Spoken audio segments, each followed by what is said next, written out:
Well, welcome back, ladies and gentlemen. And in less than an hour, we've gone from picturesque, perfect conditions over in Thailand to monsoonal type amount of water. Look at the standing water on the front straight away. The GT3 category is here, and it is heavily wet. That is Sandy Stuvik waving to the camera from on board the B-Quik Porsche. And it is time to get into this one. Here we go, ladies and gents. It is going to be an incredibly wet race to start this one off. That is the car that won yesterday's race, number 12. Pitibiran Bhakti started that car. Kandasak Kasiri finished in that car. The conditions are decidedly wet. And like I said earlier in the day, having a chat to Daniel Bilski, debating about what conditions are going to be happening for the rest of the afternoon. Rain is still coming down. I get the feeling this will be heavy wet. I get the feeling the F4 that follows has a strong chance of being wet as well. And then GT4 is one of those races that we're still yet to decide about. But based upon that amount of rain on the circuit, Reese, it's going to be a perfect weather for ducks afternoon. Yeah, going to be going for a nice old swim there on the start-finish straight. Look at the amount of rain that is still coming down here. It started falling around about 10, 15 minutes ago. And it has not let up since. This is going to be very difficult conditions for the drivers. I'm sure race control still debating over how to conduct the start of this one. We may very well get some laps under safety car at the start to make sure that the circuit is up to the standard needed. But yeah, I don't see us getting off to a conventional start here. Yeah, I'd agree with that wholeheartedly. At least siding laps. You know, have a look at the spray, have a look at the conditions, have a look at what the options are. Starting their engines now as everyone runs off the grid, although that is, you know, quite a number of less people than we've seen on the grid. Normally that is packed with fan engagement going on.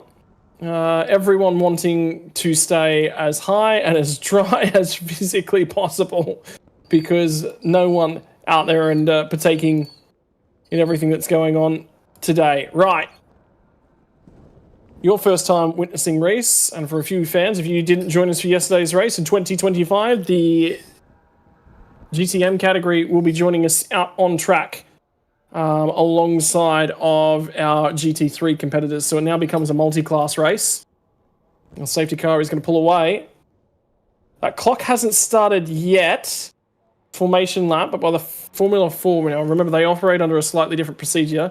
Yesterday, as soon as they rolled off the grid, that clock ticked into action.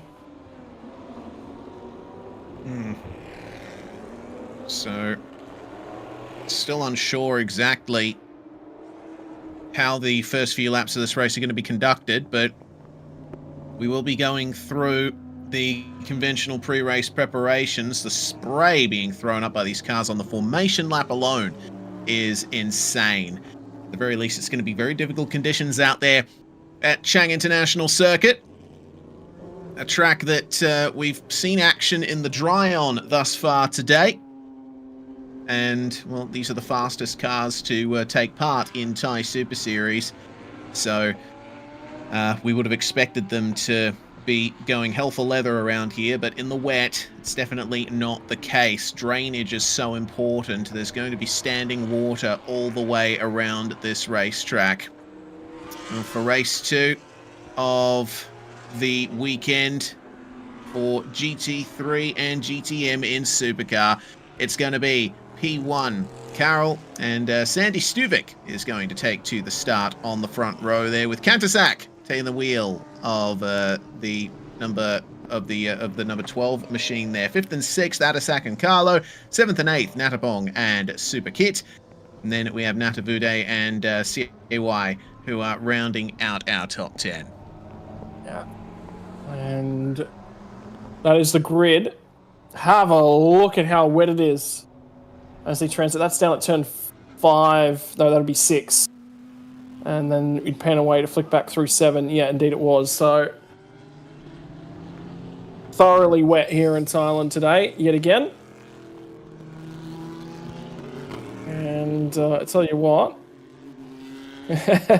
drivers in pit lane drying off yet again. I believe that might have been Shane actually down in pit lane. They would have been out there on the grid before the rain started coming down. Second time out for the new Toyota Supra cars of Toyota Gazoo Racing Thailand in the GTM class. They will be certainly contending here on pole in GTM Pro and GTM AM as well. It looks like we're going to be going for a standard rolling start here. Evidently, the circuit is not as soaked as we think it is, but we'll shortly find out. Well, here we go. This is the top-rated drivers across the weekend. Gold-rated driver out there behind the wheel from Lauren Enriques. But he would be getting a wet weather introduction to the Chang International Circuit as he joins the series for the second time ever after yesterday's first race. And now have a look at them as they forge their way down to turn number 1. Are they GT3 racing or are they boat racing? Because right now I can't tell the difference. Porsche losing the drive out of the first turn there. Sandy Stuvik going all the way across the painted tarmac. It's going to be Carol in the 786 who leads the way into turn 3, and the GTM Ferrari there of Kittapol and Superkit keeping up very nicely with our GT3 competitors. Big oversteer for the Audi on the exit of turn 3. And if you're driving behind them here, you can't see ahead of you at all. No, visibility is going to be at an absolute premium. Look at the spray and the fog is just so thick down the back. The GTM competitors, they've got to come through this as well. As Wide runs the Honda NSX and around goes one of the Audis. Finds a window to get off the track and safely away. Adasak in the number 27 there going off, and on turn 4, there's always a place you see some drama on the opening lap here at Chang. But now, there seems to be the only incident on this lap here. Replay of what happened to him is, he actually, I think, got caught up on the curb.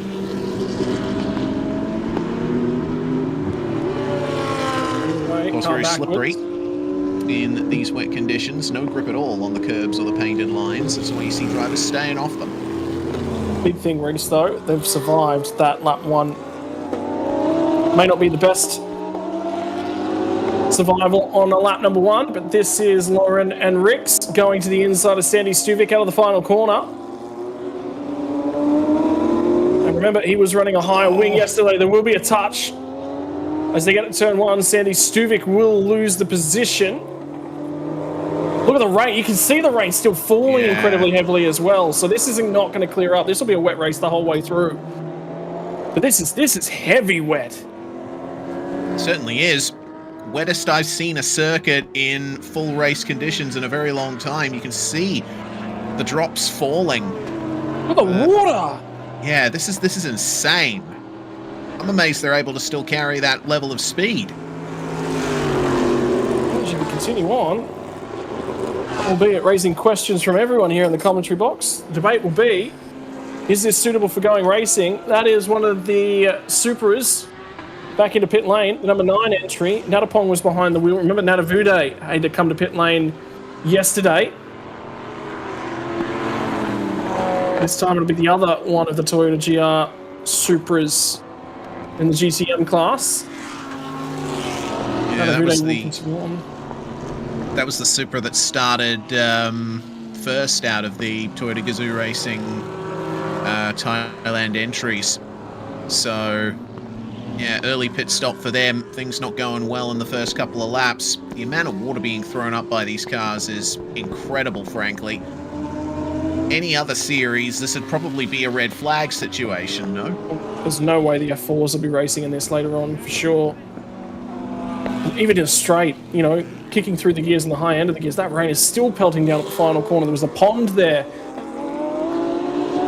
in some of the wetter racing throughout the weekend that we've had thus far. The final corner, either way, the long way around at the final corner, a little bit more bite for the cars to turn in, but you get the feeling the wing angles might have been cranked up for these sorts of conditions. That is the Honda NSX that won yesterday's race.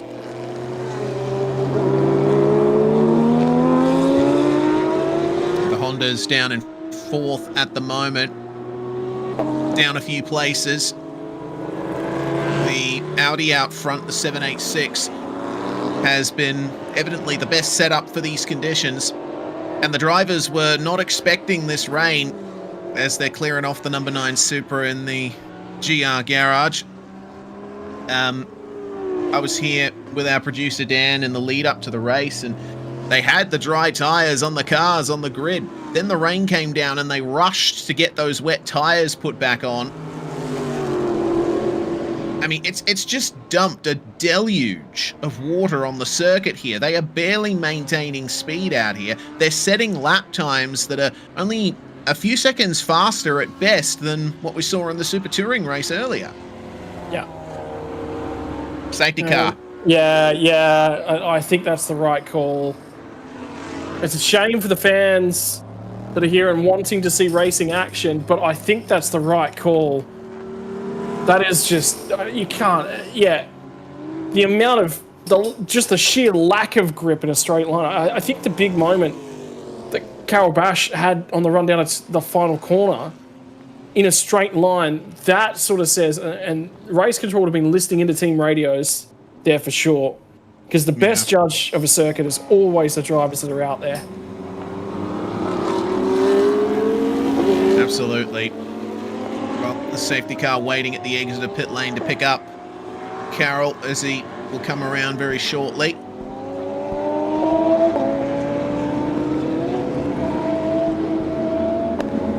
This is the wettest it's been all weekend by far.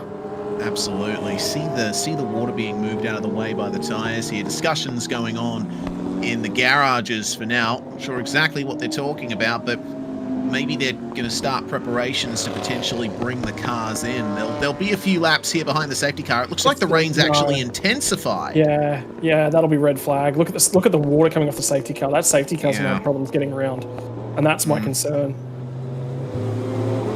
I've driven in conditions like this in my NC Mazda MX-5. Let me tell you, it was not fun. Can't imagine what the drivers out there are feeling right now. On a racetrack that has already had plenty of running on it this weekend, rubber laid down, super greasy. But I think the standing water is more of an issue here. Yeah, it's been cleaned up every day with showers on each and every day, so it's not a track where we consistently had rubber laid down, so it's not as bad as it potentially might have been. Just thinking, Reese, MX-5, that would be the open top, yeah? Mm-hmm. In these conditions? Yep. Didn't really have a choice in the matter. You packed your swimsuit for that weekend, yeah? Yeah, I did indeed. Tell you what, I've been to Bunnings and grabbed some moisture grabbers more times in the last year or so than I have in my entire life beforehand.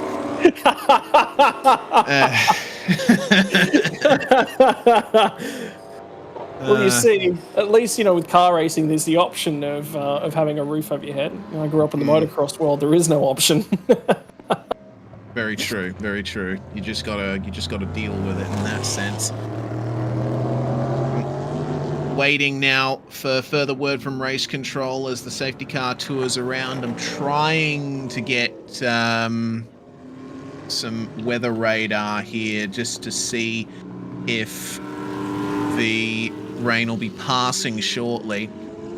The asphalt temperature remains reasonably warm there, 33 degrees Celsius, but with the rate that the rain has come down, it does seem to have stopped for now. But it's going to take a while to clear that standing water. Of course, you throw a safety car, and immediately the reason for the safety car cleans itself up.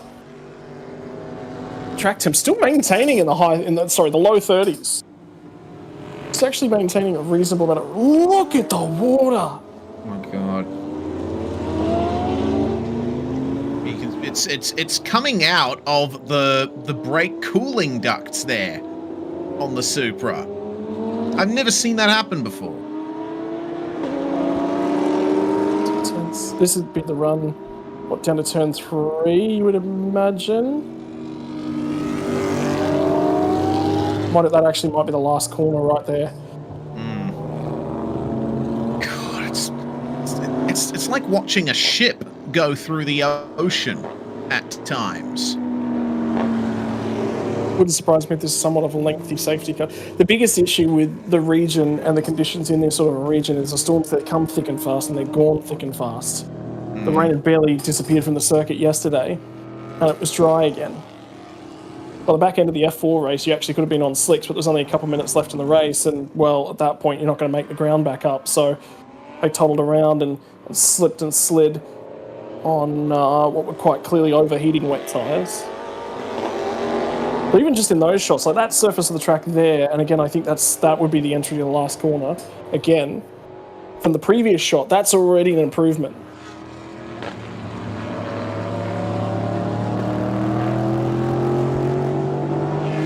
It does seem that way. That's got to be an earlier shot.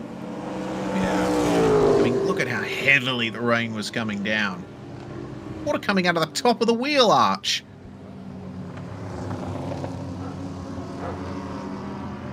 Well, for now, it seems it has cleared the rain. Now we just got to clear that water off the circuit.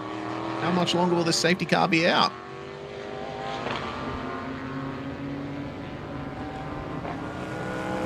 I reckon we've probably got another 2 to 3 laps before they'll let them loose again, because you can already see that racing line is already starting to clear up. That's good. Nice and quick. I thought it would take longer to do that. Ambient temperature, including the track temperature, obviously up quite high for these conditions. Normally you see the track temp die off quite quickly, but that rain is just never really dies off. Just a constant temperature in the area.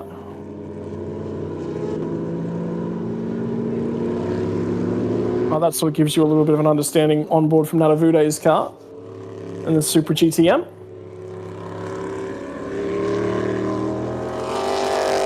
Of exactly what we're sort of dealing with at the moment. You can see he's just backing off a fairway. Look at the rivers. It is clearing and clearing quickly, but it's offline. There is still a bit of water, and that was an ABS adjustment for Natavude at that point in time.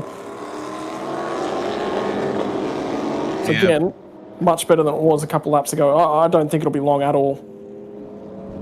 Yeah, of course. The GT3 cars do have a anti-lock braking system dial and traction control as well, which can be used to help out the cars in these conditions. Generally, the pro drivers like to turn them down pretty low, at least in terms of traction control, to allow them a bit more fine control themselves over power output out of corners. But when the track's like this, you absolutely have to get those driver aids turned on and dialed up, otherwise the car will be impossible to drive. Yeah. The thing is, you know, they're actually quite a subtle, as sort of we've gone on through the evolution of race cars, the evolution of driver assistances like these have actually become more and more subtle and progressive.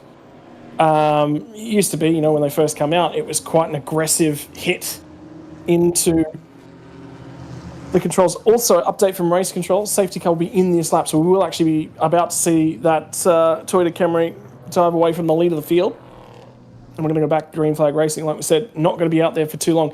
But yeah, the evolution has been that we've gotten sort of a less and less bitey traction control, and the hits, it's there as an assistant now, not something that takes away massive amounts of power, really.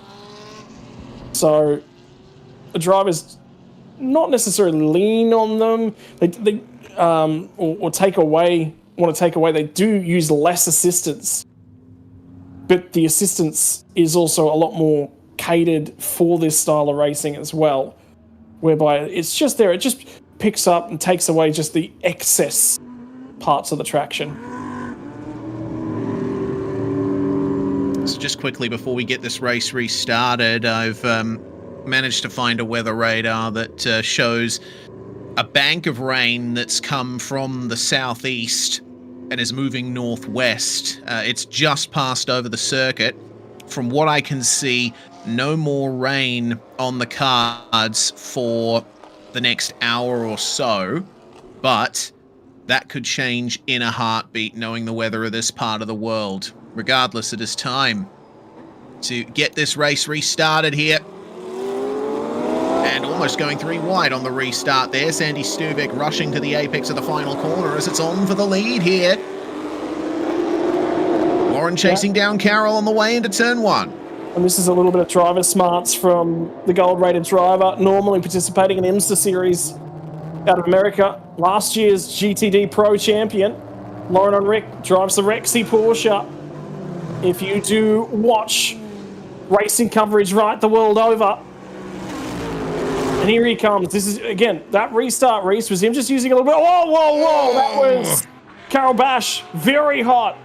Overestimating the amount of grip that was available to him. That was blue sky. I just saw a flash over the back of that camera shot. So this is going to clear rather quickly, particularly as these cars get up to speed. The faster they're going, the more water they are going to be clearing for sure. And you can see it's already, that gloom has disappeared.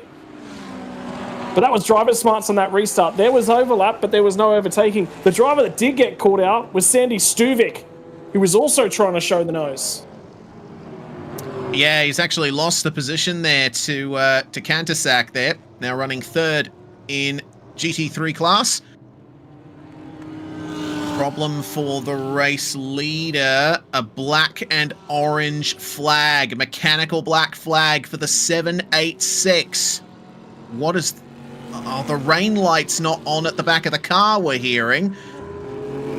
Yeah, you can see it's sort of going on and off very slowly, but it's not functioning properly. And so race control will bring that car into the pits, make sure that that system is working. That's such a shame for Carol Bash, with the lead of this race falling into his hands, and he held on very nicely, but ultimately a slight electrical issue, I think, complicating matters. Yeah, certainly complicating matters, and complicating them in the big way. So he still leads at the moment. He'll now know that there's a black and orange flag if he can see it up and on the gantries, but it'll be relayed in by the team regardless. Lap times continuing to improve, the entire field setting personal bests on night laps, so already better than where we started. In terms of the grip available, so you can see that there's no real ponding on the circuit anymore. He touches the white paint. That was risky. Cannot run it in any deeper than that to turn 3. But gets it stuck, gets it turned, and gets it out the other side. And that is the shot of the gantry.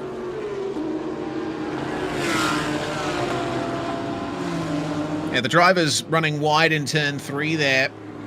By itself, not too much to be alarmed about, because in wet conditions, you do want to take the outside line into these corners because the surface tends to be a bit rougher and has less rubber laid down, so it actually provides more grip than the ideal racing line in wet conditions.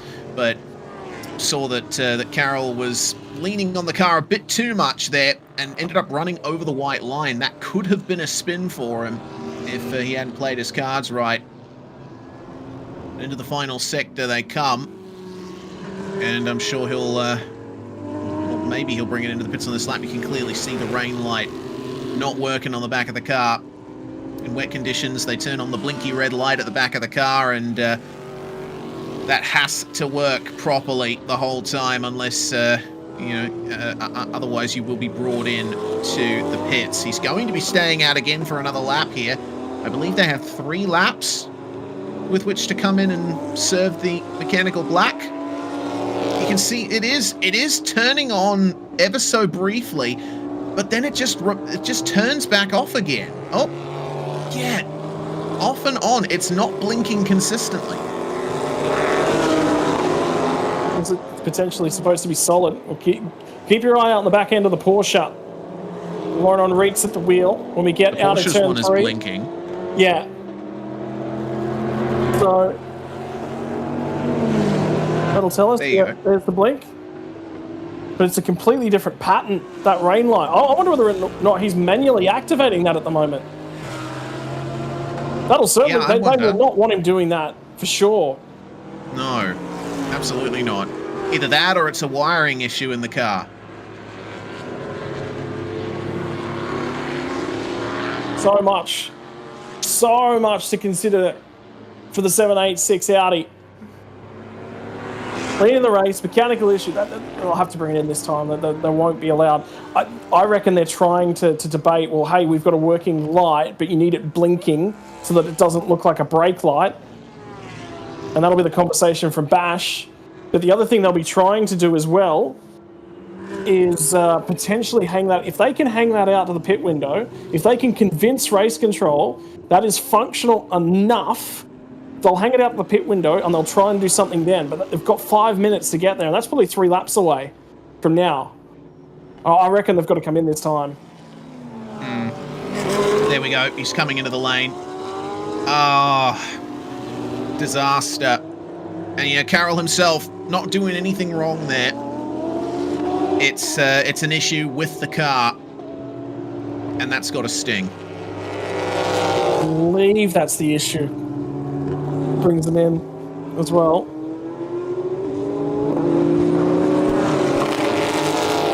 Right, so the team having a look at the rear end here, rummaging around in the internals, trying to get that light blinking.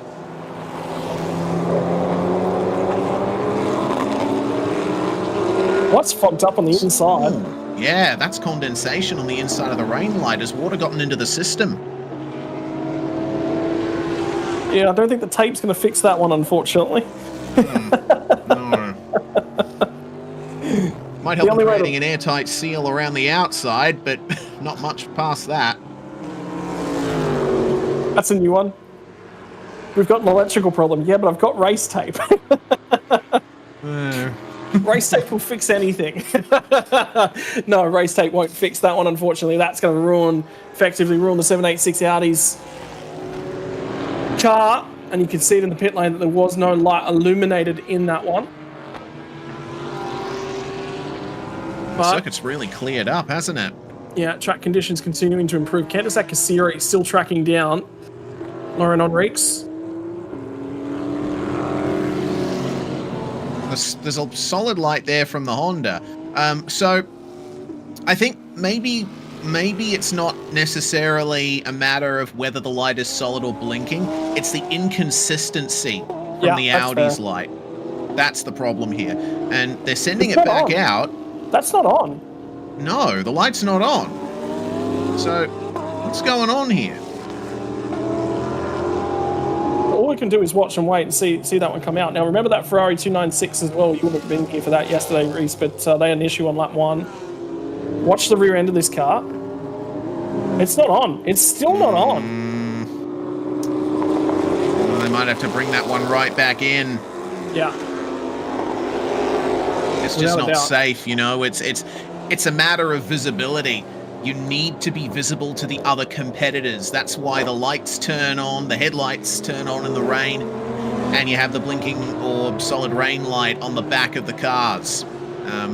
It's all about making sure that the other competitors know where you are, just for safety's sake. But the Audi has clearly not had that issue fixed. There is no light on the back of that car. That is a safety issue. They'll be in trouble for releasing that car effectively in an unsafe condition after they were told to fix it. The light was never on in the pit lane. No. We never, from all the shots that we saw of that car in the pit lane, it was never on. Black and orange flag back out for the 786. They have to bring that thing straight back in.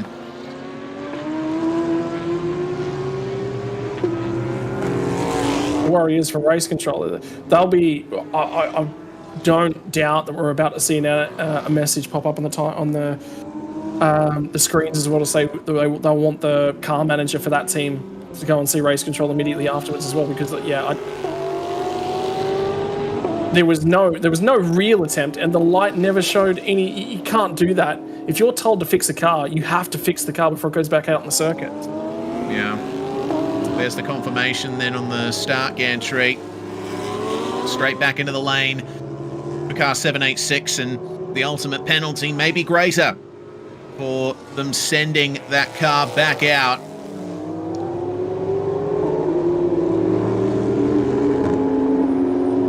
I wonder if they're just going to pull it back into the garage from here. if they get it back in the garage, maybe they can start taking paneling off and have a good look. They're not going to be able to do anything from there. Race is well and truly done.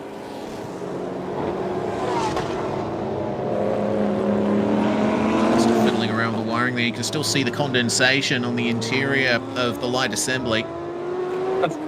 And that's Carroll out of the car. You can sense the disappointment in his body language there. That car will not return to the racetrack. Yellow flag at the end of pit lane.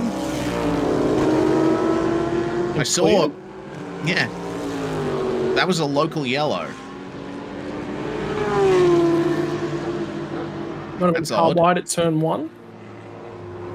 There was a 34-second first sector for the number 9 of Nataponga Manat, which was exceptionally slow compared to the other cars. Pit windows open regardless. Yep, wait another 10 minutes and the pit window will shut. So the number 18 Porsche with Lauren Heinrich at the wheel will continue out there with the 6-second lead over Kantersak. And here's a potential position change. Oh, nearly. Sandy Stuvik. Carlo Van Dam. They are rounding them up and back into third place. Ferrari 296 now off of the podium positions. Sandy, though, doesn't quite have the exit that he needs out of turn 1. And Van Dam will get him right back here into turn 3. Good to have a battle out on the track. Swapping positions multiple times. That Porsche known for its grip in the wet. Round the outside, down at turn 3. Van Dam gives him just enough room. They both get back to the power. Run down to turn 4. I feel like they'll get single file before they get down here. Porsche will slot in just in front of that Ferrari. So move done. That was more rain in the background of that shot as well. But that's the northern end of the racetrack, I believe. Which means the rain's moving away from the track. Yeah.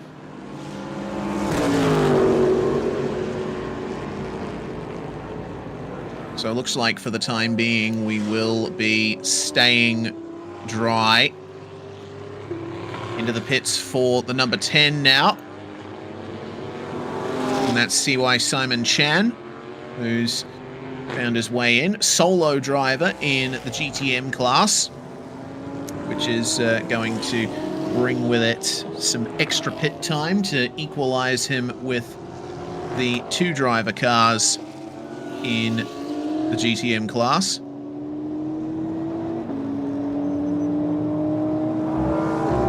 Yep, so first one in the pit lane. Of course, for Simon Chen, no driver swap to be done, so where that pit stop happens in the middle of the cycle, completely and utterly up to him based upon how he's feeling.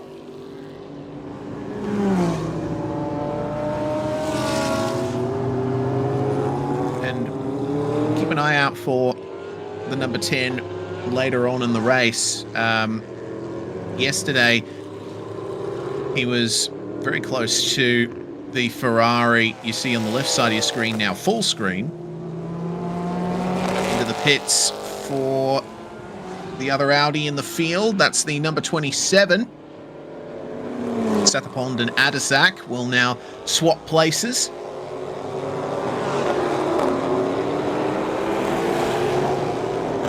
They've got shorter stop in the GT3 field, being the dual bronze pairing and the only one in the field.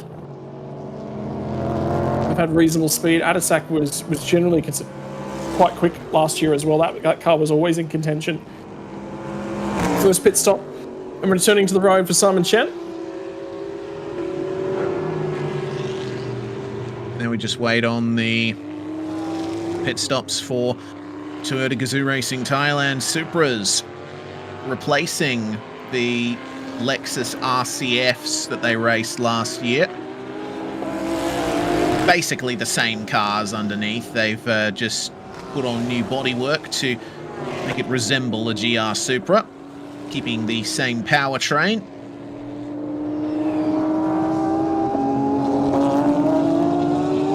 to say that the super bodywork does suit the car very nicely, though, in my opinion, a bit better than the Lexus did. Lower intake too at the front end of that car as well. Probably trying to get some of that weight just a fraction lower. Here they are together out on screen as well. 27 returns to the circuit. The other thing that we're sort of seeing from everyone in the GT3 field is they're looking to try and run long here. Look at the margin now that 26 Porsche has made up over Carlo Van Dam. It'll be Sandy Stuvik to hand over to Henk Kicks out of the Porsche. Carlo Van Dam will hand over to Flora Voodbeer and back D. In at the Ferrari 296. Sandy potentially chasing a bit of water there between turns 3 and 4. I think the track is cleared off to the point that in some areas of the racetrack you will want to try and find some water just to cool the tyres off a little bit. I mean, wet tyres, they do heat up very quickly once the circuit starts drying out, and we already had quite a warm track temp coming into this race, so it makes sense that he would be trying to keep the grip up by just running offline and getting into the cooler parts of the racetrack.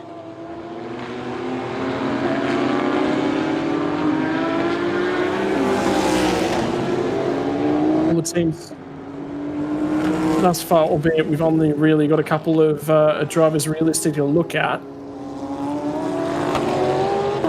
which is the 27 machine and the number 10, both electing to keep the tyres that they had on the car. And the reason why that might be the temperature. We're going to be a half-hour second stint. Trying to get down to crunch time as well for the back half of the race. Lap time's continuing to improve as the track does improve a little bit.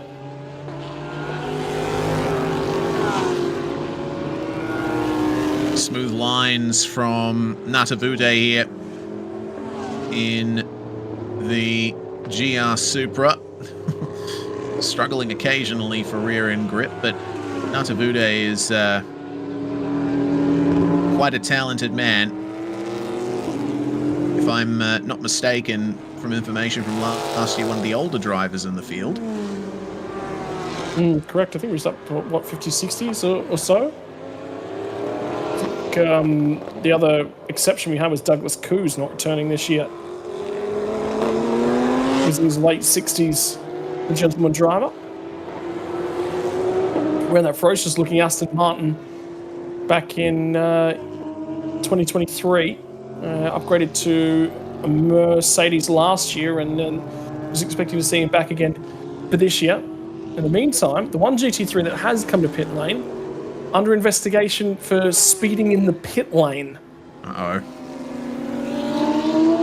If that's the case, that will take that car completely out of contention. That's a shame. Is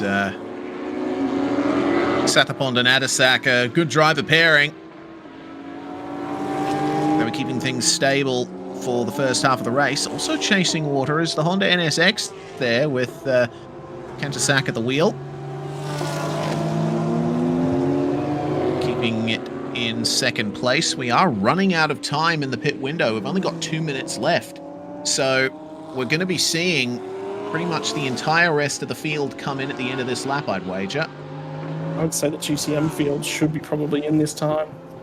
Super kit to the corner. Yeah, and we'll come in just because there's not enough time left over on the board. By the time they get back to the stripe, they will actually have to pit. Now Vude will follow him in. Time running out on the pit lane window. Sandy Stuvik's going to be really tight on that pit lane window, by the way. He may not make it. It's a potential option there. Of course, fuel being taken out there for the Ferrari 488. This GTM car, the 488 Challenge car, has a smaller fuel tank, smallest in the field, thanks to the regulations of the 488 Challenge series that it comes from. And so they are the only car that actually needs to take fuel in the pit cycle. There'll be two more cars from the GTC field that will also require refueling. That'll be coming up after the Formula 4 race, which will be next. Maybe, again, interesting conditions for the Formula 4s. I think I'm pretty confident they're going to be a wet race, but again, at the back end of that race, that may end up drying out. Fresh tyres, the first of fresh tyres being applied to the number 18 Porsche.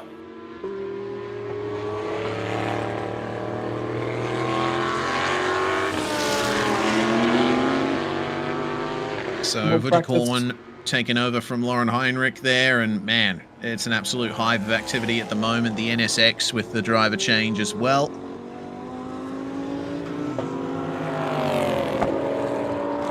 And new tyres.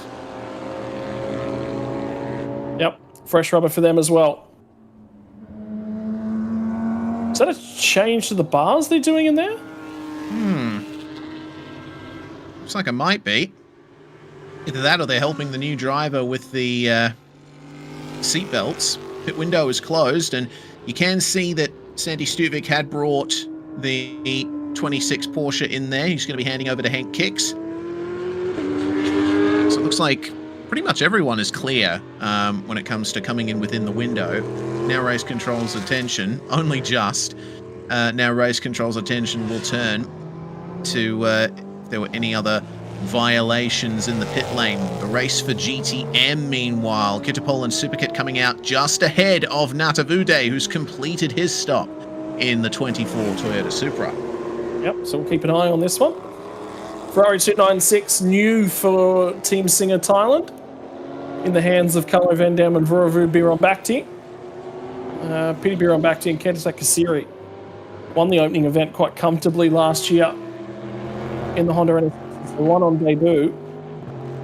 Comfortable and happy with that car. So testing being done for the second team in what will probably be a second Ferrari 296 you would assume to be purchased either later in the year or potentially early next year. Lights on before it gets to the end of the pit lane for the number 18 car. I'm seeing on my timing, I have a feeling they'll be out ahead and comfortably. Here's the 26 of Henk Kicks was out second. That's the 18 machine, the 89 machine. So the two Team Singer cars line astern as they exit pit lane. There's actually not a huge deal of time between all of those teams, so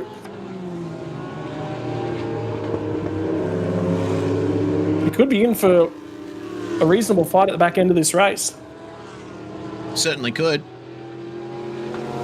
Just under 23 minutes to go in this second race of the weekend for TSS Supercar GT3 and GTM. We're now at the point where they don't have their windscreen wipers going the whole time. It looks like it's just on that occasional toggle now for the Honda NSX.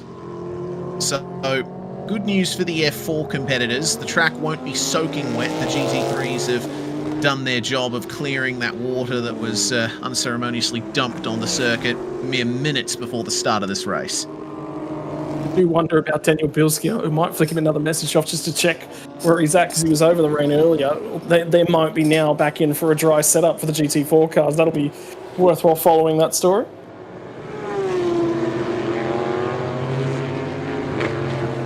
Number 10 Porsche, Simon Chan, first car to come in for the scheduled pit stop in the GTM class.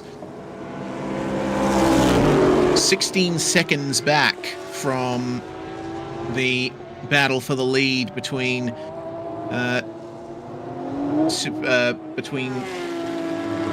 Kittapol and, of course, Natavude. See what kind of lap times Natavude will be able to pull off here, because he certainly got plenty of skill behind the wheel. Can he make up that 2-second gap in the next 21 minutes? And keep an eye on the lap times for the number 10 as well. We're still waiting for effective lap times to start coming in. We had to take into account the extended time spent in the pits, but 1 minute 52 from Simon Chan that last lap. That'll be the benchmark here. Best lap so far from Natavude has been a 1 minute 52.9, and Kittapol has just set a 1 minute 50.5. He has extended that gap in the GTM lead. Yep, so speed starting to return to that number 25 car. Again, we're really just waiting to see where the dice fall. The Singer Motorsport Ferrari is under investigation for speeding in the pit lane. Horovud Birambakti at the wheel and evidently getting off the limiter a bit too early, it seems. Well, the thing is, there's actually two Team Singer Motorsports Thailand Ferraris in this field. They're just in the different categories. Yes. So in that case, we're talking about the number 89. Yeah, the 296, the GT3 competitor. Yep. Yeah. So it's an interesting one because that was something we didn't really have to worry about mentioning last year. It was that thing kicks out and on the runoff areas out of the final corner as well. But in second place and reasonable in terms of lap time at the moment, although Piti Birambakti just took a second out of the margin between those cars, only just over 6 seconds.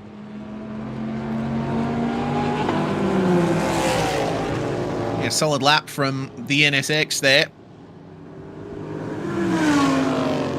They're not quite touching the fastest times that they set earlier, but we'll see if any of that changes as the race draws on.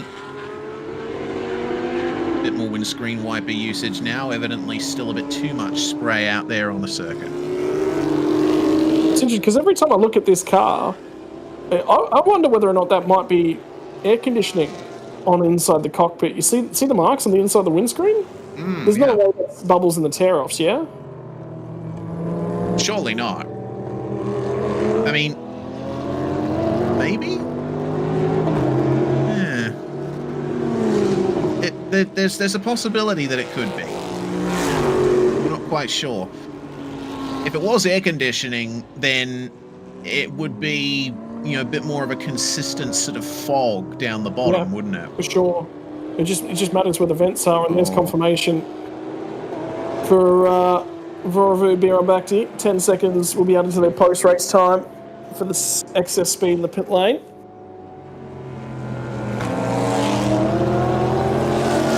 They're going to lose their overall top 4 for that. Yeah.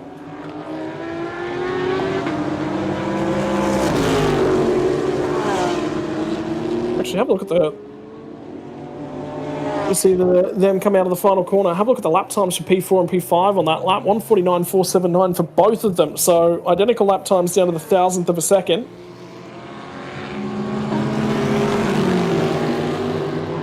I believe that would have been Superkit who's just climbed from the Ferrari 488 Challenge car that leads GTM. Very comfortable with their performance in leading the race at the moment by 3.5 seconds. Yeah, they've gotten into the rhythm very nicely, haven't they? Check back in with car number 89 in here. And you see just how close they are to the second of the Audis in this field, the lone GT3 AM competitor, with Sathapond and Adasak at the wheel of that one. And, well, you can see from looking at the rear end of these cars, when the Audi comes out of the corner here, it is a solid rain light. So that gives a bit more context to what happened to the 786 with their mechanical black flag for their rain light. It was supposed to be just solidly on the whole time. It's not a blinker. So to see it turning on and off at random like it did would not have inspired confidence in anyone behind them, certainly not in the eyes of race control. Yep. Certainly adds a lot more context to it, because that explains that whole situation of why it looked like it was on and that it was going off on and going off as well. That's Carlo Van Dam, I believe, watching on at the moment.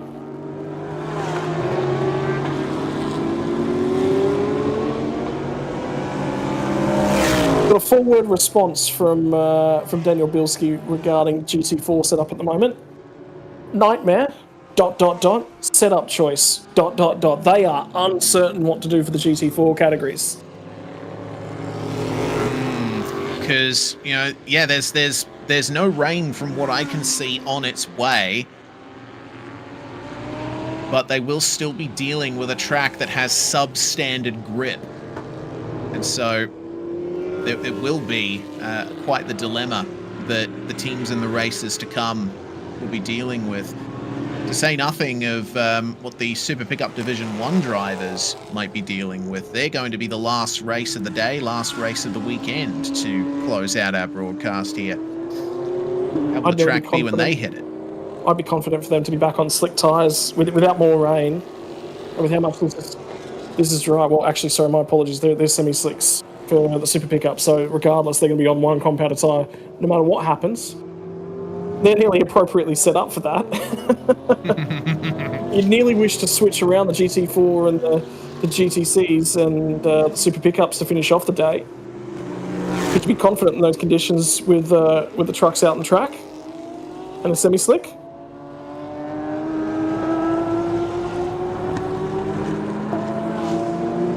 In terms of that battle for overall position between the 89 and the 27, unclear whether or not the AM car will end up passing the 89 on track, but thanks to the 10-second time penalty for Van Dam and Biron Bakhti, they will be classified behind them at the end of the race, no matter what happens in that battle, unless the Audi has a problem and falls more than 10 seconds behind, but that's not looking likely at the moment.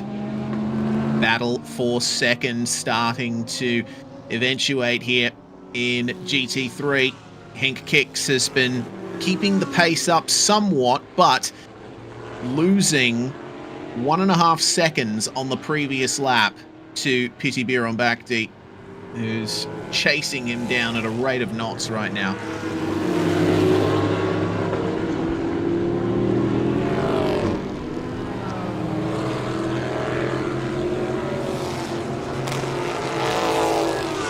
Have a bit of lap traffic to deal with as well, in the form of the number 9 GR Supra, and side by side there's the line for the Honda, and the number 12 is through into P2.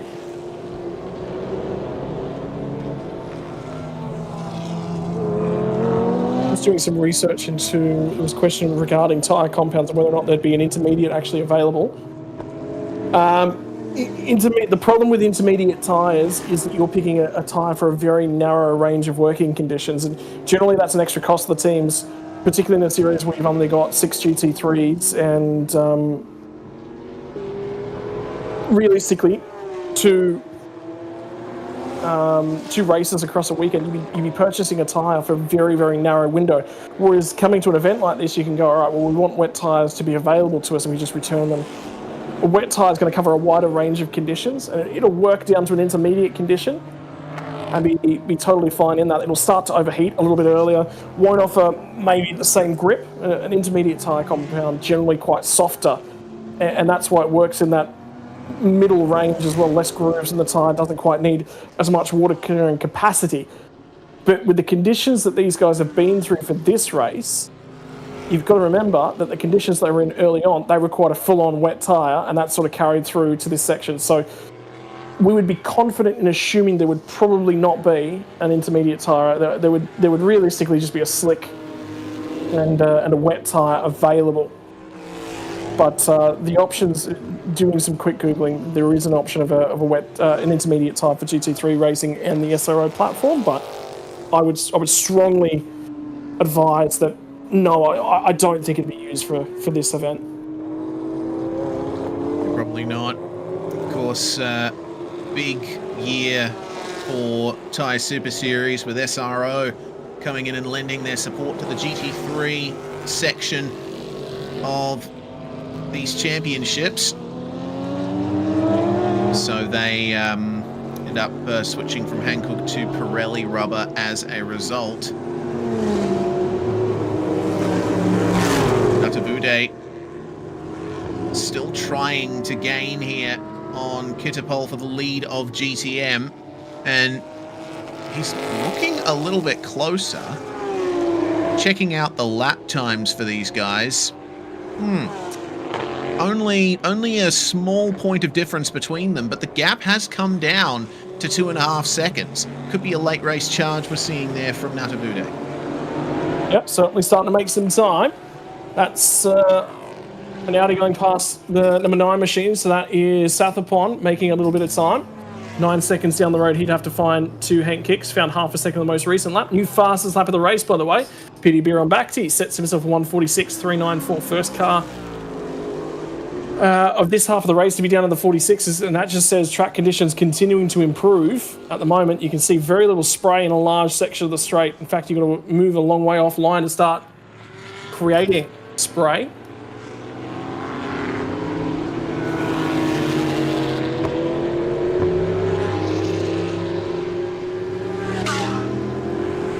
So conditions will continue to improve. Under 10 minutes in the weekend now.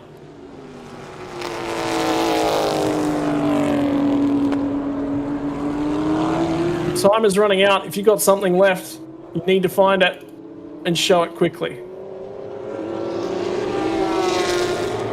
Your closest gap on track is still between the 2 cars that are on track ahead of this number 9, the last running car at the moment.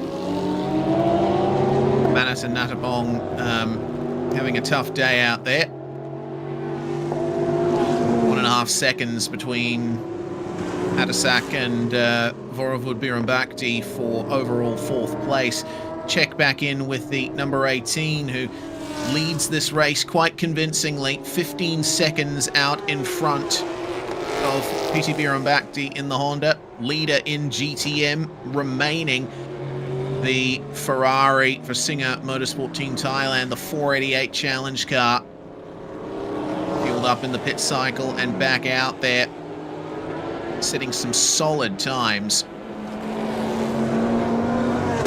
Only car that was faster than them on the previous lap was actually Simon Chan in the number 10.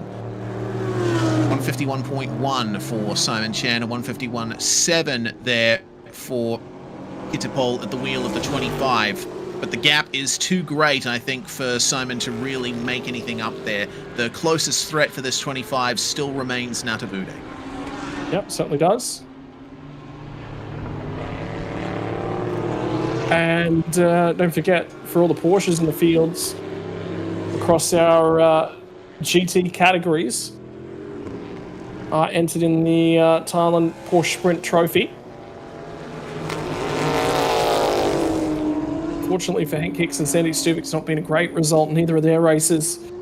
Finish on the podium here in race number 2 at the moment. Barring anything major happening in the final 10 minutes of the race. And Simon Chen is going to finish 3rd overall in GTM as well. Natavude was really searching for water on the start-finish straight that time, wasn't he? Yep. So that tells me that at the very least the Supras might be struggling a little bit in these late stages. You don't see much of any water searching for Butakorn here, who has taken the wheel from Lauren Heinrich of the number 18 in the lead.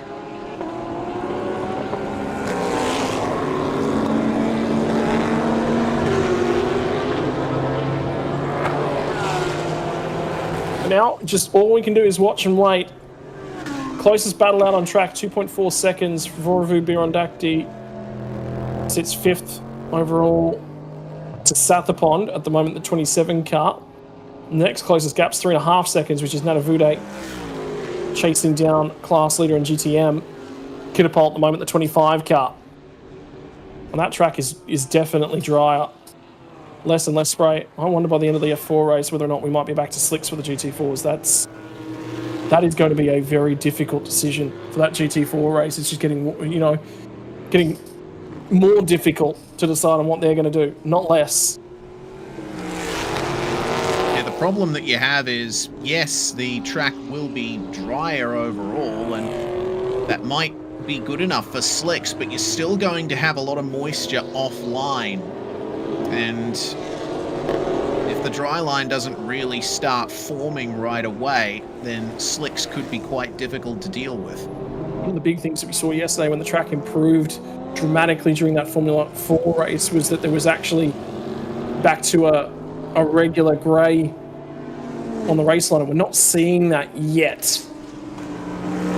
But we still got a good 45, 50 minutes or so before the GT4 cars are out there. I would say I would lock F4 in at this point in time to a wet tyre. But everyone else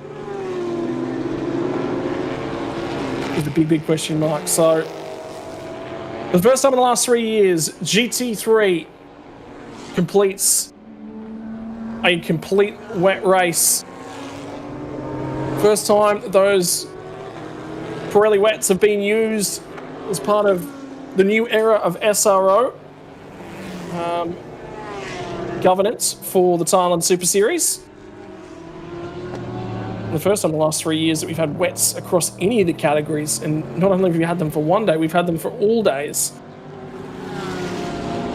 But the dramaticness of the condition change.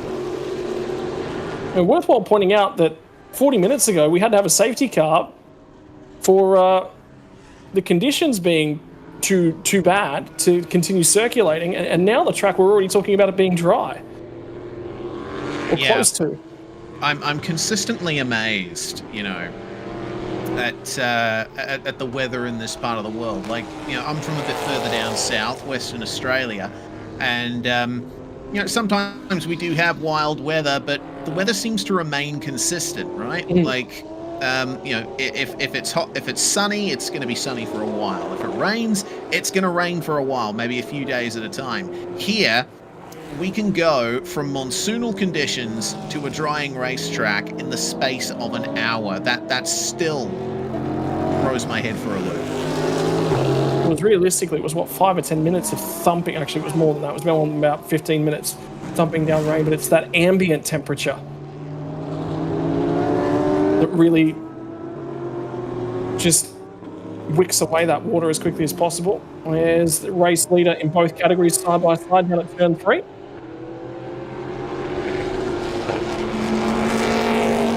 That is Vodacom at the moment, 12 seconds. Your race leader, new fastest lap for Pitibir on Bakhti, but with 3 minutes on the clock and the margin out at 12 seconds, it won't matter. That one's all but decided. In terms of GT3s, GTMs is looking more and more resolved as well.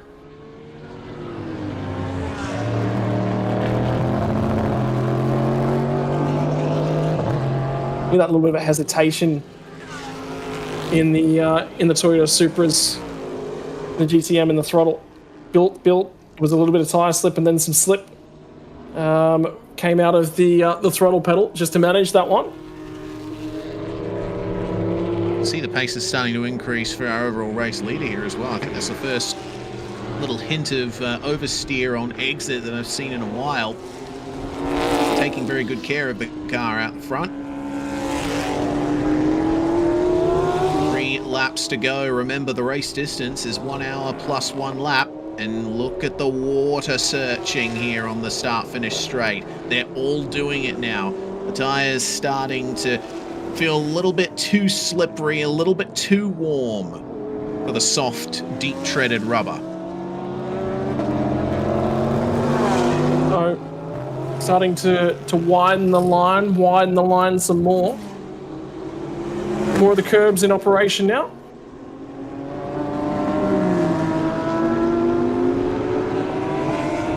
Everything is, it's still wet, but it's still continuing to dry, I think is the big thing. We'll be waiting a while.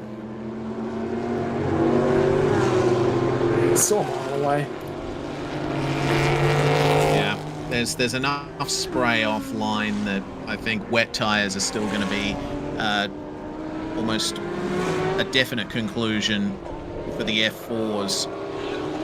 And then it might be right on the border, perhaps midway through the GT4 race. Little bit of a wiggle there through turn 6 there. Look at the amount of curb that he's using on the exit coming into turn 8 and 9.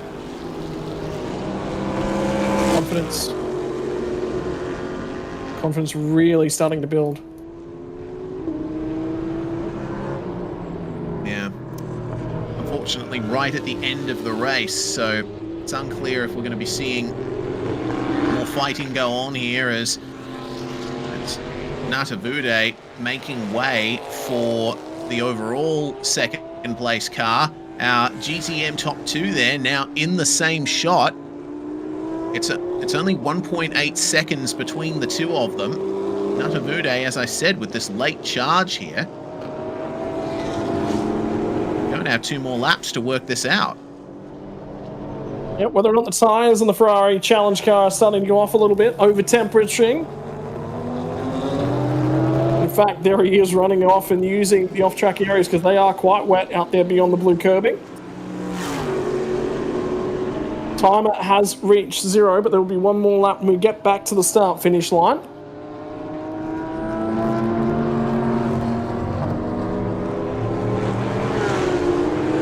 Meantime, the margin for the race lead has come down to under 10 seconds, but it's going to require a failure on the last lap for Vudakorn for anything to be done about that. There is that Porsche.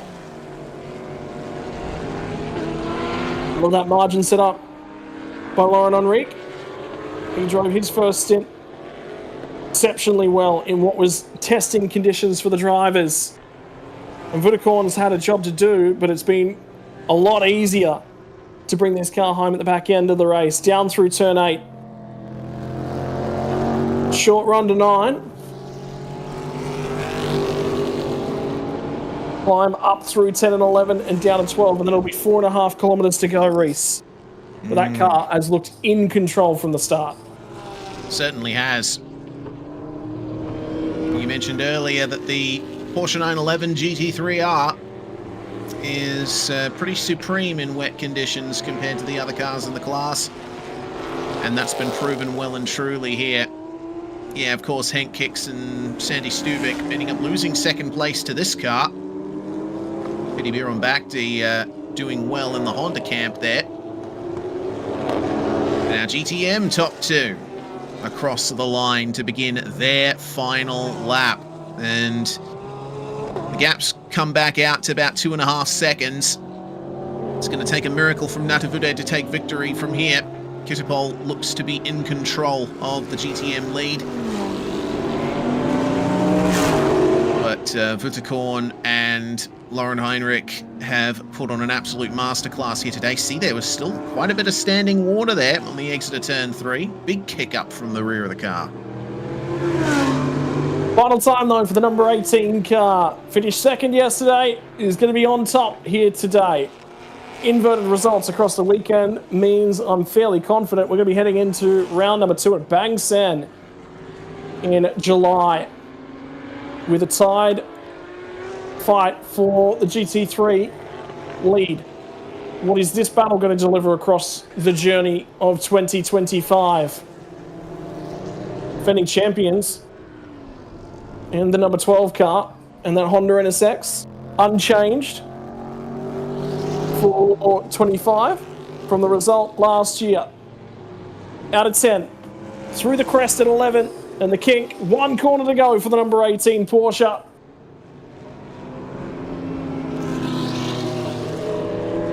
And for Vudakorn, he'll turn the AAS Motorsport Porsche out of the final corner. He'll come to the flag. He'll take the checkered flag. GT3 Pro-Am class winner. Lovely stuff. Fantastic result. And there's Biron Bakti bringing the Honda across the line. And in GTM, it's going to be Sathapon, it's going to be Kittipol and Superkit, who take victory in the Singer Motorsport Team Thailand. Machine, very close run there from Natavude on the last lap. He brought that gap back down under 2 seconds, but seems that consistency was not his strong suit today. Ferrari in supreme control there today, and Porsche on top in our GT3 categories. Very happy crew down there. Yeah, they might have just been managing that gap too for the Ferrari 488. They had margin up their sleeve to work with. Never a bad idea, but comfortable in victory.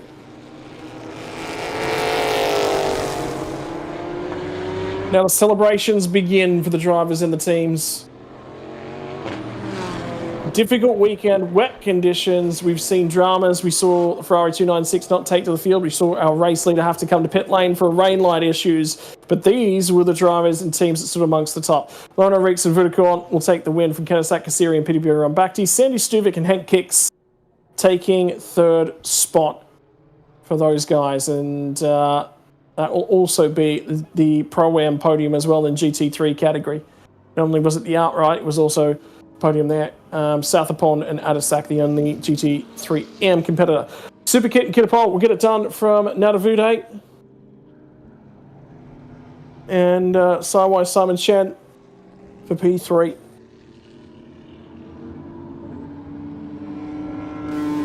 Fastest lap time very hotly contested here today, but ultimately it did go to Kantasak and Piti. 1 minute 45.1. That is a solid time for the conditions that we were seeing here today. Always love a gradually drying racetrack to throw up some excitement here in the Thai Super Series. Very shortly though, Scott, we're going to be turning our attention to the open wheeler contingent. F4 Southeast Asia is up next, starting just past the hour. For now though, in the GT3 pits, AAS Motorsport, very proud of their victory. Second place for the Honda team, Henk and Sandy in P3. Solid podium. Yep, very, very happy with that drive from those guys. As well as race winners. And they, as they should be, driven exceptionally well here today.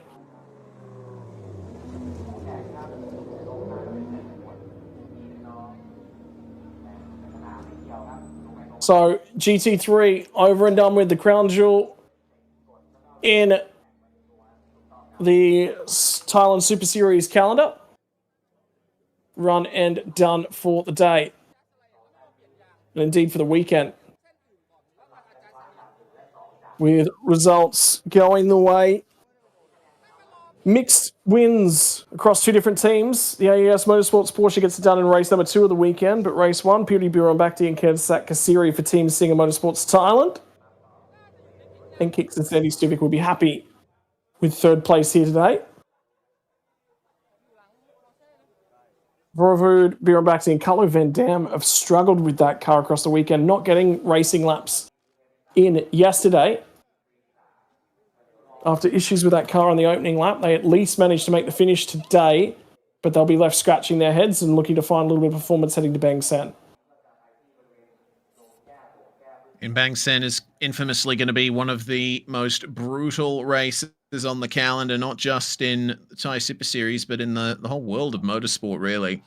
Spectacular street circuit, but it's got walls very close at all times, narrow roads going up the hill. So they'll be putting in as much effort as they possibly can to prepare for that weekend yet to come. I'm hyped already for the Bang Sen Grand Prix. It's going to be intense. Yeah. Always a focus from us.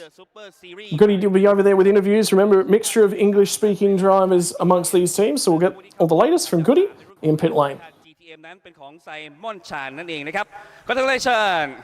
Thank you. All right, so 2 races, you have to remain stable for the race. How do you feel in this? Oh yeah, the first half of the race, I was hoping rain yesterday. I think I hope a little bit too much. First half was a little bit stressful. I think it was getting very heavy. I'm struggling to keep up the pack, but second, sorry. First thing? Yeah, first thing it was rain pretty bad outside. Second half, yeah, it clearing up. So yeah, I'm happy that everything is okay, and everyone there's no incident at all. So it was a good race, a good result, and good points for the team as well. Yeah, happy for the result today. Yes, I'm happy to have getting the third place. All right. So in the next race, we have to go to the Bangsan. I'm looking forward to that. Yeah, Okay. and I don't hope for rain on Bangsan. โอเคก็เขาสายวัฒน์ก็พูดเลยครับว่าก็รู้สึกในช่วงสตินแรกเนี่ยก็อาจจะค่อนข้างลำบากยากแข่งยากนิดนึงนะครับแล้วพอในช่วงสตินที่2เนี่ยก็ขับแบบสบายขึ้นแล้วก็หวังว่างานที่บางแสนเนี่ยเขาก็อยากไปขับแข่งต่อแต่ก็ไม่อยากให้เกิดเหตุการณ์ฝนตกแบบนี้อีกนะครับก็เป็นกำลังใจให้กับไซมอนชานด้วยนั่นเองนะครับโอเค congratulations ไปอันดับที่2นะครับในรุ่นของ GTM นะครับแน่นอนนะฮะกับ Toyota Gazoo Racing Thailand พี่วัวณัฐวุฒิเจริญสุขวัฒนะแม่ต้องแสดงความยินดีด้วยนะครับพี่วัวครับสวัสดีครับระหว่างพี่วัวแต่งตัวก่อนนะฮะก็อยากจะให้ทุกคนเนี่ยได้ร่วมแสดงความยินดีกันนะครับในการแข่งขันว่านี่เป็นเรสที่2แล้วนะครับสำหรับการแข่งขันในรุ่นของ Thailand Supercar GTM ซึ่งแน่นอนว่าพี่วัวก็จะเป็นในที่1ของรุ่นแอมด้วยครับเป็นยังไงบ้างครับสำหรับการแข่งขันทั้ง2เรสที่ผ่านมาครับก็ยากมากๆนะโดยเฉพาะวันนี้เพราะว่าสตาร์ทไปเนี่ยมันมีฝนใช่ไหมครับ ครับ มองไม่เห็นอันที่ต้องยอมรับจริงๆแต่ว่าก็พยายามที่จะดูนะครับว่าอะไรที่มันปลอดภัยก็เอาตรงนั้นไปก่อนแล้วก็เดี๋ยวค่อยว่ากัน ครับก็ถือว่าก็ประสบความสำเร็จครับวันนี้ต้องขอบคุณทีมช่างนะครับที่ทำรถจากเมื่อวานนี้ได้ดีมากเพราะว่ามันมีปัญหาอยู่เล็กน้อยนะครับวันนี้เยี่ยมมากใช่ฮะก็ถือว่าวันนี้พอใจในผลการแข่งขันโอ้มากเลยครับเพราะว่าค่อนข้างที่จะคงเส้นคงวาดีครับพี่วัวครับส่งต่อสนามหน้าให้คนดูติดตามไปเชียร์ด้วยครับก็บางแสนนะครับอย่าพลาดนะครับปีหนึ่งครั้งเดียวอันนี้งานใหญ่อยู่แล้วนะครับมาชมแล้วก็มาเชียร์นะครับ Toyota Gazoo Racing Thailand ขอบคุณมากครับขอบคุณครับพี่วัวณัฐวุฒิเจริญสุขวัฒนะครับก่อนที่จะเจอพี่วัวเนี่ยใช่ไหมฮะผมเจอแฟนคลับของพี่วัวนะเป็นคู่พ่อลูกนะคุณผู้ชมเชื่อไหมเขาตามพี่วัวมาตั้งแต่ปี 2010 จนเขาบอกว่าเนี่ยตามมาทุกสนามเลยนะฮะก็เป็นหนึ่งในนักแข่งที่ทุกๆคนชื่นชอบนะครับและอันดับ1ในรุ่นของ GTM นะครับเป็นของสิงห์ Motorsport Team Thailand Congratulations ครับแสดงความยินดีด้วยครับเป็นไงบ้างครับพี่ครับก็ต้องถามเต้ครับเพราะเห็นบอกว่ามองไม่เห็นเลยเพราะฝนเยอะมากแต่ตอนสตินผมเข้ามาเริ่มแห้งแล้วก็ออกไปอยู่หน้าพี่วัวประมาณ 2-3 วิผมก็พยายามคงตรงนั้นไว้ไม่อยากที่จะพุชเกินไปเพราะว่าแทร็กมันเริ่มเปลี่ยนเดี๋ยวแห้งเดี๋ยวเปียกก็เลยขับสบายๆระวังครับครับก็ตอนสตาร์ทมองอะไรไม่เห็นนะครับแต่ก็ผมก็อยากจะมีแกลบเยอะๆนะครับเพราะว่าตอนพิทสต็อปเราจอดในพีทค่อนข้างนานนะครับก็ดูแล้วสตินแรกค่อนข้างหนักถูกไหมฮะสตินแรกมันจะหนักหน่อยเพราะว่าฝนมันเพิ่งเทลงมาเลยแล้วเป็นการตัดสินใจที่ต้องทันทีเหมือนกันในเรื่องของการบริหารจัดการเรสนะครับพี่ตรีครับในสนามหน้าบางแสนส่งต่อให้หน่อยครับก็สนามบางแสนเป็นสนามที่สนุกมากผมชอบเต้ชอบนะครับรถเราก็ค่อนข้างเร็วแต่ว่าแน่นอนเราจะโดน15วิในพิทเพราะว่าเราชนะที่1อีกทีหนึ่งก็คงต้องรอลุ้นดูครับว่าเป็นยังไงอากาศจะเป็นยังไงด้วยนะครับ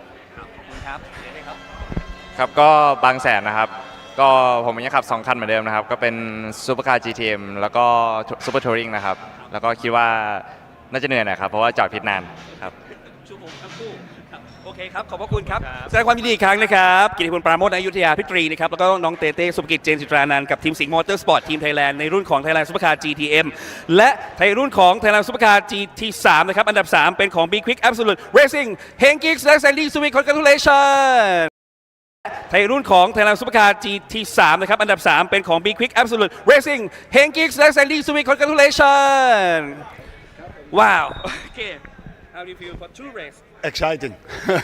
Always exciting. I mean, who could have thought about it? The outlap goes out, we go out on slicks, it starts raining, then it's so much rain, and then it's a drying track like yesterday. So I think it's very exciting for all the drivers.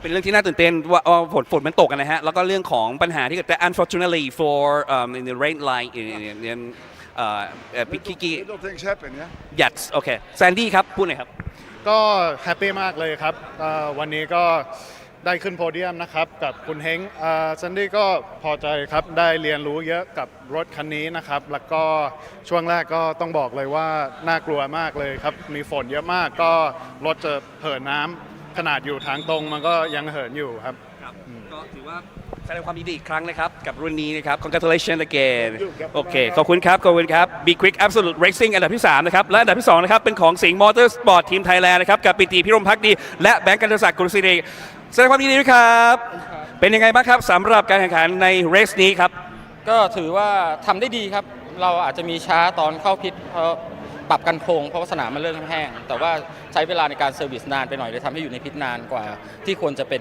ค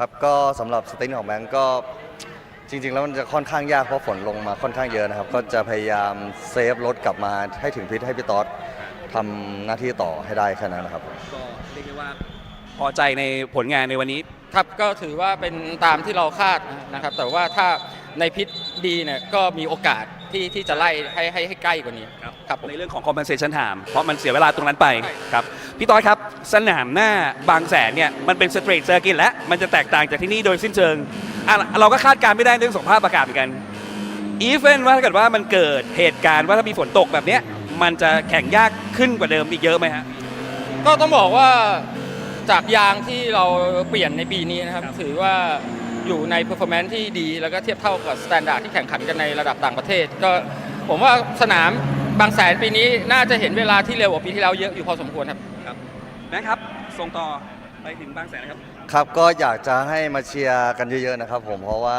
1ปีก็มี1ครั้งนะครับผมก็อยากจะให้มาเชียร์ทีมสิงห์บอลบอร์ดเยอะๆครับสนามบ้านเกิดสนามบ้านเกิดใช่ครับปิดท้ายเลยครับปิดท้ายเลยครับผมก็ยังไงฝากติดตามแล้วก็ส่งกำลังใจเชียร์ทีมสิงห์มอเตอร์สปอร์ตทีมไทยแลนด์นะครับแล้วก็รถหมายเลข12ผมกับแบงค์ครับสวัสดีอีกครั้งครับกับสิงห์มอเตอร์สปอร์ตทีมไทยแลนด์นะครับปิติพิรมพักดีและแบงค์คณศักดิ์กุลศิรินะครับแน่นอนนะฮะไปต่อกับที่1ในรุ่นของ Thailand Supercar GT3 นะครับเป็นของ AAS Motorsport แสดงความยินดีด้วยครับ congratulations โอ้โหพี่ต้อยครับเชิญครับเป็นความรู้สึกต้องบอกว่าดีใจมากๆที่มาเป็นที่1แล้วต้องบอกว่าลอเรนfaster เร็วมากครับพี่ครับก็ดีใจฮะได้กลับมายืนบนโพเดียมที่1อีกครั้งก็ต้องขอบคุณทีมงานแล้วก็ลอเรนเป็นอย่างมากนะฮะที่ได้นำรถกลับมาด้วยแก๊ปพอสมควรเลยในช่วงระหว่างฝนนะฮะแล้วก็ทำให้ผมทำงานได้ง่ายขึ้นเพราะว่าจริงๆมันเริ่ม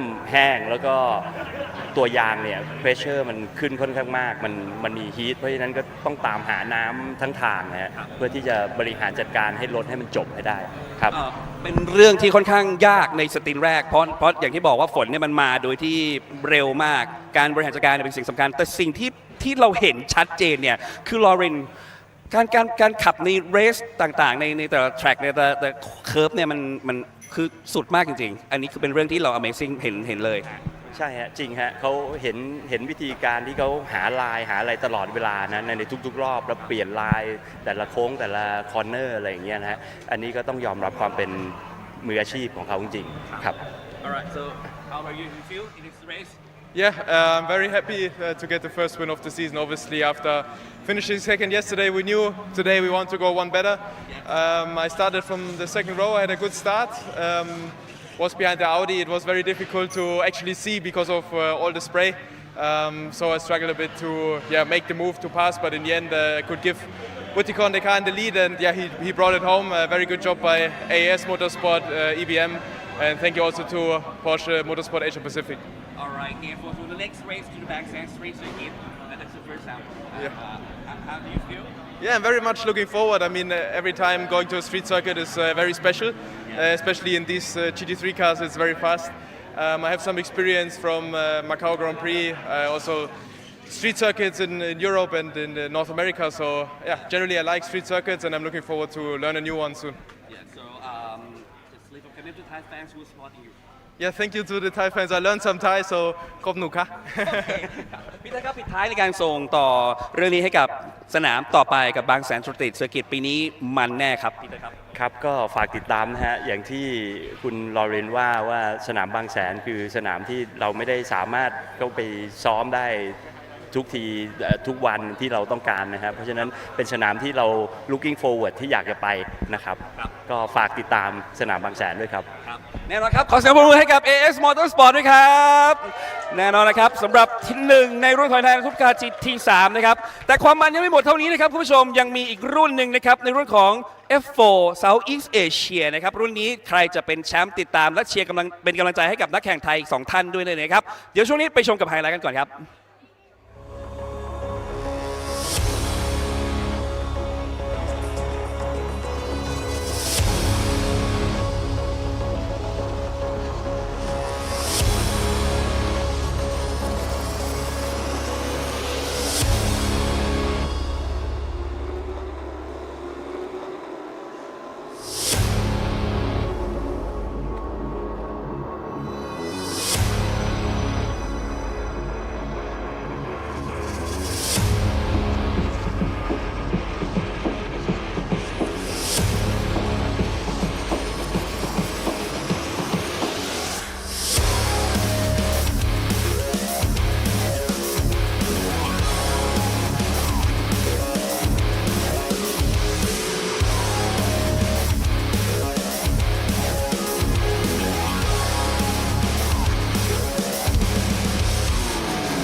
เอาละครับคุณผู้ชมครับยังอยู่ในบรรยากาศของจังหวัดบุรีรัมย์ที่สนามช้างอินเตอร์เนชั่นแนลเซอร์กิตแห่งนี้นะครับซึ่งรุ่นที่กำลังจะอยู่ตรงนี้นะครับนั่นคือรุ่น F4 Southeast Asia นะครับแน่นอนกับรายการของเรา TSS The Super Series 2025 นะครับผู้ที่อยู่ในกริดแรกนะครับกับการแข่งขันนะครับซึ่ง Best Qualify นะครับเป็น Qualify ที่ดีที่สุดนะครับกับอเล็กซอร์ชาวมาเลเซียไปพูดคุยกันครับว่าเรสที่3แล้วเขาเตรียมตัวอย่างไรโอเคไปตามไปเจอกับอเล็กกันเลยนะครับตอนนี้อย่างที่บอกนะครับว่าFormula 4 นะครับก็เป็นหนึ่งในการแข่งขัน Formula เนี่ยรอเปิดนะครับเป็นอย่างไรไปพูดคุยกัน Hello how are you Alex Yeah I'm doing fine thanks All right so this is the time for the race 3 how do you prepare for this race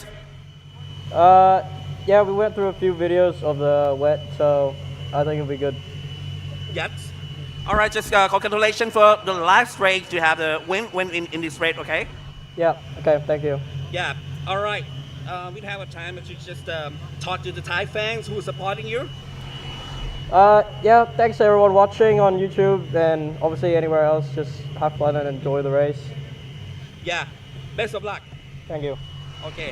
เวลามีไม่เยอะนะฮะท่านผู้ชมครับแต่ต้องแน่นอนนะความมันเนี่ยยังอยู่กับเราไปทั้งสนามเนี่ยใช้เวลาประมาณ25นาทีบวกกับอีก1รอบนะครับอเล็กซ์ก็บอกว่าจริงๆแล้วเนี่ยครับในเรื่องของการแข่งขันล้อเปิดในรุ่นของ F4 เนี่ยก็เป็นรุ่นที่น่าสนใจแล้วเขาก็ตั้งใจในการขับแข่งมากซึ่งเขาก็ชนะมานะครับในสนามที่ผ่านมาก็ติดตามเขาให้ดีแล้วก็สนับสนุนเขาด้วยนะครับกับการแข่งขันในรุ่น F4 Southeast Asia กับอเล็กซ์โซนะครับแล้วทีมชาติไทยนะครับที่อยู่ในสนาม2คนด้วยนะครับกับน้องไอตันอัศดาธรและน้องพัตเตอร์นะครับติดตามกันให้ดีกับ2นักแข่งชาวไทยที่อยู่ในสนามนี้ด้วยครับ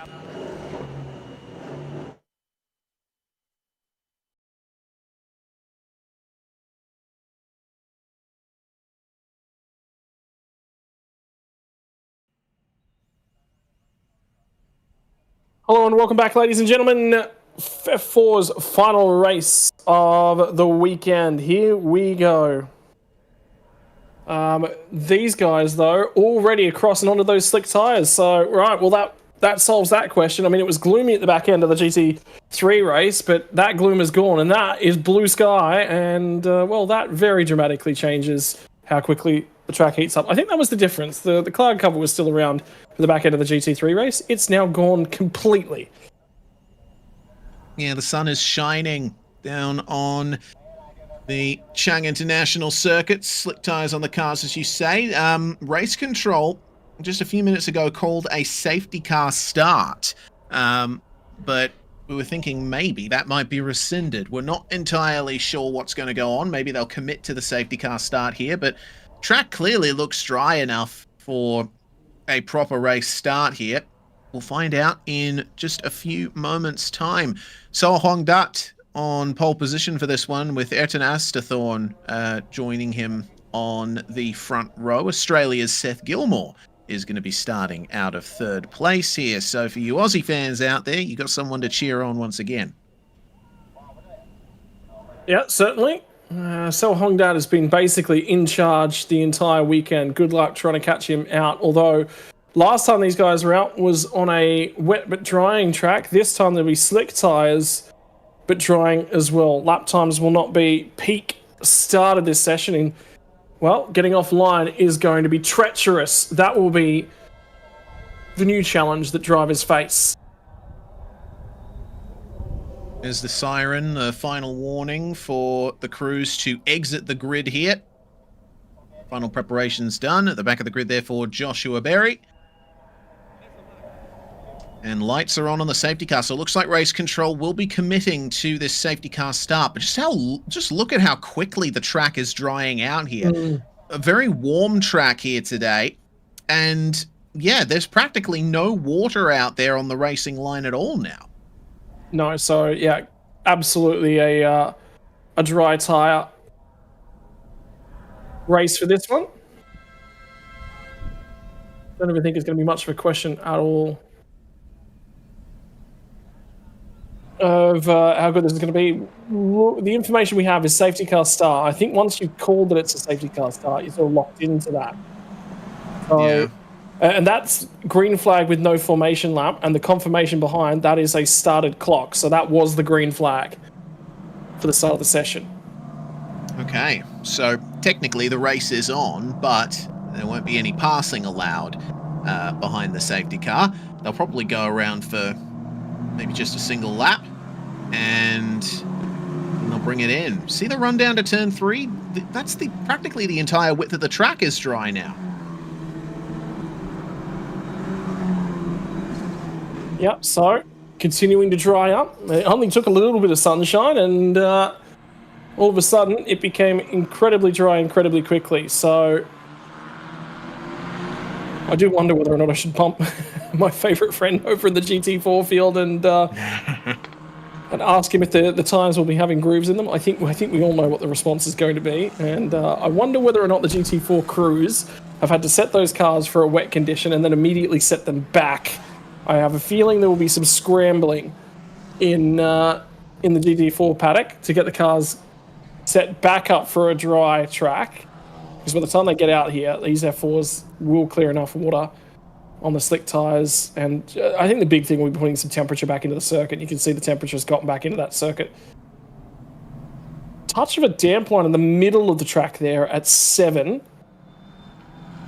And I have a feeling that's why race control wanted this to start behind the safety car, just to give the drivers enough of a time to sort of have a look at where there are risks. You can see the darker grey patches on the run down to turn 8 towards the inside of the track, and this will be one of the trickier spots at turn 9 here, because you turn in quite early. Yeah, you can almost see the sort of V shape the drivers make out of the corner there on the way in. So coming round to the final corners now, out through 10 and 11. And then it'll just be turn 12 to go. Lights still on the safety car, so we might be going around here for another lap. We'll find out in just a couple of moments' time. I'm sure the drivers are as keen as we are to get this race going. It is going to be one more lap here under safety car conditions. And just gotten word from race control that the safety car indeed will be coming in at the end of this lap. So it looks like we're only going to be having basically maybe an 18-minute sprint here for the final F4 race of the weekend. Yeah, something around that.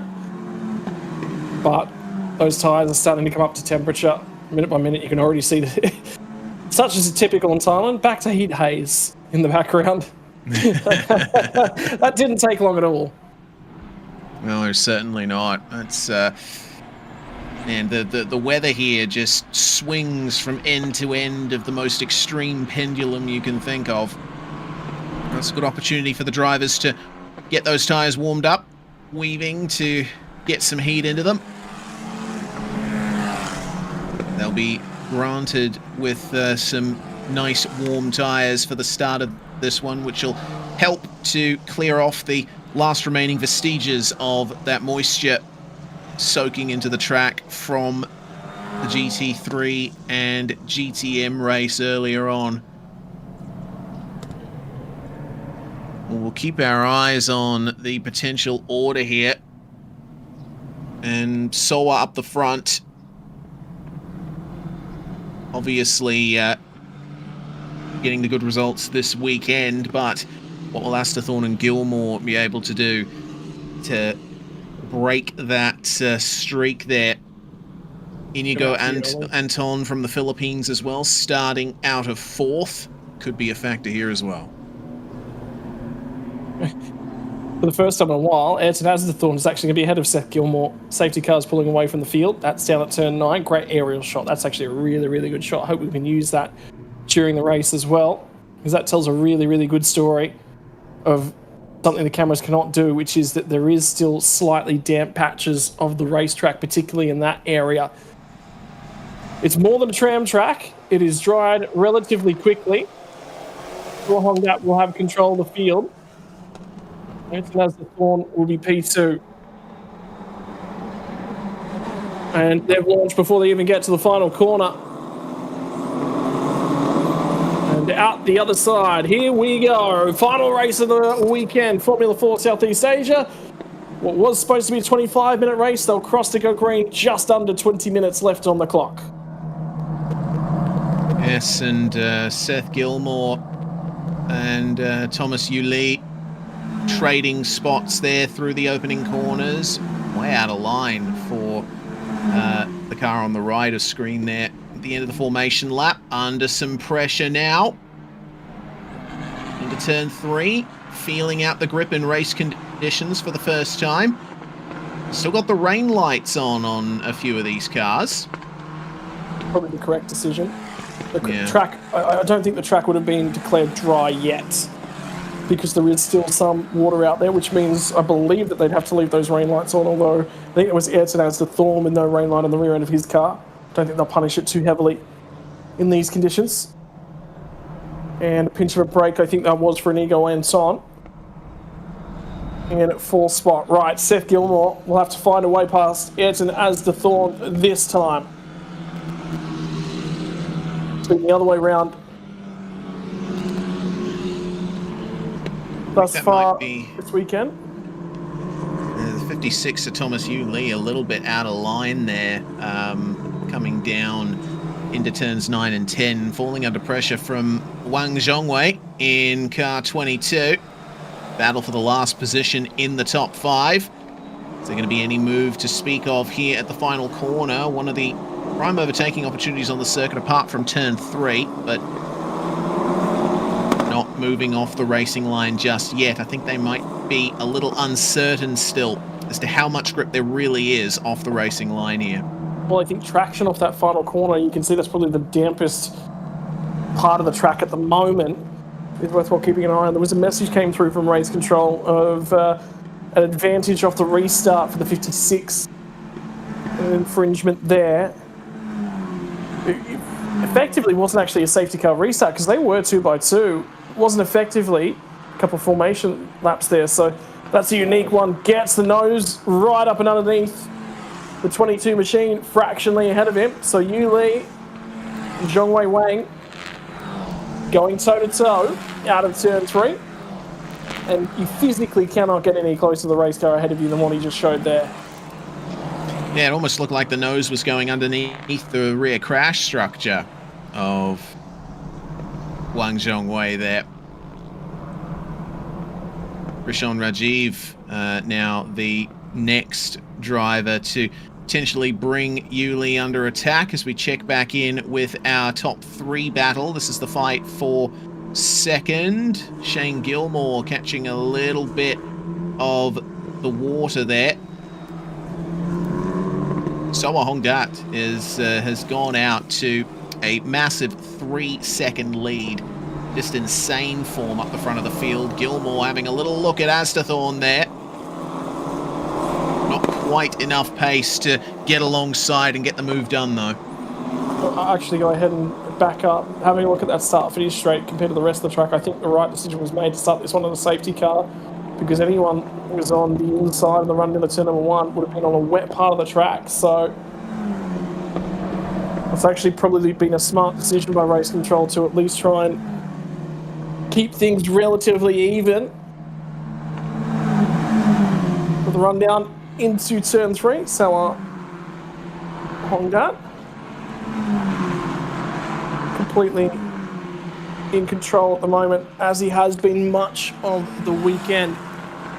Gilmore ran 0.2 of a second quicker than that of Ayrton Asdathorn on the most recent lap, so he's making a touch worth of time. Inigo Anton's a little bit back, but Rishon Rajiv closing in on Thomas Yu Lee and Zhongwei Wang. So battle for 5th, 6th and 7th on the road as well. Speaking of the battle for second, we see that Asdathorn's holding on nicely to it. But Gilmore starting to bring the pace up a little bit, coming into this final sector of the racetrack. All the way over the curb there for Asdathorn. And Gilmore, I think, having to take a bit of avoiding action there. Maybe got a little spooked. And there's still definitely water offline here and off the racetrack as well. It's drying out really quickly, as you can see, but I think the drivers will still have to be a bit careful over the curbs. Yeah. I'm still worried about the inside of that last corner as well.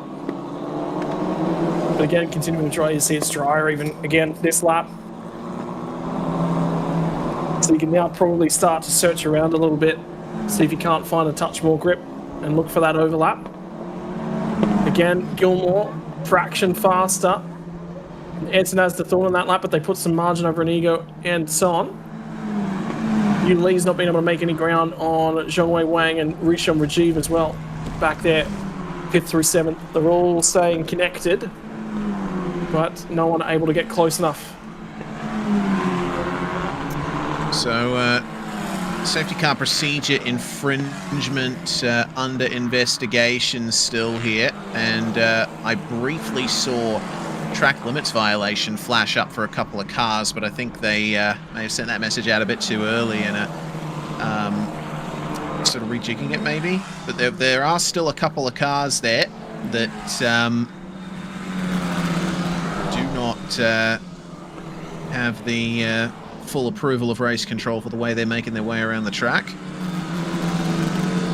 I think Aztathorn might have been one of them, as is Seth Gilmore, the 51 and the 24.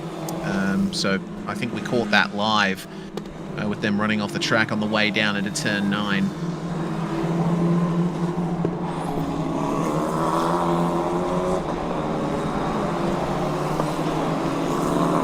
Minutes on the clock, and So Hongdat still leads the way comprehensively. The gap now out to about 5 seconds. Sheer domination in the early stages from the number 12 here. And Aztathorn still keeping Gilmore behind him for second place. You can sort of see Inigo Anton still hanging about in the background there. But looking at the lap times, it seems that Anton just a 1/10 of a second or so slower than Aztathorn and Gilmore over the previous lap. So he's able to keep it reasonably consistent with the podium battle, but maybe needs to find a little more time if he really wants to become a part of it. Yeah, potentially. He's still there in the right area, though. He's only a couple tenths away, so if you can just find that, whether or not it's a lack of confidence in the conditions as they currently stand, probably keeping the track a touch cooler at the moment as well. Maybe actually might be the coolest conditions and the best conditions they've actually had to race on this weekend. That is a mistake, though, for Ayrton Aztathorn. 51 machine. As Seth Gilmore will start to get a touch closer, touch deep at turn 5. Didn't present the opportunity that Gilmore was looking for. Down through turn 8, a run to turn 9. And to try and carry pace back and through the apex. And that's Gilmore's rain light now turned off as well. Gilmore's looking quite speedy here. He actually has the highest VMAX of anyone. So top speed being measured at the end of the straight to turn 3. 223.9 kilometers per hour. The only other driver close to that was Thomas Yu Lee with 222 being reached on the run down into the fastest part of the racetrack. So Gilmore taking advantage of the slipstream for sure. And he translated into a pass, though, is the question. The big question. I mean, he's utilising that draft quite well on the run into turn 3. And that is that advantage that he's getting in the speed trap. He's just not quite able to get close enough to execute at the moment. Lost a 0.5 of a second on the most recent lap. Back out to 5.5 of a second. That'll be the biggest battle we'll be seeing on the racetrack, I would say, right through the conclusion of this one. Ayrton Aztathorn, the Thai native, will be looking to finish in second place to round out race number 3. That would be a phenomenal couple of results for him. Absolutely, it would. Only 2 Thai drivers in this field, Aztathorn, and we also have Warapong Ayamwachan at the back of the field at the moment, struggling to sort of keep up with everyone else at the moment, but the Thai flag will fly high on the podium for the moment. First warning to car number 7 of Joshua Berry for exceeding track limits at turn 12 at the final corner. That's the first time that I've seen a track limits violation be brought up for the final corner here. The Vietnamese driver of So Soa Honda, also known as Alex Soa. Born in 2008, making him 17 years of age this year.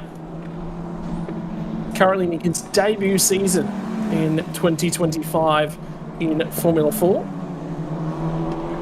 But a very, very strong, at least in the Southeast Asian Championships, very strong season in 2024.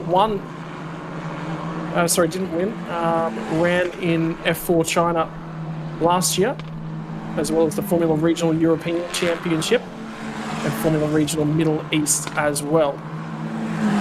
So already a strong report card for the Vietnamese driver. Only ran a select couple of rounds in the 2024 F4 Chinese Championship, but ran it for Blackjack Racing. He put it on pole in that series in his debut race at Shanghai. So he is one of the strong talents looking forward into the future, and you can see why. A second faster than everyone else in the field. He's been dominant all weekend, but the reason he's been dominant is because he is that caliber of driver. He's one that Vietnam could look on in years to come and say that might be our very next F1 driver. Maybe potentially the first. It's always good seeing these lower category open wheelers, because what you're looking at here is the potential next generation of Grand Prix drivers. This is where they start things out. This is their first sort of plunge into the that oversteer there from the number 12. He's pushing hard. And I guess the fact that he held onto that like he did, again, just proves the caliber of driver that he is. I think any other driver getting oversteer like that in the middle of turn 3 would have spun it the other way.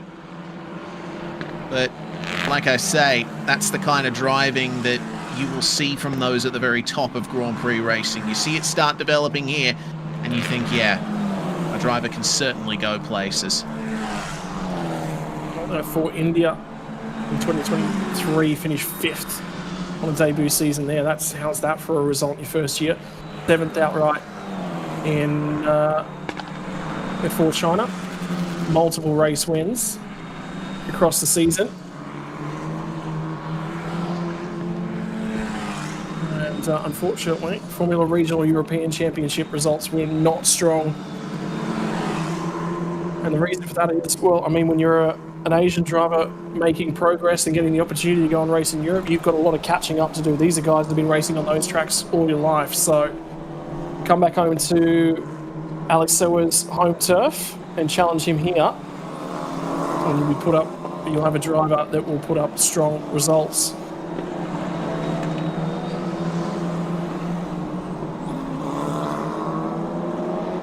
Battle's still close here between Ayrton and Seth as they find their way out of turn 1 once more. Seth starting to fall back a little. I mean, it's only a matter of a 10th or so, but that can be the difference maker in any form of motorsport, let alone Formula 4.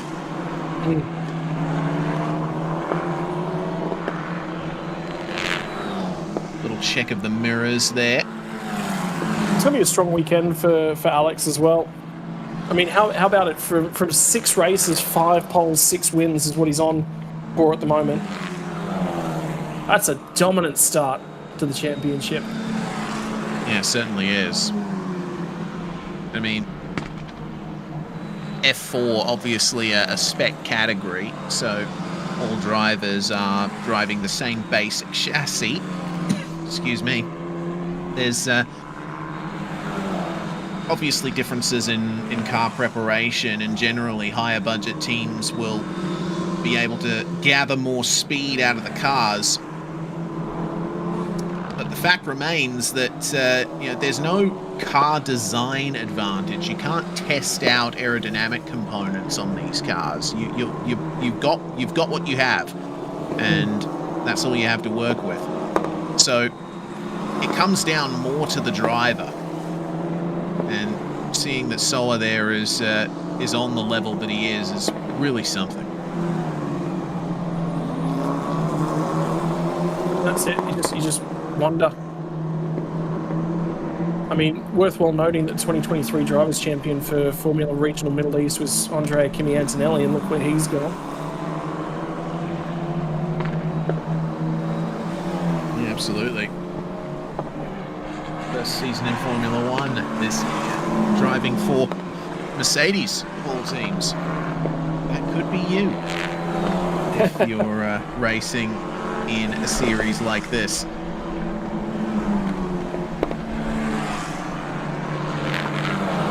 The big thing is when I have a look at that driving history record, you have a look at the tracks that were included in the Formula Regional European, Hockenheimring, Spa, Zandvoort, Hungaroring, Mugello, Circuit Paul Ricard.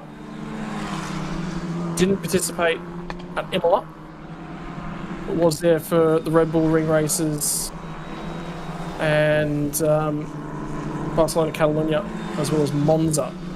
You know, tracks are a very different style to more of an Asian track pool, an Indian track pool. A lot of, you know, trying to keep up to date with schooling and those sorts of things as a 17-year-old traveling the world.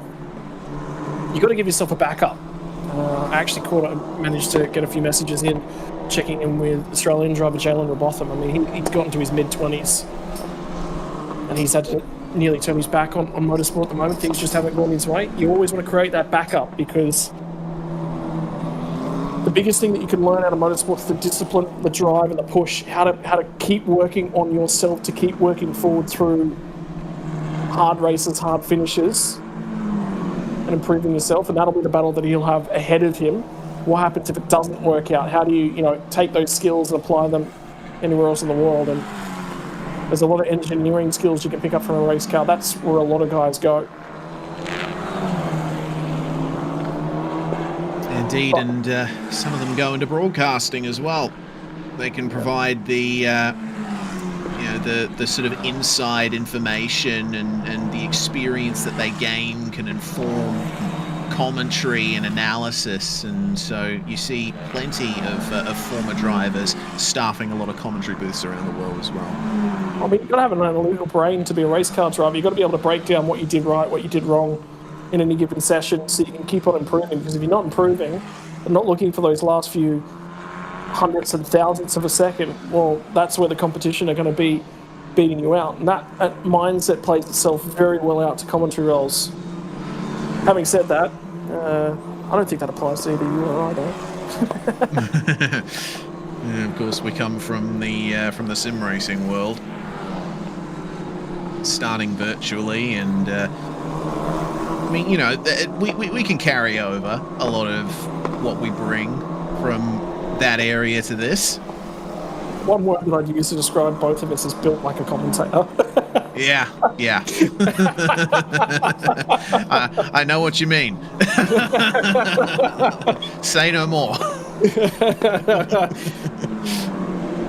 Oh dear. I think it'll be important as well for these categories. The fact that they're following us as well next round out to Bungsen Street Circuit, that'll be a really, really important occasion for these guys, because realistically, it's not Macau, but it shares elements with Macau. And for Alex Sewa, that's really, really important for his driver development program.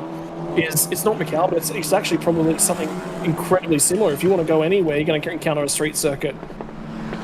So it'll be a really, really strong opportunity for him to work on that skill set. As for every one of these guys, you know, sometimes getting up close and personal with those walls can spook a young driver. So it'll be important for them to get out there and show the bravery that they're showing out here.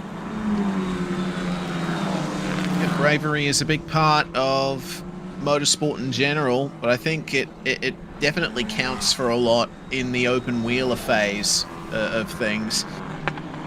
So you got wings and slicks and downforce squares with speed. So the looks like, ooh, that was very close to the call for the final lap there, but I think the clock was still running. It's actually just been called as the final lap there. So we will be getting this race off to a conclusion very shortly. Last lap time from Soa there was a full second faster than Ayrton Astathorn, who's keeping Seth Gilmore solidly at bay by over a second himself. But yeah, bravery, wings and slicks, downforce. The faster you attack a corner, the more grip you will have. I think, you know, that combined with a street circuit, it's often a recipe for fear being struck into your heart. Yeah, for sure. And you know, but it's it is one of those critical challenges because it's effectively one of the last challenges you'll ever come up across. A lot of tracks have a lot of runoff here, a lot of room to work with, and it is that last real final frontier for a driver on their way up. And for Alex Soa, there's been not a lot to talk about for his racing action for the weekend because he's led every lap. He's looked completely and utterly unchallenged. He hasn't had to do a lot of overtaking. He's just gone out there and set qualifying laps all the way to the end. He's looked after the tyres, he's managed the tyres, and they've looked after him. Final corner. 3 races, 3 dominating performances, and the checkered flag for Alex Soya. 1 for the future and 1 to keep an eye on. Starts 2025 off with 3 race wins.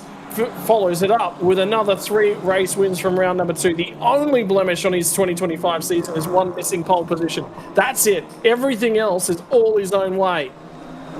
As did Thorne Gilmore across the line as well. So he will set a blazing path in terms of the championship standings as well.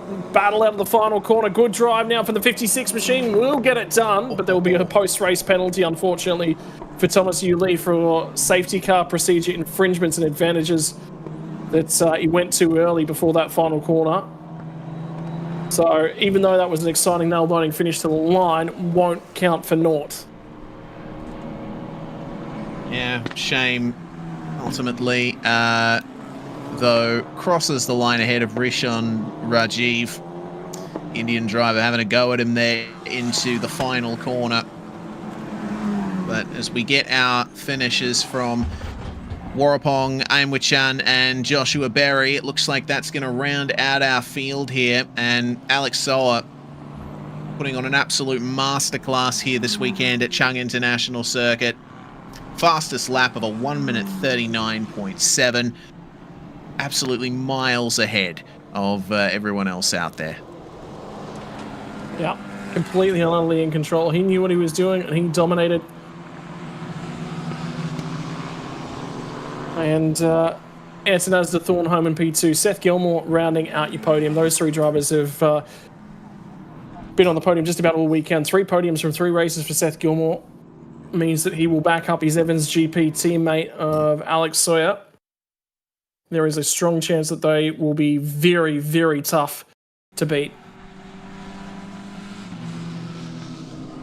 Yep, speeding to the finish and to the pit lane for our machines.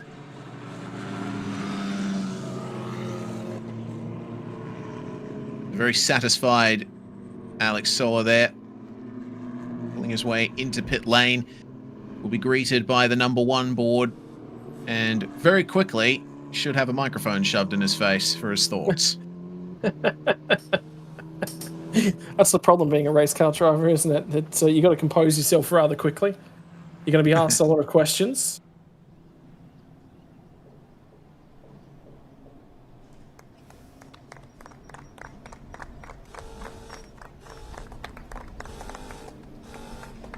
Applause for our number 12 as he pulls in and is joined by the rest of the top 2. If you're an Aussie, good day to be watching because your boy Shane Gilmore Seth Gilmore, sorry, onto the podium. Managed to keep Ayrton Asdathorn very honest throughout the course of that race.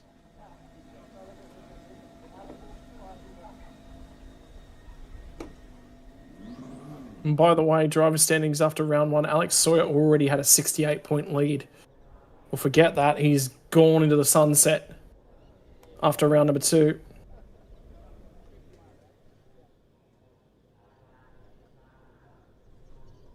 Yeah, not sure exactly what the other drivers will be able to do to arrest that momentum here for the number 12.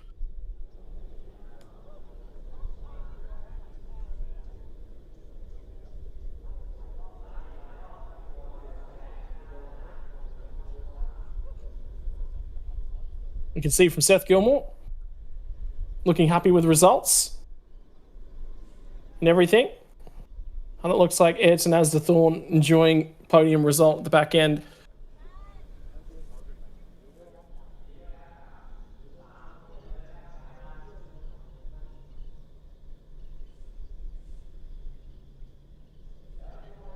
Well, that is going to bring us to a close for the racing action for Formula 4 Southeast Asia for the weekend. And here comes the highlights package to bring you all the action as it came to us on a circuit we thought might be a touchdown. Well, no, it wasn't. Not at all. Yeah. Of course, the start infringement there that later received a penalty for Thomas Yu Lee. Hard racing on the first lap. It was quite close between himself, Wang Zhongwei. Plenty of close racing into the first 3 turns, but then the gap started to stretch out. Seth Gilmore made short work of catching up to Ayrton Asdathorn and pressured him for a while, but seems that Ayrton was just able to hang on to a little bit more pace. Rishon Rajiv there battling with Yu Lee for practically the whole race, even making a move on him in the final corner. The battle for second here. Number 51 of Ayrton Asdathorn getting off to a magnificent run here. Should be very happy with his results here at his home track at Chang International.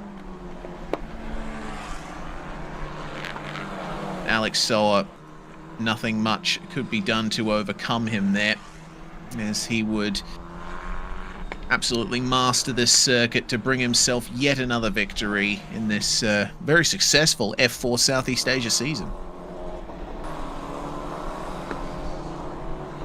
And we'll be off in a few moments to the gridding phase as well for your GT4 GTCs, and that track now looking substantially drier. That was a moment at the final corner for Alex Sora on the Evans GP machine. They will take control of the championship, not just the drivers, but also the team's championship as well, with a strong run of finishes here.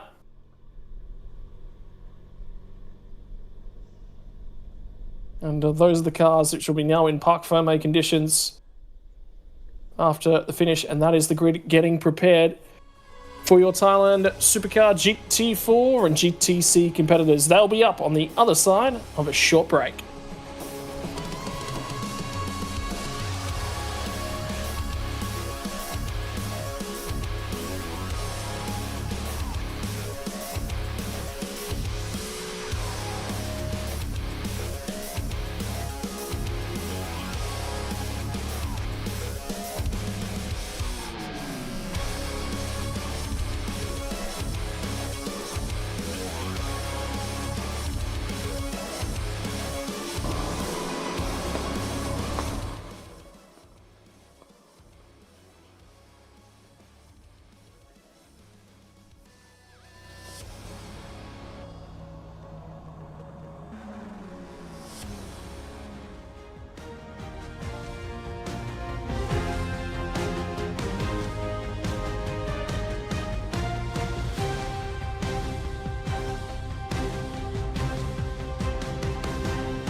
สวัสดีครับพอนะครับนี่คือทีเด็กนะครับก็เรามาแข่งในรายการของ The Super Series GT4 ขับด้วยขับ Toyota Supra GT4 Evo 2 ครับก็คิดว่าก็มาเป็นโอกาสที่ดีที่ได้กลับมาแข่งอีกรอบหนึ่งก็พอดีก็ได้มีโอกาสได้รถใหม่มาด้วยก็เลยตื่นเต้นกับรายการนี้ตื่นเต้นกับสนามนี้ด้วยครับด้วยไม่ได้ขับรถ GT มาสักพักหนึ่งเนี่ยก็รู้สึกว่าตอนขับลงไปเนี่ยแรงจีมันเยอะกว่าพวกproduction พวก endurance ค่อนข้างเยอะแล้วก็ต้องใช้ aero ต้องใช้แบบรถมันแรงกว่าเยอะก็ตอนที่มาซ้อมในเดือนมีนาเนี่ยก็รู้สึกว่าค่อนข้างท้าทายแล้วก็ค่อนข้างที่มันต้องปรับตัวค่อนข้างเยอะก็เราก็เลยรู้สึกว่าถ้าเราจะมาขับด้วยคนเดียวนี้เราก็อาจจะไม่ไหวก็เลยมีเชิญทางฮิเดะมาช่วยขับด้วยช่วยสอนแล้วก็ช่วยเซตรถให้ด้วยครับตื่นเต้นมากๆนะครับเพราะว่าไม่เคยขับแต่ GT4 นะครับนอกจากฝาก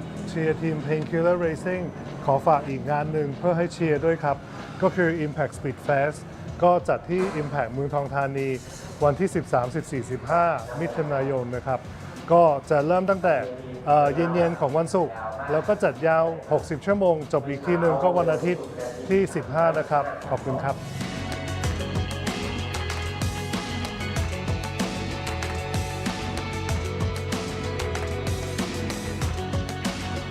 ครับผมปีนี้ในทีมเราก็มาเป็นในรถคันใหม่นะครับในรุ่นซูเปอร์คาร์ GT4 ครับปีนี้ทีมของเราก็เลือกใช้รถเป็น GR Super GT4 Evo 2 นะครับหลังจากเราได้ทำการซ้อมแล้วครับก็ได้เจอแบบปัญหาใหม่ๆอะไรเงี้ยครับเราเหมือนต้องเริ่มต้นใหม่ครับแล้วก็พยายามทำเต็มที่ครับก็ต้องมีหลายอย่างที่ต้องปรับตัวครับทั้งเรื่องความเร็วแรงจีแล้วก็เรื่องเซตติ้งที่ต้องปรับกันไปครับเป้าหมายในปีนี้นะครับเราก็ทำเต็มที่ครับเพื่อเอาชัยชนะมาให้ทีมได้ครับยังไงก็ฝากติดตามพวกเราทีม Alpha Factory Racing Team by Pauta เบอร์ 33 ในรุ่น GT4 ด้วยนะครับ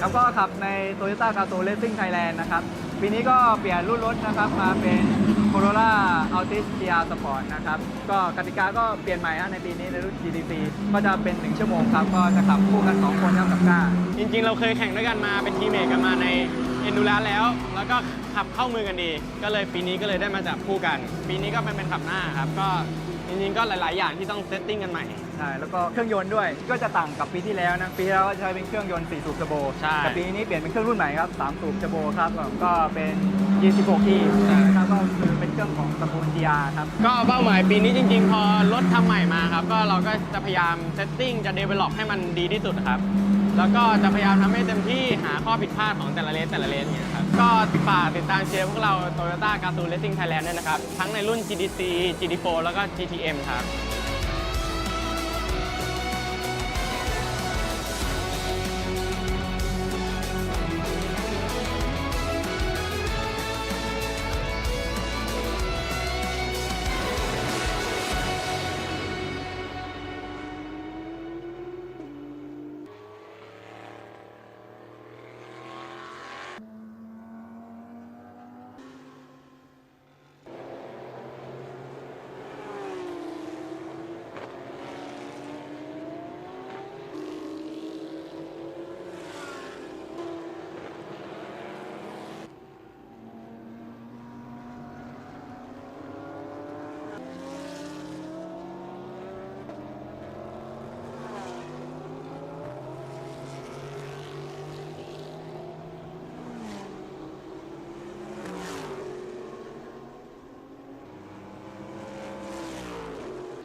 แน่นอนเลยครับคุณผู้ชมครับยังอยู่กับบรรยากาศสบายๆแบบนี้นะครับที่สนามช้างอินเตอร์เนชั่นแนลเซอร์กิตจังหวัดบุรีรัมย์นะครับและรุ่นที่อยู่ข้างหลังผมนี้ครับเป็นรุ่นที่อยู่ในรายการ TSS The Super Series by B-Quik นะครับนั่นก็คือรุ่น Thailand Supercar GT4 และ Thailand Supercar GTC ครับวันนี้ผมอยู่ตรงหน้าบริเวณรุ่นของ Thailand Supercar GTC นะครับไปพูดคุยกันสำหรับนักแข่งที่ผ่านการคุริฟายมาอยู่ในกริดสตาร์ทอันดับต้นๆไม่ว่าจะเป็นเดเมียนแฮมิลตันนะครับรวมไปถึงแจ็ค ลัมวาร์ดน่าจะมีปัญหาเรื่องของรถยนต์นะครับในเรื่องของวอร์มอัพนะครับเกียร์ไม่เข้าแต่เราไปพูดคุยกับอีกหนึ่งนักแข่งนะครับอยู่ในกริดตรงนู้นเลยนะฮะกับเปเปอร์ซิราเมตทั้งสุธีรนนท์กุลตามผมมาเลยครับคุณผู้ชมครับสำหรับรุ่นนี้นะครับแน่นอนฮะเราก็จะมีในเรื่องของการแข่งขันเนี่ยใช้เวลา1ชั่วโมงบวกกับอีก1รอบสนามนะครับก็บางรุ่นอย่าง GT4 เนี่ยก็จะมีนักแข่งถึง2ท่านด้วยกันนะฮะซึ่งในเกรดแรกของ GT4 เนี่ยไม่ว่าจะเป็นคมิกกันสูตรกันนาทีกุศิรีนะครับอันดับที่1ในอันดับที่2ก็จะเป็น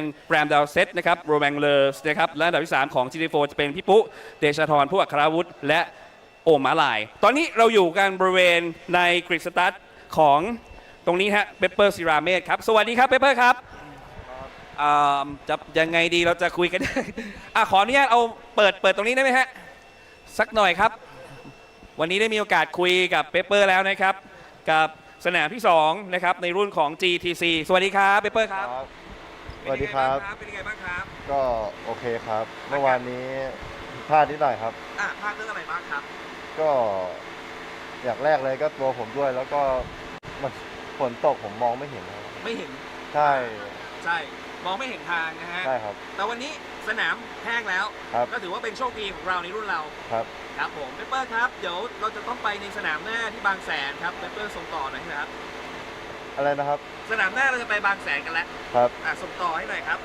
ก็ฝากเชียร์ต่อไปด้วยครับในสนามหน้านะครับบางแสนครับผมขอบคุณครับเป็นกำลังใจให้นะครับแน่นอนนะว่า Ford Daytona เนี่ยจะค่อนข้างแบบขับค่อนข้างยากนะฮะเพราะฉะนั้นเนี่ยเดี๋ยวเราก็ต้องดูกันต่อในกริดต่อไปเนี่ยก็จะเป็นของเอกอัครพงศ์นะตอนนี้กำลังดูเรื่องรถอยู่นะครับแต่ว่าเรามาหมายเลข23กันก่อนนะครับชงยีแล้วก็เชนอังวันนี้ใครขับเป็นหมายแรกนะฮะสวัสดีครับ Hello How are you Okay Pretty good and you Yeah I'm feeling good but want to start the race soon because I need to pee.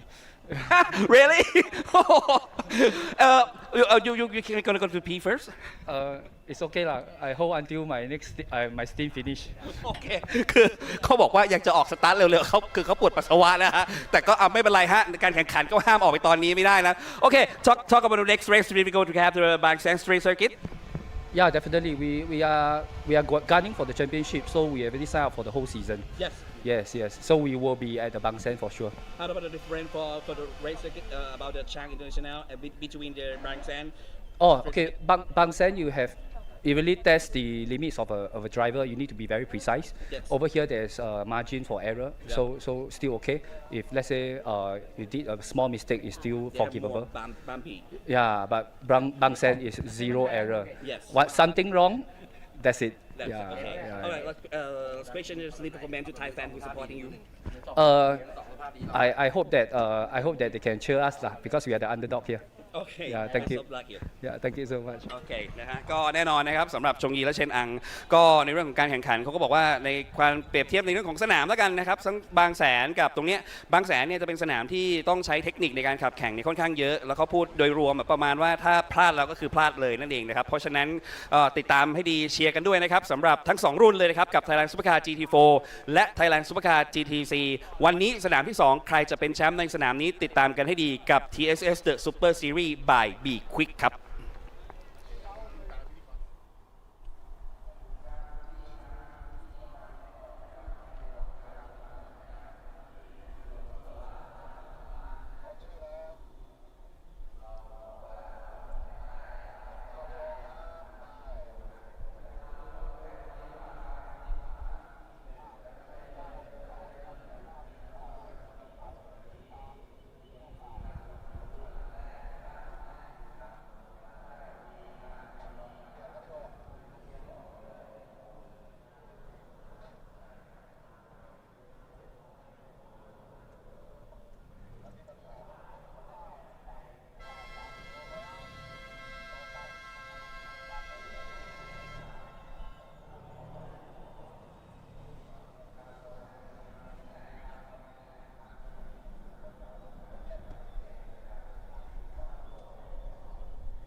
Well, hello and back. Welcome back, ladies and gentlemen, for the second to last race of your Thailand Super Series opening weekend. GT4 and GTC yesterday had the daunting task of switching to wet tyres on the grid. Today, it's been a difficulty in determining what setup to run throughout the duration of the day because they've had the longest time to sit, to watch, to think about. And, well, that is a stone-dry track. By the time they get out there, there'll be very little rubber laid down. And that's the driver that finished second overall yesterday, Todd Kingsford. Managed to bring it home in P2 overall yesterday, so a great start for him to the weekend. But, yeah, that track is stone-dry now. We already saw it for the F4s. But that decision's now been made for the teams. I just wonder who has put on a full dry setup and who didn't have time to adjust. Yeah, that is the big question. Obviously, a little bit more time through the F4 race for them to assess how the track was evolving. But now we'll see who has managed to get that proper setup onto the car in time as the GR Supras that dot this field get ready to move things away here. We have a Porsche Cayman on pole. And it seems that most of the GR Supras are bunched together here from 8th to 12th. We do have the highest starting Supra in 4th for the time being, but a nice run through of these cars. We have majority of the field being Porsche Caymans and Toyota GR Supras. One Aston Martin on the field, which is also starting on the front row. And further back, we have the Toyota Gazoo Racing Thailand entry, which is a bit of a ways back in the 19 there. We have the AMG, the number 44 as well, starting out of 12th place. Damien Hamilton, solo driver in the 88 as well, and the TA2 Ford Mustang here, which is going to start on pole position for the GTC class. GT4 and GTC here for the second of our TSS Supercar races for the Sunday. And this will be the final GT race full stop of the weekend here at Chang International Circuit. Kids are certainly going to get a big show here with a 1 hour race plus 1 lap on the cards. Yep, a lot of time for things to go right, a lot of time for things to go wrong. Pit stops to worry about. And it's now getting late in the day as well. What is that going to do? Oh, look at the track temp. Yep, it's come up a fair way. Wasn't long ago, that was below the 30-degree mark with a little bit of water on it. Not anymore. That sun has kicked into overdrive this afternoon. Certainly has. It was for the second last time today, previewing the track. A lot of changes it's been through today.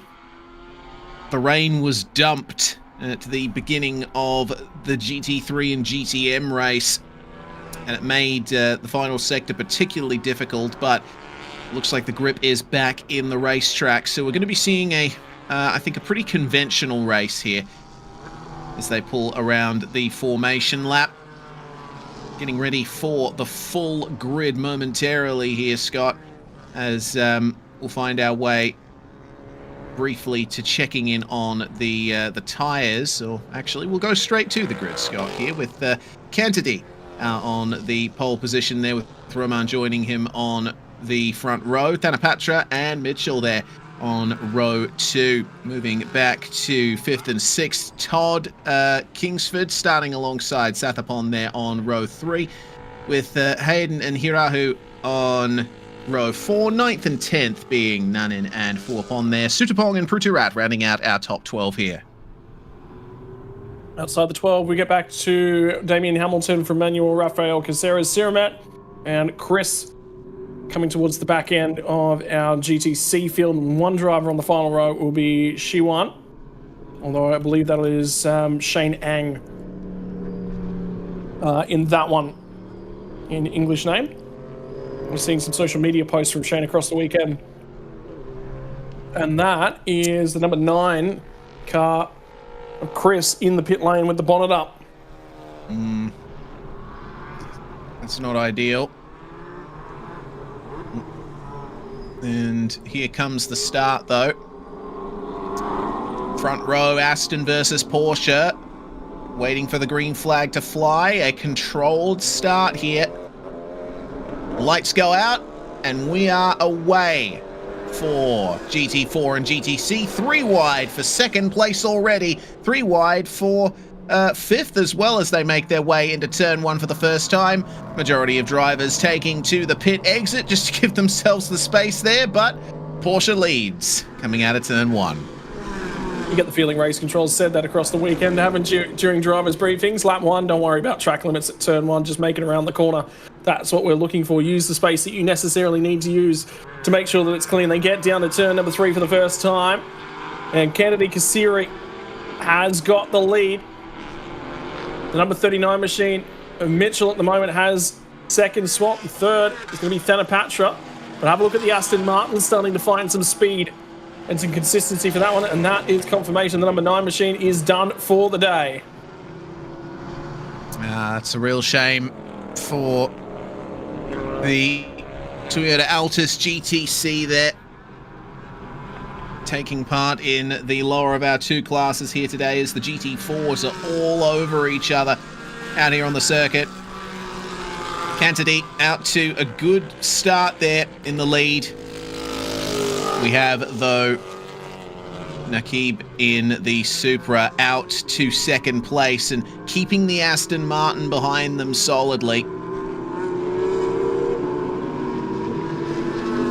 Reasonably clean opening lap, but aggressive as well. That's what you want to see. The tyres start to come up to temperature. Remember Hayden Heikel over the last couple seasons in a mix of eco-compact and the lower class as well.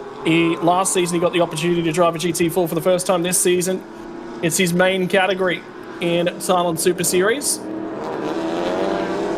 And we've had a little bit of insight into the thoughts behind that team as well, thanks to Daniel Bilski, who'll be climbing behind the wheel of that car for the second half of the race.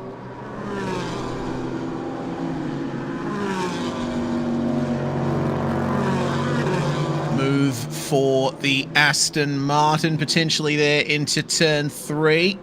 Keep our eyes peeled on the 95 and the 36, and it looks like the Aston has managed to get back past the Toyota Supra. So Roman in the number 7 will shortly be in hot pursuit of Cantady in the Porsche. Always a matter of for now, isn't it, though? Because you get crossover at turn 3, and then all of a sudden they get the drive back out the other side. So sometimes you just can't hang on to it. But for the Aston Martin, it has managed to secure second spot as they head down through turn 5 and 6.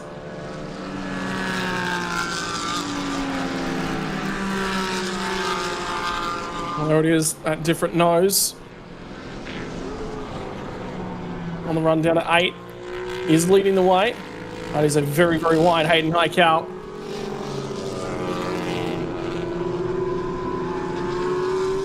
Yeah, wide indeed. Going to be keeping an eye on Romain Leroux in the Aston Martin to see if he can catch up to Cantady Kasiri, as the lap will come to an end here. First proper lap of the race there, and it's a 144.7 from our leading car. And it seems like the Aston's been able to stay within about 2/10 of that for the time being. The race will fall into its rhythm for now. And once they get those tyres fully heated up, once they fully get into the rhythm of the track, then we may see the moves forward. Remember, of course, that there will be pit stops this race as well. First black and white flag of the race is going to be going to the number 39 for exceeding track limits at turn 11, 12, 1, 8, and 11. So that took 2 laps. I guarantee you that's the opening lap and then the second lap. Guarantee you. Almost spending more time off the track than on it at that point. That's quite the hurry up that race control's given that machine. Battling further back, though, car number 44 with Pruterat Sirirongrith trying to hold back the number 33 Toyota Supra. Very entertaining little fight here for the last position in the top 10. Yeah, and this is GTM versus GT Pro. And the GT4s as well. The next to machine. Siramat in dry conditions, by the way, has taken class leader GTC. And already built a 1 second margin. Shayna Ang has already driven through to P2 in the Honda Civic. So he's having a very, very strong start to that race. Actually, we might only have 2 GTC cars out there, because I'm not seeing timing sectors for Damien Hamilton. Now, we did have issues with the 77 Lamborghini Gallardo yesterday, and it's not back out there, so I'm not that sort of doesn't shock me. But to not see the Ford Mustang Trans Am 2 is a surprise. Well, there'll only be 2 cars out on track in GTC, it seems. Man, and then they both are. That's not ideal, but the Daytona GT Coupe here. I mean, I love the GTC class just for the sheer variety of machinery here. You've got the front-wheel drive Honda Civic FK8, and it's chasing down a Shelby Daytona. Like, where else are you going to get that? Yeah, just about nowhere, Reese. That's the best answer I can give you. Yeah, not even in sports sedans down here in Australia do you see that level of machinery variety. Well, guaranteed second place here for Chongyi and Xiwan in the number 23 Civic if they can keep it on the track there. For now, number 1 is in position 1 in GT4. Kantadi Kusiri putting on a great race so far. It's really setting the fastest first sector of the entire race so far. Last lap was a 1:44.7, which is nearly matching his best lap time. So the form in that Porsche Cayman is nothing if not consistent. But keep an eye out for Romain Leroux in the Aston Martin behind. We'll wait to see if he can make an impression on the lead. He's definitely broken free of the third place battle here. The 39 and the 99 now coming together.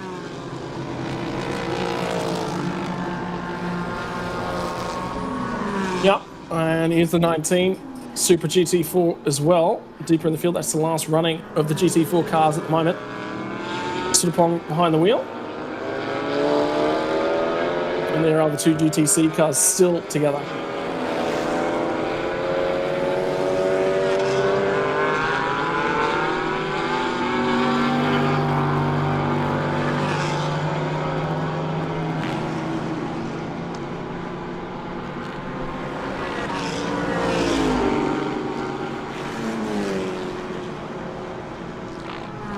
In the meantime, we've cleared 8 minutes out of the clock.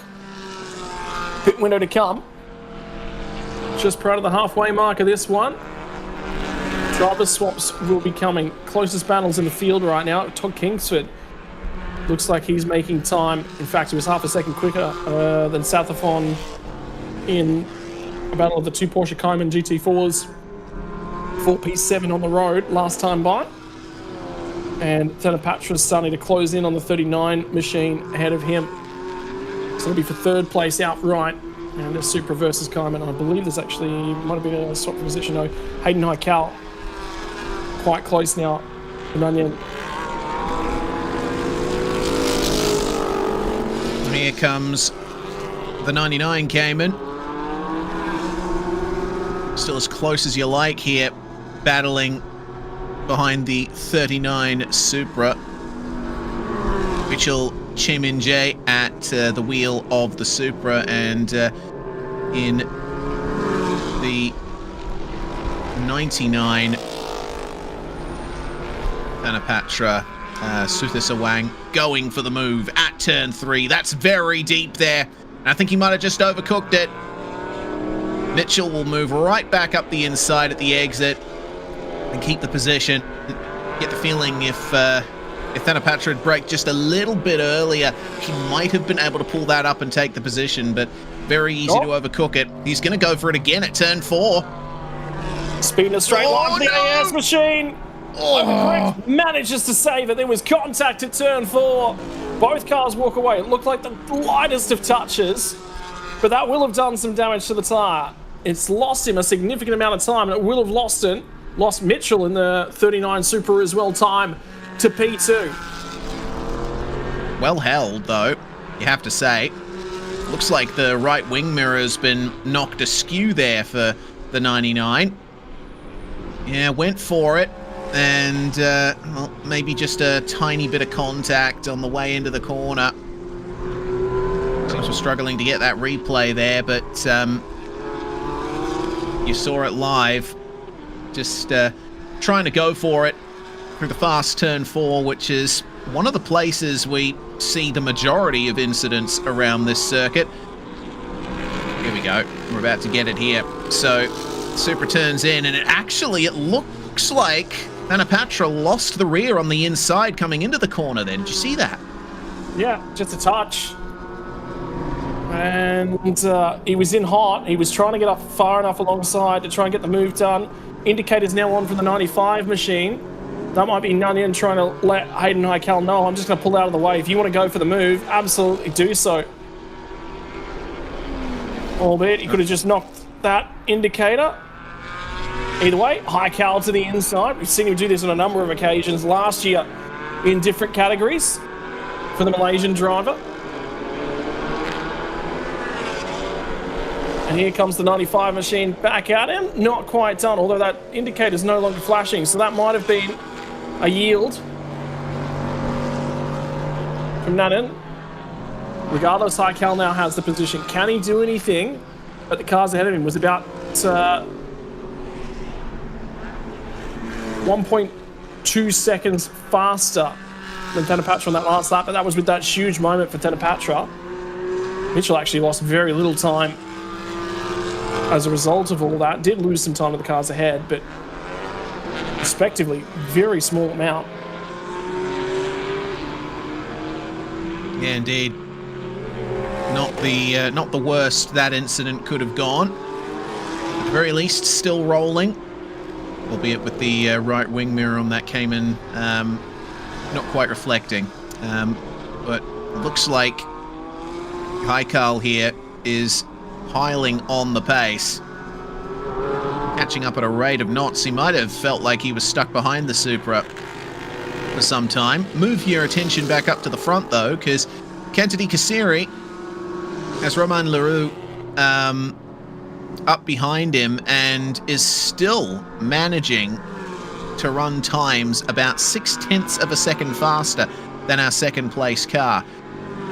Gotta wonder, Kentadi is going to be handing over that car to Kamik Karnasuta, and then the Aston Martin will shortly come into the hands of Graham Dowsett.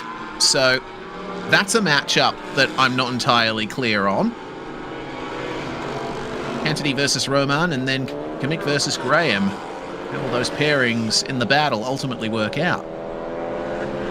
From race control, we've already had a penalty issued out to the 99 car. It sits fourth on the road, Thanapatra, and that was that Porsche. I had a moment a few laps ago, contact with Mitchell in the 39 machine. 5-second time penalty. It's also been added to their pit stop time, so they are free to serve that one as well. Update on the Lamborghini as well. They did manage to repair that car, the Lamborghini Gallardo. It did manage to get back out onto the racetrack, but it didn't make it further than turn 1. Realistically, somewhere between turn 1 and turn 2, which is the kink on the run down to turn 3. On the warm-up, that was the lap to the grid. That was not the formation lap after we pulled away from the grid. Yeah, I'm sure that if you were all out there sticking with the coverage here in between our commentary stints, you would have seen the truck out there taking him back to pit lane. I spied that as I was taking care of a few other things behind the scenes. I thought, oh, that's probably relevant. And then we have our full answer to that question. And it looks like we're going to be having 10 minutes exactly now until the pit window opens. This will shift things around a little, I'm sure. In terms of, you know, we have gold, silver, and bronze driver pairings in this series as well, and that affects your total time that you have to spend in the pit lane. Any time penalties that race control adds will then be added on to your pit stop. So look forward to some more drama to come. There was a bit of drama there for the 98, I believe, was the car that went off there at turn 4. Todd Kingsford struggling a little bit. Number 60. Yadaharu at the wheel of that one. He's really ragging it.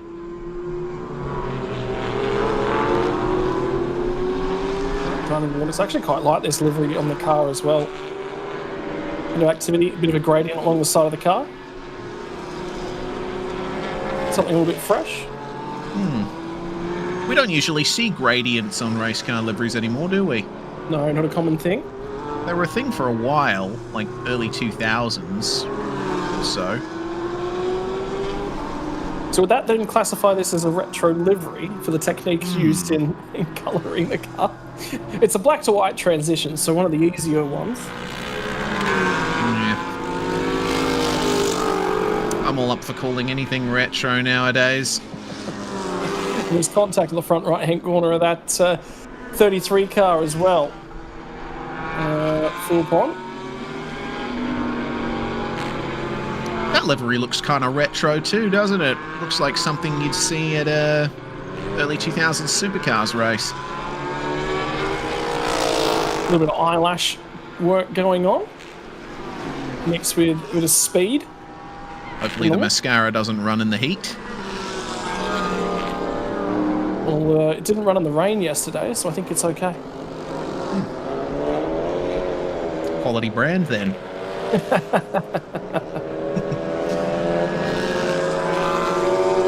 Number 19, Sutapong at the wheel of the Toyota Gazoo Racing Thailand entry. The cars have had varied results this weekend, haven't they? Toyota Gazoo Racing Thailand has turned up with a plethora of cars in most of our categories here. They even have a truck racing in Super Pickup as well, the Hilux Champ entry. But haven't quite been able to get those solid results here from the first proper round of the TSS season. Yeah, no, it's been struggle street, unfortunately, for them. And it's never really gotten better. But therein is where you start. It's what you do with what you start with that really counts at the end of the season.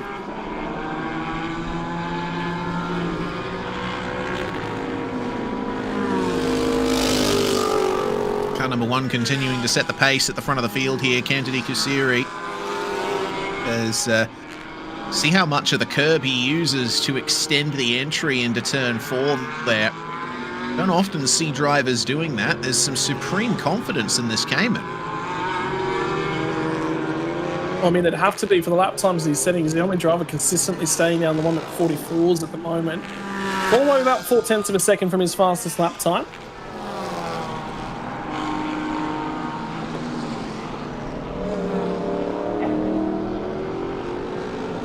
Really see the sun's dipping lower in the sky as well.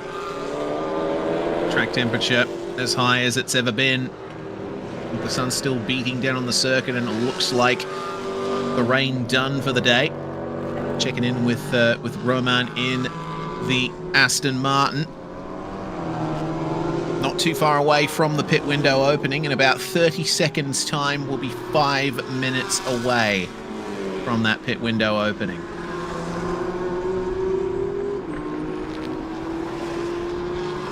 Big thing is who's on charge in the field at the moment. New best lap time for the 39 machine. Mitchell behind the wheel. Right now, the tricky thing to sort of keep an eye on is Patra in the 99 machine, sitting 4th place in the road that Porsche came in. Has picked up a 5-second time penalty to be out of the pit stop. So right now, that additional time penalty would drop them behind Hayden Heikel, Daniel Bilski, Mercedes entry. And a fresh penalty's just come through from race control as well. It's the 39 car, the car that we're looking at right now in 3rd spot. They have picked themselves up a 5-second time penalty as well. Yep, it's another one of those continued abuse of track limits penalties here. And I think it's understandable seeing the amount of those penalties that have been handed out today. This is a truly modern venue here at Chang International Circuit, and it has played host to Grand Prix motorcycle racing as well as World Superbikes, I believe. So it's a circuit that has wide asphalted runoff areas, very flat curbs. So it's very easy to push the limits here. And because there's so much far away from the racetrack with these big runoff areas, I don't think the drivers really have too many reference points aside from those brake markers that you see painted on the circuit in some of these braking zones. I was actually doing a little bit of a Google Maps tour in and around the circuit yesterday in the area around it. There's a drift track down over near in between turn 1 and turn 3, off to driver's left. There's a giant car park way out the back over there, and then there's a drag strip. So when we get down here to turn 1, it'll be the right-hand side of our camera shot, driver's left. Basically, turn 1 and the long, wide straight that starts here is the runoff area for the local drag strip. All those buildings you can sort of see in the background there. There's a driver safety training facility as well. And then down here over the back, somewhere about now, is where the drift track starts. It's a supreme venue, and I'd love to visit it. Plenty of options if you're a competitor or a spectator. Other hotels very nearby. Not too far out of Bangkok either. So, if you're looking to have a Thai holiday, come over to Buriram. About 5 hours by road, but we're Australian, that's nothing to us. A lot further to go just to get to Thailand, so. And then over out near turn 9, out the back over in that direction, which we'll get to in just a few moments. Buriram United soccer team, but also local shooting range as well, outside the racetrack. And there's also a motocross track in the vicinity. It's quite, I mean, Google Maps always don't really give you great shots of motocross tracks at the best of times, but that did look quite aged to do on that. But it's sort of motorsport facility, motorsport precinct, if you will.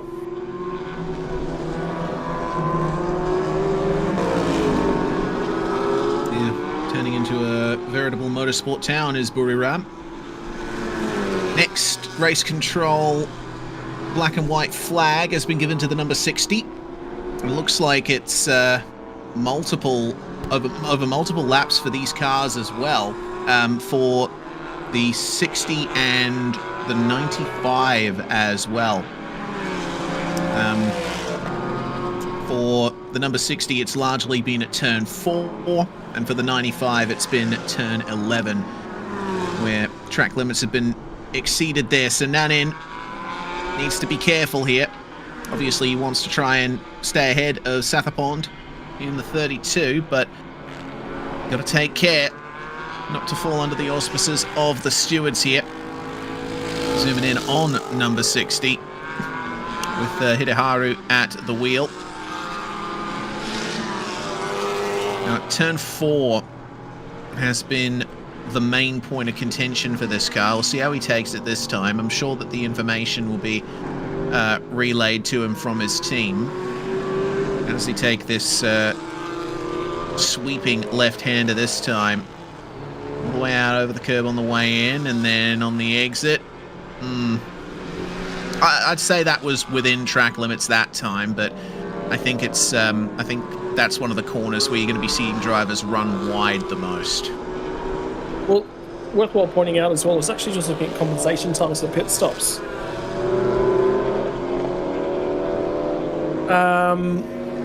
And there's a sort of 145 seconds, so that's nearly 2.5 minutes.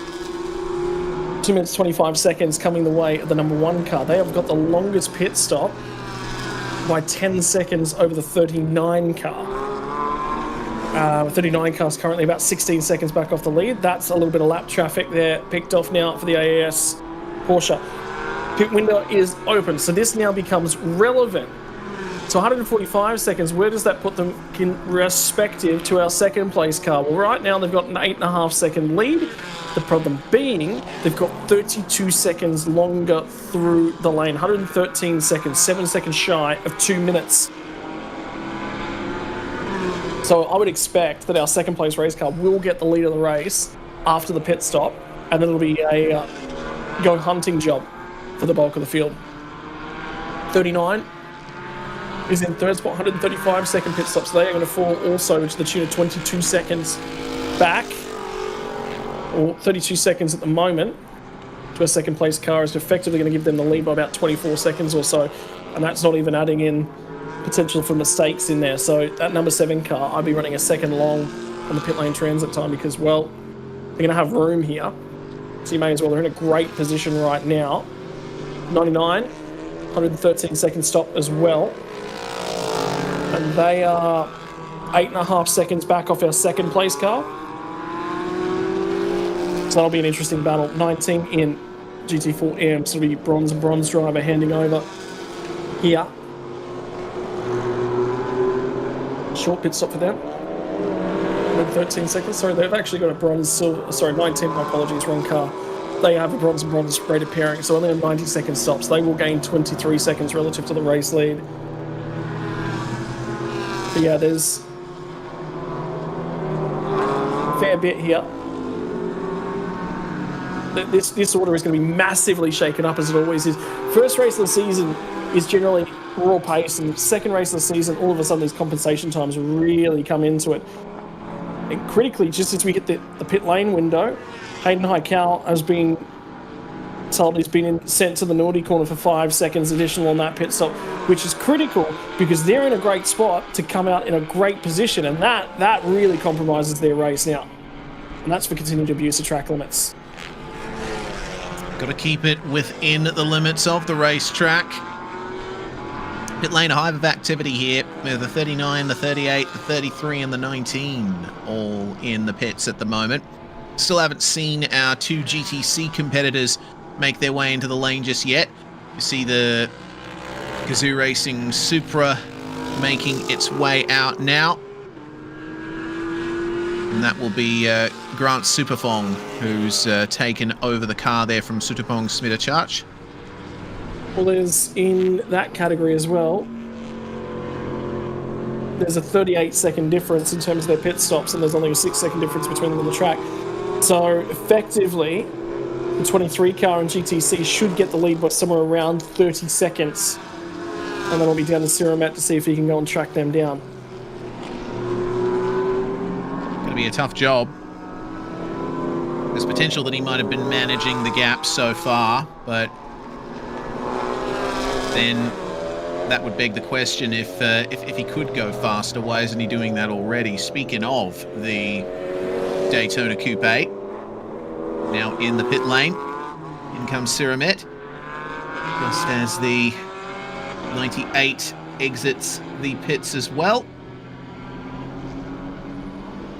Looks like car 44 has also been shown the black and white flag, Pruterat, exceeding the track limits there.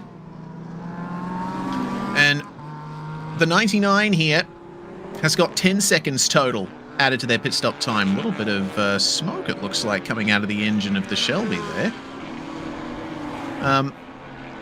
Yeah, so there were the front brake, actually. Yeah, true. We'll see. But the 99 has had 2 5-second penalties imposed for track limits.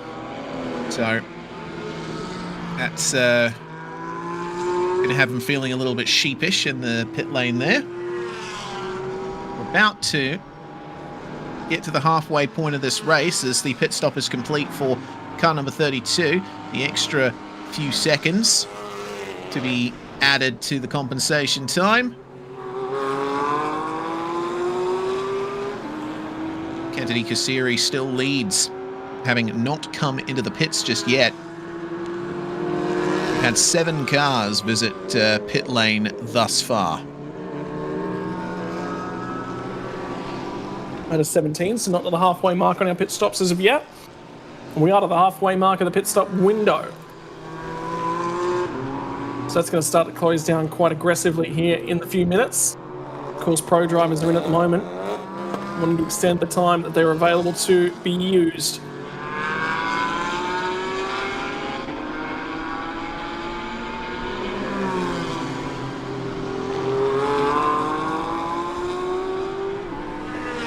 In comes the Civic, who will likely be granted a dominant lead in GTC with the shorter pit stop compensation time.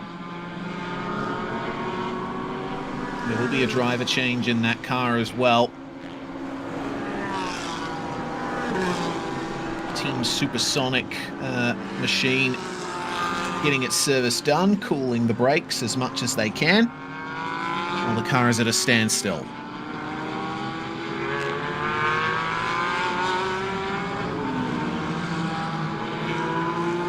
In comes Pruterat meanwhile in the 44.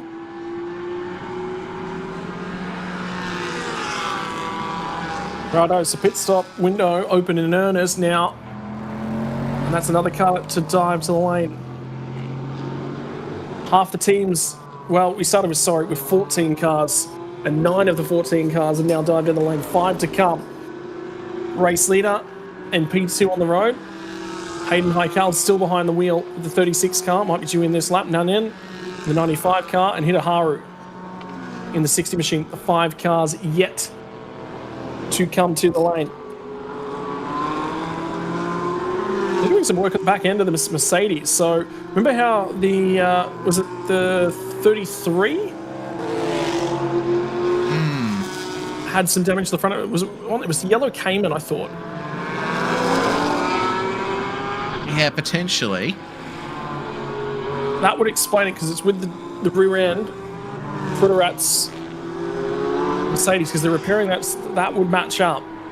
Yeah. I have an answer to that mystery. 95 in next. And this car will be due for 113 second entry to exit time. It's about bang on with the average. Rakun jumping into the car there. As that looks like Pruterat getting going in the background there.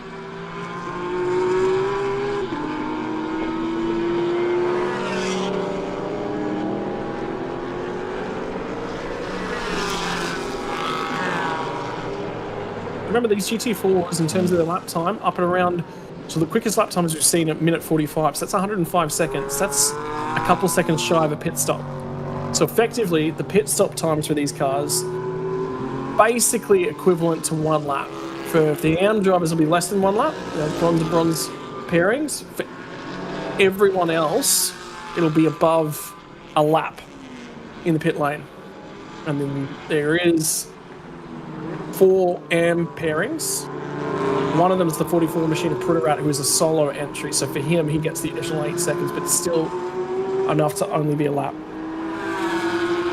All the remaining cars that hadn't pitted are now in the lane, and Kennedy Kasiri jumping out of the number 1. Roman LaRue bringing the Aston Martin into the pit lane at the moment, and you see Graham Dowsett right next to him. A bit hesitant to get into the car there. I don't know if there's some extra work that they're going to have to do to that thing.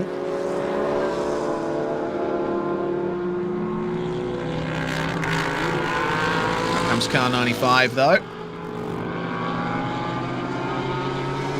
Kennedy Kasiri as well in that number 1 car. They look quite animated at that car, trying to get that pit stop rush through. Well, the thing is, boys, you're going to be sat there in the pit lane for 2 minutes plus.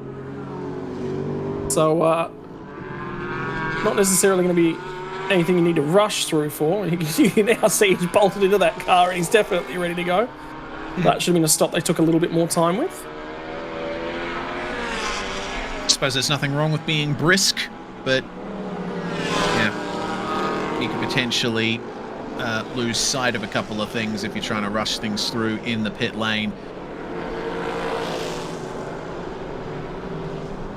Car's still out on the racetrack and the pit window is closed, so everyone has managed to pit within the window. Good to see.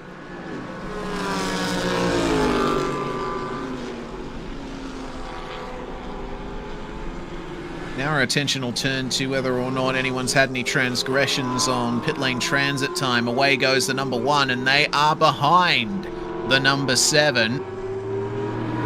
Graham Dowsett brings the Aston Martin out of the pits here. And we'll wait and see what his pace is like versus Kamik, who's taken over the Cayman. And in fact, number 32, thanks to the longer compensation time there for the number 1, has ended up grabbing second place from that. So now it's all on for Kamik Kanasuta and get those tyres heated up as soon as he possibly can, and set about chasing down that top step on the podium once more.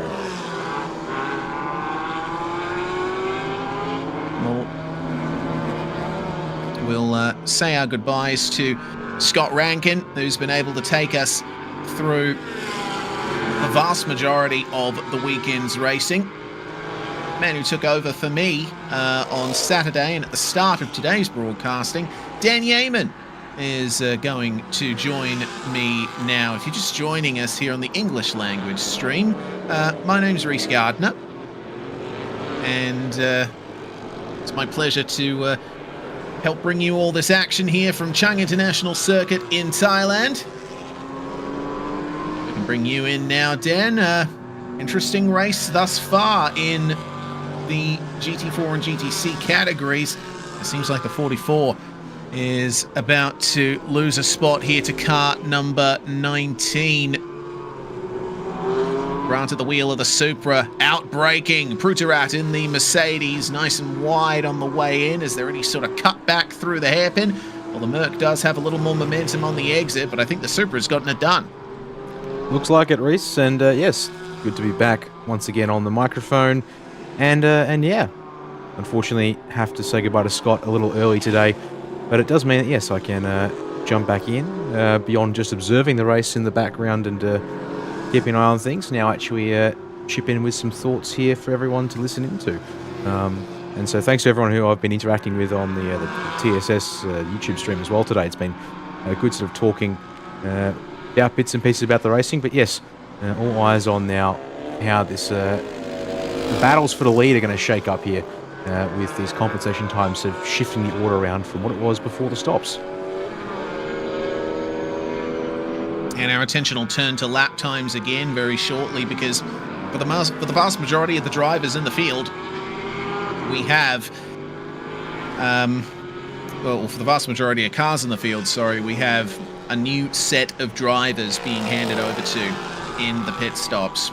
Cars like this one, the 44, have a solo driver at the wheel. In this case, it is Pruterat Sirironggrith. We also have Todd Kingsford in the number 98, running in P7, and that Daytona Coupe behind the Mercedes, driven by Siramet. Unfortunately, we seem to have lost our other solo driver in the race, Damian Hamilton, who could not take to the start in the Ford Mustang TA2, a car that I think notoriously had a few mechanical issues last year, and it seems they haven't quite shaken those gremlins here in 2025. One or two issues, yes, but not actually too many problems, I would say. That car was actually, if anything, one of the more slightly reliable ones in GTC. But yeah, unfortunately, it's meant our GTC class today has taken an absolute hammering when it comes to the fact that we've only had two cars able to actually do the race up to this point. We're hoping, obviously, that stays that way to finish off the day. But GT4 field is strong. All 12 cars started, all 12 cars still running, as we're coming up to this final third of the race. And still looking here at Prutarap, but unfortunately now dropping well back on his own as the 12th and final GT4 run-up in this class. And hoping this won't be the case, I'm sure, but at the rate that he dropped 3 seconds on the last lap to Grant, who passed him in the process, and on average about 3 seconds off the fastest drivers out there right now, would suggest that's probable. In fact, it might even be more than 3 seconds. Looking at Kimmich, I think has put down an absolute banger of a lap time in third place. Yeah, 145.8. Compare that to a 47.2 for the second place car, and 48.6 for Graham Dowsett in one of his first laps there in the Aston Martin. I get the feeling we're going to be seeing that top three compress as time goes on here. At 2 seconds a lap almost there over Dowsett. Kimmich will be on him in 6 laps time. We need to keep in mind the number 32 as well. Sapond and Iaro at the wheel. But this is the battle for fourth. Number 36, Dan Bilski, and now Decathlon at the wheel of the 99 Porsche, chasing down Daniel in the Mercedes. Looked like a little bit of cutting of turn 1 there. Wonder how long it's going to be before we get our next black and white flag from race control. Yeah, they've been coming up thick and fast, as here we go to the inside. Looks Decathlon on Bilski. Apex left. Oh, Bilski wanted to turn in. Is denied by the presence of Decathlon up the inside. Will take the place away from the Mercedes on the corner, and we'll cover up to turn 4, but I don't think there's going to be too much threat based on the way they're holding station between the corners there, Reece. So I think that's position made and done for now, unless there's a return of Serpent. Even then, through turn 4, the Cayman looking, and Decathlon looking much more confident with the cornering performance of that car versus Bilski and the Mercedes. Yeah, that number 1 is looking like the best prepared car out there. Thanapatra in the car for the first half of the race was looking clean, comfortable, and quick. I did like that little exchange as Bilski, presumably his train of thought went, yeah, I'm going to turn in for the hairpin. Oh no, okay, no worries, sir. There you go. Further back, looking like a 3-way fight for P6 here. The 95 up ahead there with Prakun now at the wheel, and the dive from Nakib, who has taken over the Supra there.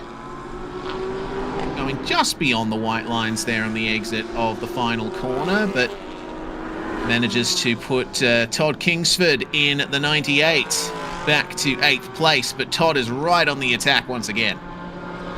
Yeah, he'll be trying. Ended up second outright yesterday, and also was the winner of the GT4 AM subdivision.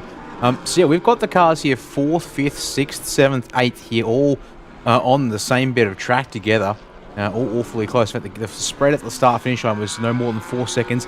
And then there's this for the lead of the race. Graham Dowsett has no answer to Iaro up the inside at turn 5 for the B-Quik Absolute Racing Porsche, number 32 machine. Pardon me, just, yes it is. It is indeed. I was like, hang on, that's a B-Quik car, right? I actually lost track of the sponsor there on the side. But check the box, new race leader, and it's another Porsche Cayman making its way forward. There. And it would appear there for Graham Dowsett, just a little off the pace compared to Iaro at least. And if he's not careful, could be under threat from Kimmich as this race goes on. We'll get updated lap time shortly, but on the last one, I think it was about 2 seconds slower. And then the number 1 came in here in 3rd place. There's that car now on screen.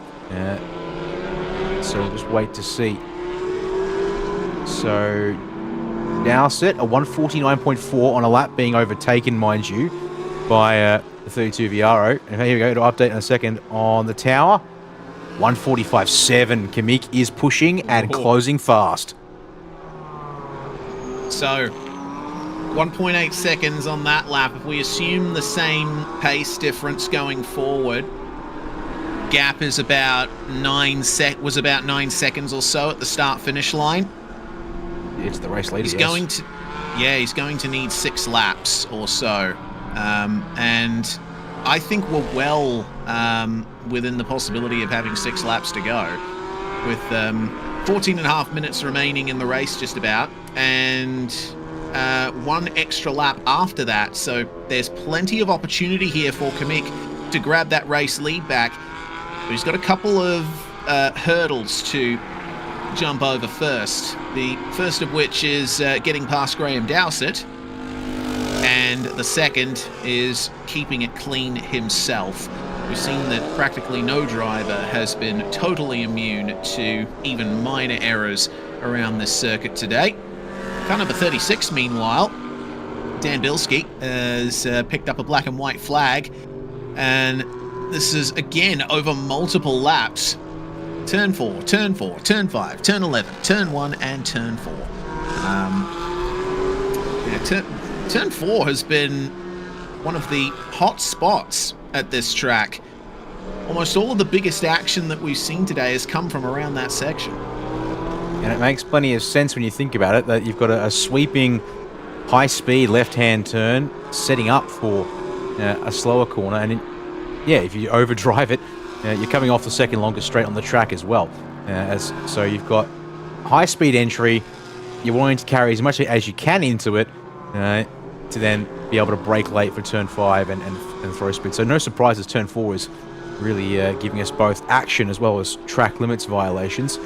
As here is Kamik on screen again and pulls nearly another 4 seconds out of Graham Dowsett ahead.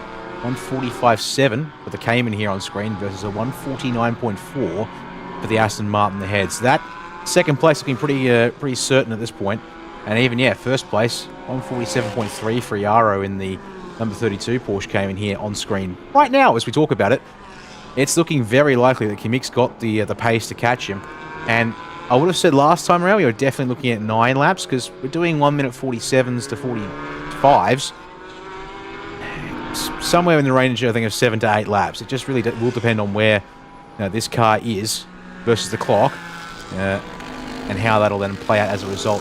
Whilst we've been talking, more track limits warnings now for the 95 machine of Prakun, Toyota Supra, down in 7th, and the number 32 race leader.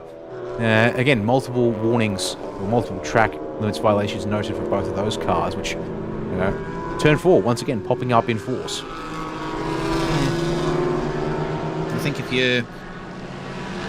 if you're finding track limit violations on the race control feed, it's almost likely going to be turn 4.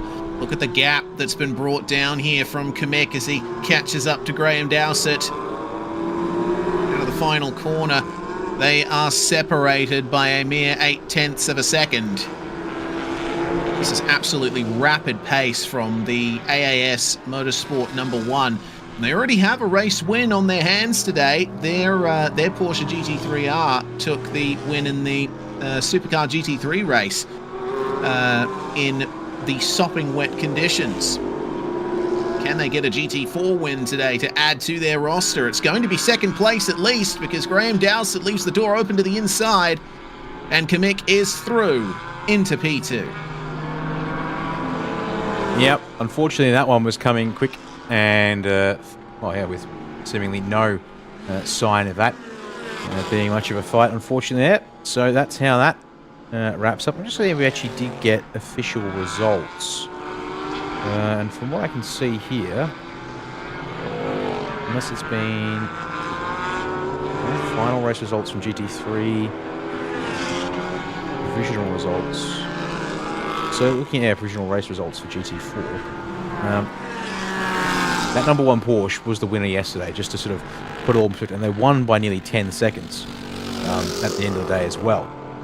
So all of that in mind, it's certainly looking like it is theirs for the taking as well once again. Iaro, South Pond in that B-Quik Absolute Racing Porsche up ahead, came home 4th. And the Aston Martin, where it is, our Team NZ machine, he finished 9th yesterday. So this is quite a turnaround for Graham Dowsett and Rahman, results-wise. But speaking of results, one of your podium finishes, 95 machine here. Oh, sorry, not 95, 99 car over Todd Kingsford. Fighting with the 95, though. Not quite able to make the move there through 9, 10, 11. We'll have to try again some other point on the circuit to get this 7th place out right away. I was about to say, how about turn 12? But no. Well, maybe out of turn 12 as the Supra was very deep into the final corner. Here comes Kingsford. Oh, but it looks like either he had a gear shift problem or he lifted to maybe get the move done more conclusively at turn 3. Clearly, much better exits than Prakuna's managing in the 95. Kingsford is back through into 7th. Lights flashing behind there from the number 33. Who's starting to gain on this fight. Now, it's Falfong. Oh dear. Kingsford very deep into the hairpin. Falfong might try to take advantage here as well. The 3 cars all together now for P8. P7 rather. The run from car number 95 to overcome that and basically just allow Kingsford to make his own error there, but that's a big dive at turn 5. Goodness me. Todd Kingsford is very confident on the brakes, isn't he? And he's able to complete the move. No, he's not. Every time they come through that turn, I'm thinking, oh, he's ahead. But perspective is my worst enemy there. And can Falfong take advantage of all of this? He's weaving around trying to look for a way through. Finds Kingsford through the exit of 7 as a result, and up the inside at turn 9 ahead now of Prakun in that number 95 Supra. Sister machine, but very different teams. And immediately makes several car lengths in the process. So that looks like that was a move coming, a long time coming there. As we look here now, Todd Kingsford clearly has got the measure of this Supra, and pardon me, Prakun driving it right now on corner exits, making sure not to overdrive it, but then proceeded to make a right meal of the turn 3 hairpin, which sort of undid all the good work that we saw at turn 1 a lap ago. So we'll watch here to see Cao Fong. Does he just run away from these guys? Because on the last lap he pulled nearly 3 seconds on them. But we'll check back in that later, because we're back looking at the top 2 here between Iaro and Kimik. And looking like it's going to come down to the wire because he's closing. But now, only 1 second gained on the last lap race. 47.1 for your leader versus a 46.1 for the number 1 car in second place. So there's 2 possibilities there. Either Iaro has found some, or unlocked some extra pace there in the number 32, or Kamik is potentially reaching the limit of those tyres. Remember, Scott and I were talking at the start of the race about how a lot of the GT4 teams were forced to revert their setups because they thought that the track might still be wet for the start of this race. But it dried out a lot quicker than anyone anticipated. So there's potential that the number 1 team, AAS Motorsports, went for that sort of wetter setup, which might have been a bit harder on the tyres. Maybe indeed. I mean, yeah, I'm used to the sentence 4 seasons in one day, being born, bred in Melbourne, Australia. We like to joke about the fact that we can have a perfectly fine day one moment, then have a downpour the next, as well as fit in the fact that we do see slight variations on getting cold and getting hot in between. We've definitely had 2 seasons here at the Chang International Circuit today, either dry and sunny or pouring with rain. There's not really been much in between, so it's a little simpler. But yes, the fact that we went from dry, pouring rain for GT3, and then it started undoing itself to the point we got slick tyres the next hour. And thankfully, I think for these teams here, that just enough time they're watching probably the F4 race, and even just the time of the F4 race, to make sure that they could maybe undo any changes they would have made, given that we started the day dry as well. Yeah, very quick turnaround on the weather, which would have made stuff difficult for the mechanics and the engineers. These various teams. Lapped car being negotiated there. That is Prutirat, who will now go a lap down to our leaders. And they are together almost on the exit of the final turn here. Iaro holding on as Prutirat moves out of the way. Give the racing line to the number 1. Under 5 minutes to go in this race. And the number 1 is right on the back of the 32 and was 1.3 seconds quicker on the previous lap.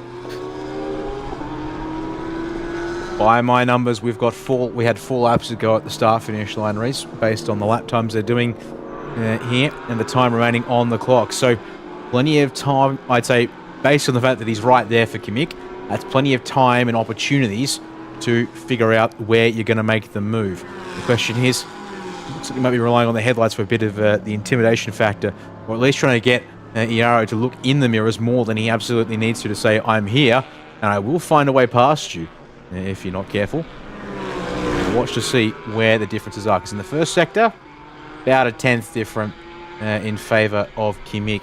As they come out of the second sector here, another 10th gained in favour of Kimmich. So on this lap, is this Kimmich now backing off a moment just to sort of observe up close what Iaro's doing, or is this going to be a case of sector 3, there's bigger gains to be had at the back of the lap here? Yeah, I think just thinking about the nature of the circuit here, I would be more inclined to stay behind through the final sector and have a proper go slipstreaming down the back straight and going for it at turn 3.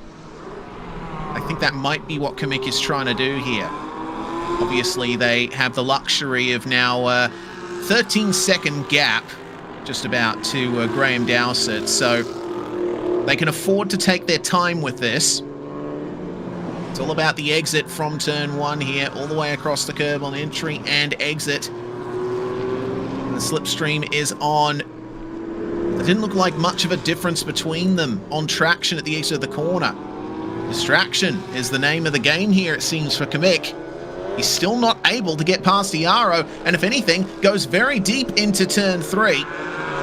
Translates that into a late apex for a good run out of the corner. I think this might be a pass at turn 5 if we're not careful. Gonna have to come from a fairway under brakes. There was one thing that I saw there that was of note back at turn 12. In addition to the headlight flash, Kimmich used the indicator to signal to the inside of the corner on the way in. In fact, I said it was going to be a heck of a dive. Here it comes. The door opened and left him touch at the wheel guards there for Kimmich. He actually has to get through. Iaro runs to the edge of the track there on defense. Will hang on to the race lead.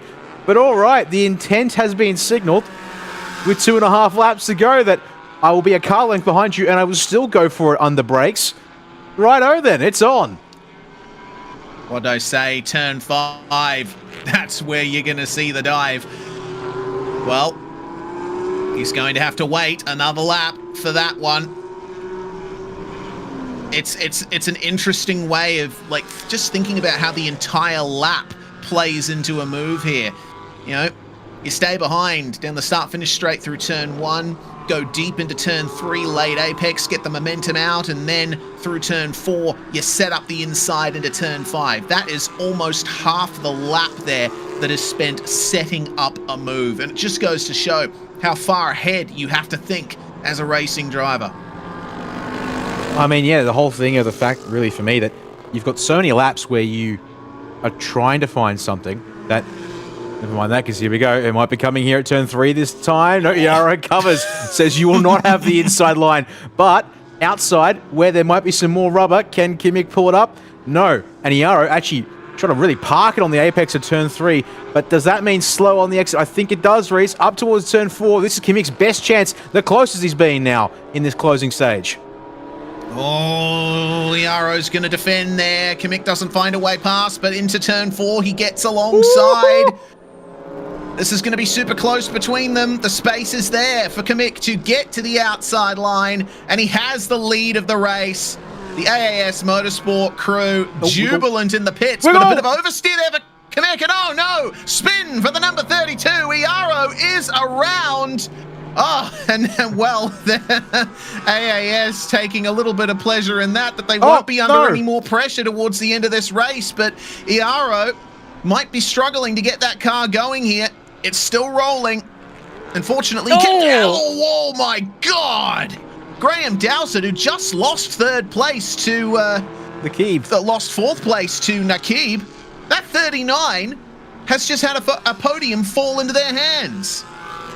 Wow, that's nuts. I mean, I think actually that may be a sign. There was the grass still wet there on the inside of the corner because yeah, I think it was. Because we saw that B-Quik Absolute Racing Porsche, it spun.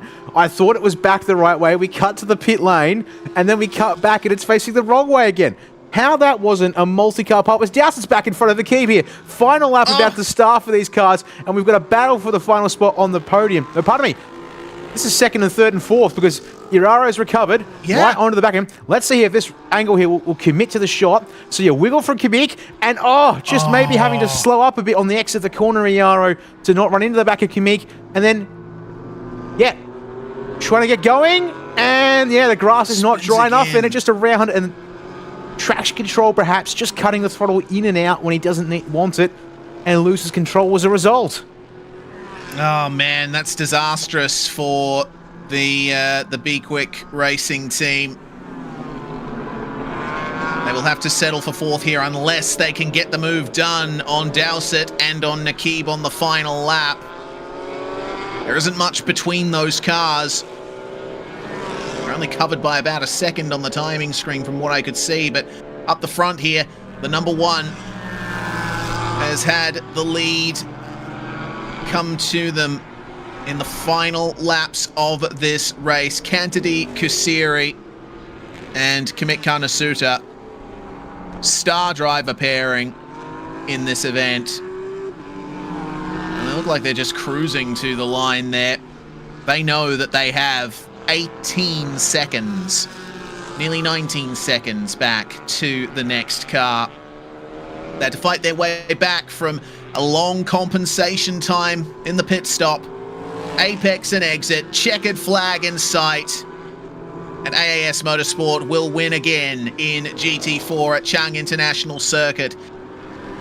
Who finishes second in the end? It is Nakib and Mitchell in the 39 Supra, with Iaro managing to put the 32 back onto the podium places there. Graham Dowsett losing out on the final lap there, but it's still going to be a super strong fourth place for himself and Romain Leroux. Decathorn and Thanapatra bring their Cayman home in P5. Wow, exciting finish. All the fireworks coming at the very end of the race. My word. And noting there quickly as well that the GT4 AM subclass goes the way of the number 32 of Iaro and Sathapon. There with the next car in the AM subclass being Todd Kingsford down in 8th place outright today. So when you go by the Pro-Am versus the AM split and look at the results there, it's been a comfortable run for that 32 Porsche. But all eyes now on your defending series champions and round 1 clean sweep on the race result tallies there for Kimmich Kanasuta and Kantadi Kusiri, as you said there.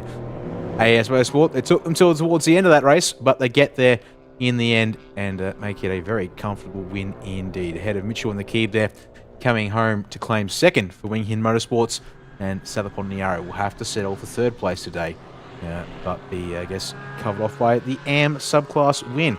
Meanwhile, down in GTC, unfortunately, the podium of 2 ends up with Siramet winning in that 4 Daytona Coupe ahead of Chongyi and Shiwan's Honda Civic for Team Supersonic by Rongpo Power Unit. And Damien Hamilton officially, well, the order of timing puts him as the quote-unquote third car in the GTC class there. But there's your top 10 results.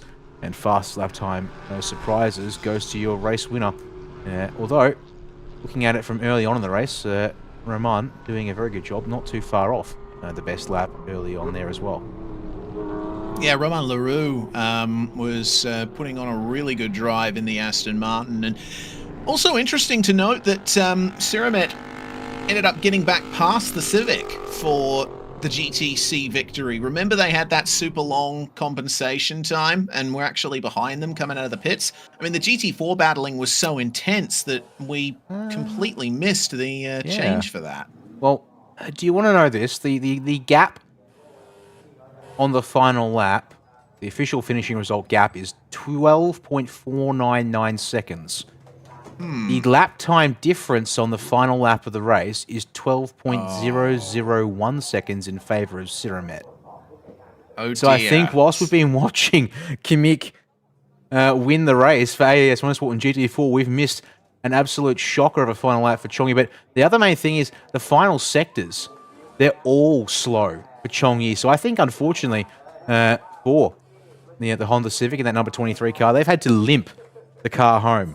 And as a result, they've ended up inadvertently giving up the class win in GTC to Siramet in that Ford Daytona Coupe. Yeah, shame for them. สิ้นสุดแล้วนะครับสำหรับการแข่งขันในเรื่องของ Thailand Goody in the pits นะครับซึ่งผลของอันดับที่ 3 สำหรับรุ่นของ Thailand Supercar GT4 นะครับเป็นของ B-Quik Absolute Racing พี่แม็กซ์สถาพรวิระเชื้อและเอโร่ลักษณะกุโตพี่แม็กซ์เสียดายอีกนิดเดียวเองครับเล่าให้ฟังหน่อย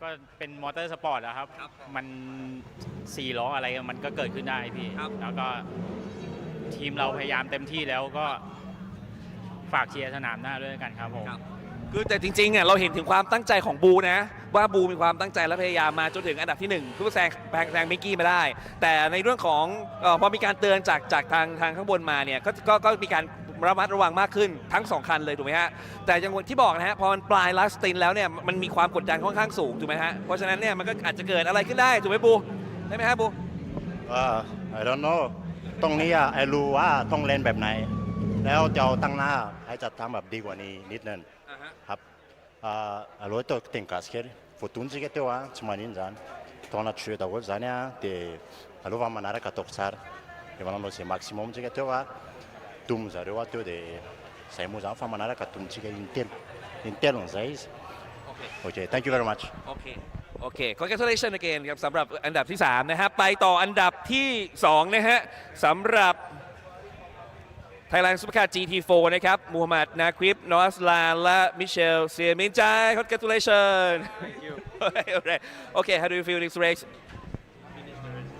Very good we had a lot of penalty time with our podium last round we focus on keeping consistent the Porsches once again are really fast but happy to put a Toyota in the podium thanks to the team they did a really good job setting up a good car for usก็คือเขาก็บอกว่าในเรื่องของพอใจในผลงานในวันนี้แล้วก็เรื่องของเวลาที่เขามีแต้มต่อที่ค่อนข้างมากแล้วก็พูดถึงรถของ Porsche นะครับทั้ง2คันหน้าเนี่ยก็คือค่อนข้างแรงแต่ก็คือพอใจในผลงานในครั้งนี้ and you last question next to the race for Bangsen So next race will be Bangsen. It's going to be a tough one. Now that we've finished P2, we'll have added extra 10 seconds in the pit for next round.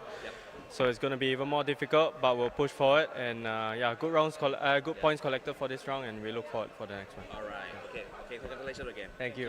ก็พูดถึงความยากของสนามบางแสนนะครับแน่นอนว่าก็ต้องติดตามกันให้ดีแล้วฮะเดี๋ยวเราไปต่อกันดีครับคุณผู้ชมฮะเพราะว่าเรามีหลายรุ่นเดี๋ยวเวลาจะไม่ทันสำหรับรุ่นต่อไปสำหรับอันดับ1นะครับในรุ่นของ Thailand Supercar GT4 เป็นของ AES Motorsport ขอเสียงเลยครับสวัสดีครับยินดีด้วยนะครับบูมกันนาทีกุศรีนะครับแล้วก็มิกกันสูตรนะครับบูมครับเป็นไงบ้างครับสำหรับสนามนี้สนุกมันมากเลยครับก็ถือว่าทำได้ตามเป้าครับก็ในสตินแรกของบูมก็พยายามที่จะยืดแก๊ปไปให้มากที่สุดนะครับแล้วก็ทำได้อย่างที่คาดหวังไว้ก็แล้วก็ส่งรถต่อให้น้องมิกกี้ทำงานต่อครับโอ้โหแต่มิกกี้ก็ทำงานหนักเหมือนกันนะเพราะในปลายสตินเนี่ยก็จะมีเหตุการณ์เกิดขึ้นเล่าให้ฟังหน่อยครับในช่วงนาทีสุดท้ายก็วันนี้นะครับเราก็โดนพิทสต็อปเพนัลตี้ไปนานเพราะว่าจากผลการแข่งขันเมื่อวานนะครับ ก็บวก15วิรวมเป็น145สตินแรกพี่บูมเขาก็พุชเต็มที่ยืดไปให้เยอะพอสมควรครับพอส่งมาให้ผมก็เหลือไม่กี่คันที่จะต้องไล่ครับผมก็ไล่เต็มที่ครับแล้วก็สุดท้ายก็แซงขึ้นมาได้ครับแน่นอนฮะในวงการมอเตอร์สปอร์ตนะครับอย่างที่เอโร่พูดว่าอะไรมันก็เกิดขึ้นได้นะครับมันก็เป็นเรื่องที่เราก็คาดไม่ถึงอยู่แล้วแต่วันนี้ก็ถือว่าสุดความสามารถเราก็พอใจในผลงานมาเป็นอันดับหนึ่งถือว่ายอดเยี่ยมและเยี่ยมยอดมากครับบูมครับอยากให้ส่งต่อไปสนามต่อไปที่บางแสนสตรีทเซอร์กิตครับครับก็สนามต่อไปนะครับก็เป็นที่สนามบางแสนนะครับที่ชลบุรีก็ฝากทุกคนติดตามเชียร์ทีม AS ด้วยแล้วก็ติดตามเชียร์รายการ Thailand Super Series ด้วยครับพี่กี้ครับก็บางแสนก็เป็นไฮไลท์ของปีนะครับก็รับรองว่าสนุกแน่นอนครับผมมีแอคชั่นแน่ๆครับแสดงความยินดีอีกครั้งครับกับ AS Motorsport นะครับเอาละครับคุณผู้ชมครับยังมีอีกรุ่นหนึ่งนะครับในรุ่นของ Thailand Supercar GTC ซึ่งรุ่นนี้เนี่ยนะครับลงขับแข่งได้2คันนะครับอันดับ2ครับที่เข้ามาเนี่ยครับเป็นชงยีนะครับแล้วก็ฉางอันนะครับมาแล้วฮะก่อนหน้านี้เขาบอกว่าเขาปวดท้องนะฮะต้องรีบไปเข้าห้องน้ำตอนนี้ใช้เวลาชั่วโมงนึงกลับมาแล้ว Congratulations How do you feel Today is our turn to have some problem. So we are leading the race just now. There's a sudden power cut. So at the last few laps, we only have 4,000 RPM. Yeah, so that's what caused us to slow down so much. Unfortunately, the luck has turned upon us today. Yesterday was good luck. Today we returned the favor. So car issues all the way that caused us to slow down and ultimately the race win. Alright, so for the next race we're gonna go to race in the Bang Sand Street Circuit? Yes, definitely. We'll see you there. The car will be upgraded. Alright. But I'm just very happy that we get as much points as possible. And hope to bring the championship lead all the way to the end of the season. Thank you. ครับก็อาจจะพูดถึงเรื่องของปัญหาที่เกิดขึ้นที่ผ่านมาแล้วก็โชคไม่ดีเท่าไหร่ในเรื่องของการเกิดปัญหาที่คลัชในเรื่องของการขับขี่ในเรื่องของเครื่องยนต์นะฮะแต่แน่นอนว่าเขาก็จะแก้ปัญหานี้แล้วก็พยายามทำให้มันดีโดยเฉพาะอย่างนี้ส่งต่อที่สนามบางแสนในครั้งหน้าเขาไปแน่นอนแล้วก็ติดตามเชียร์เขาให้ด้วยนะครับส่วนอันดับที่1นะฮะเป็นของเปเปอร์ศิราเมธทั้งสุธีรนนท์กุลไม่อยู่ก็ต้องขอแสดงความยินดีให้กับน้องเปเปอร์ด้วยนะครับที่คว้าชัยในสนามนี้ในรุ่นของ Thailand Supercar GTC ด้วยครับเพราะฉะนั้นทั้ง2รุ่นนี้จบลงแล้วนะครับติดตามกันดีในสนามหน้ากับบางแสนสตรีทเซอร์กิตเดี๋ยวเรายังมีรุ่นที่มันๆนะครับเกิดขึ้นต่อในรุ่นหน้านะครับติดตามให้ดีว่าเป็นรุ่นอะไรกับตรงนี้เพราะฉะนั้นส่งต่อตรงนี้ให้กับไฮไลท์ครับ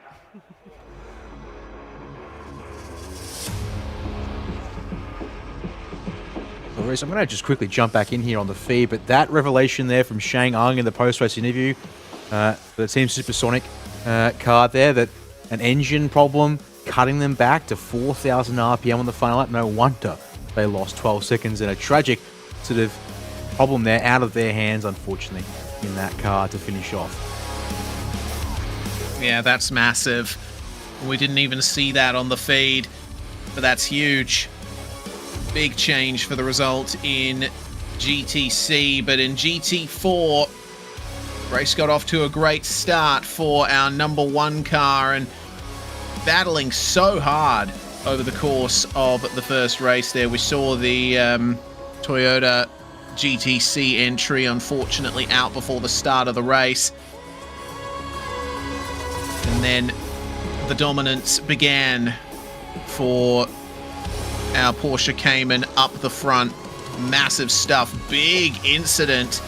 And in fact, one of the biggest incidents we saw in the race before that point, the number 89 getting the right wing mirror unfortunately bent in a little bit from slight contact on the way into turn 4. 99 would carry that little dent for the rest of the race. Number 7 with Romain Leroux and Graham Dowsett had a good race to finish ultimately P4 in the end and nearly matching the fastest lap time of our leaders here. The Ford Daytona Coupe ultimately taking the victory in the GTC class. Pit stops came around and we saw some shuffling in the running order. And I think ultimately, Dan, it set us up for what was a classic final half of that race. Plenty of drama that came out of this. Oh, without a doubt. And that's one of the things it does make it exciting here that we don't get runaway it's hard to get a runway race win in these 60-minute races by virtue of, the compensation times in the stops to try and shuffle the order back up. And it did. It gave us some great chases there to the finish. The Team NZ Aston Martin here versus the B-Quik Absolute Racing Porsche, which did end with the Aro clearing John Dowsett to get up into the race lead. But then both of these cars being hunted down by the AAS Motorsport #1 Porsche to reclaim the lead of the race. And it took a couple of laps, but then getting into those final 15 minutes, and the AAS #1 car arrived on the scene and with a great turn of speed in comparison. And for a while there, we were thinking exactly when it's going to come, and it comes like a big dive like this. It was a statement of force. Just didn't quite work out the first time, though. Yeah, certainly. It managed to get it done at turn 4 the next lap, but then a massive problem for the 32 there. There was a bit of a wiggle for the #1, and then slight contact on the exit of the corner, which ended up sending the 32 around. And we thought for a second that was going to be their race over, as the traction control kicked in again to send the car around as they tried to get it recovered. But they would come back from that, and the #1 would cross the line to take a sheer dominant victory, and a very popular victory with their team, AAS Motorsport. Very happy with their performance, and rightly so.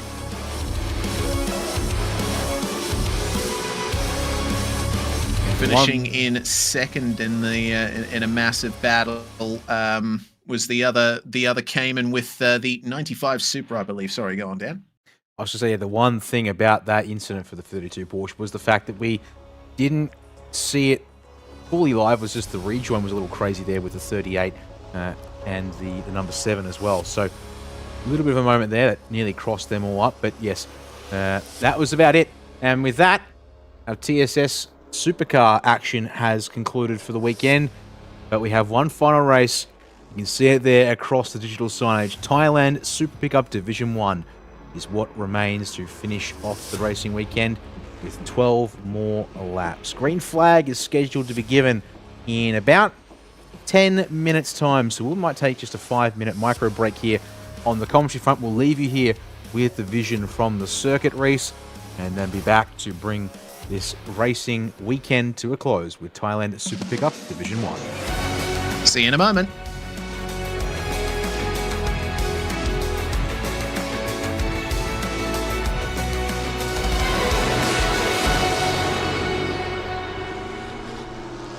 ครับก็ค่อนข้างที่จะเมื่อวานมีปัญหาเรื่องฝนตกแล้วก็ใบพัดน้ำฝนไม่ทำงานก็เลยประคองกับจบอันดับที่17เมื่อวานครับวันนี้ก็มาสตาร์ทที่17วันนี้ก็จบที่3พอแล้วก็ที่1ในรุ่นก็ถือว่าโอเคแล้วครับรถสมบูรณ์ 100% ครับจะทำให้เต็มที่ครับก็ได้สตาร์ทต้นๆก็คือว่าจะเต็มที่ให้ดีที่สุดเลยตั้งแต่เริ่มเลยครับอันนี้เราอยู่ท้ายเราก็ต้องประคองให้ดีที่สุดกลัวแบบไปโดนคนนู้นคนนี้อย่างเงี้ยเราก็หาช่องที่ดีที่สุดแซงไปเรื่อยๆครับสนามเมื่อวานก็มีปัญหานิดหน่อยก็ไม่สิ่งที่ไม่คาดคิดมันก็เกิดขึ้นอยู่ดีๆปัดน้ำฝนไม่ทำงานรอบแรกเลยก็มองทางไม่เห็นเลยครับก็ขับประคองไปจนจบได้ก็ถือว่าโอเคครับ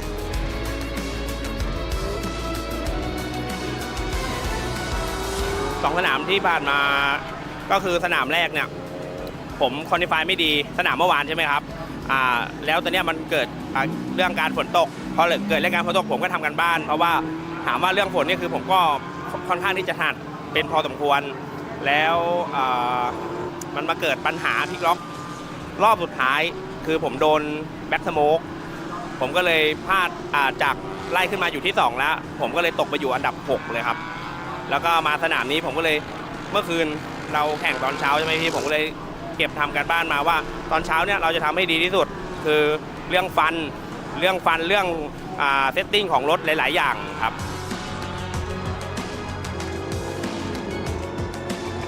ก็ช่วงกับเบสก็คือว่าผมคิดว่าผมรู้มือกันอยู่ครับผมเพราะว่าเรื่องการปะทะกันอะไรคือค่อนข้างไม่น่าจะมีเพราะว่าเราเกรดเอกันทั้งคู่เนาะพี่เนาะสนามพรุ่งนี้ฝากติดตามเบอร์7โบวีวันรวมช่างเชียงกงด้วยนะครับผมก็สนุกแน่นอนครับผม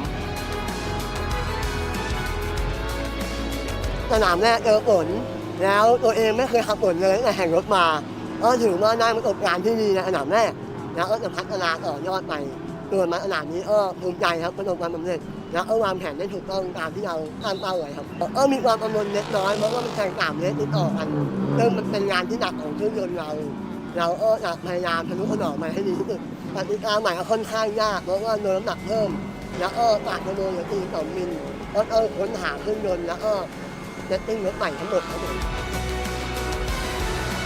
เลสที่3วางแผนว่าให้จบ1 ใน 3เพื่อที่จะเอาคะแนนไว้รวมกันเพราะปีที่แล้วผมได้รองแชมป์ซึ่งผมไม่ตก2 สนามถ้าผมจบผมก็มีโอกาสเป็นแชมป์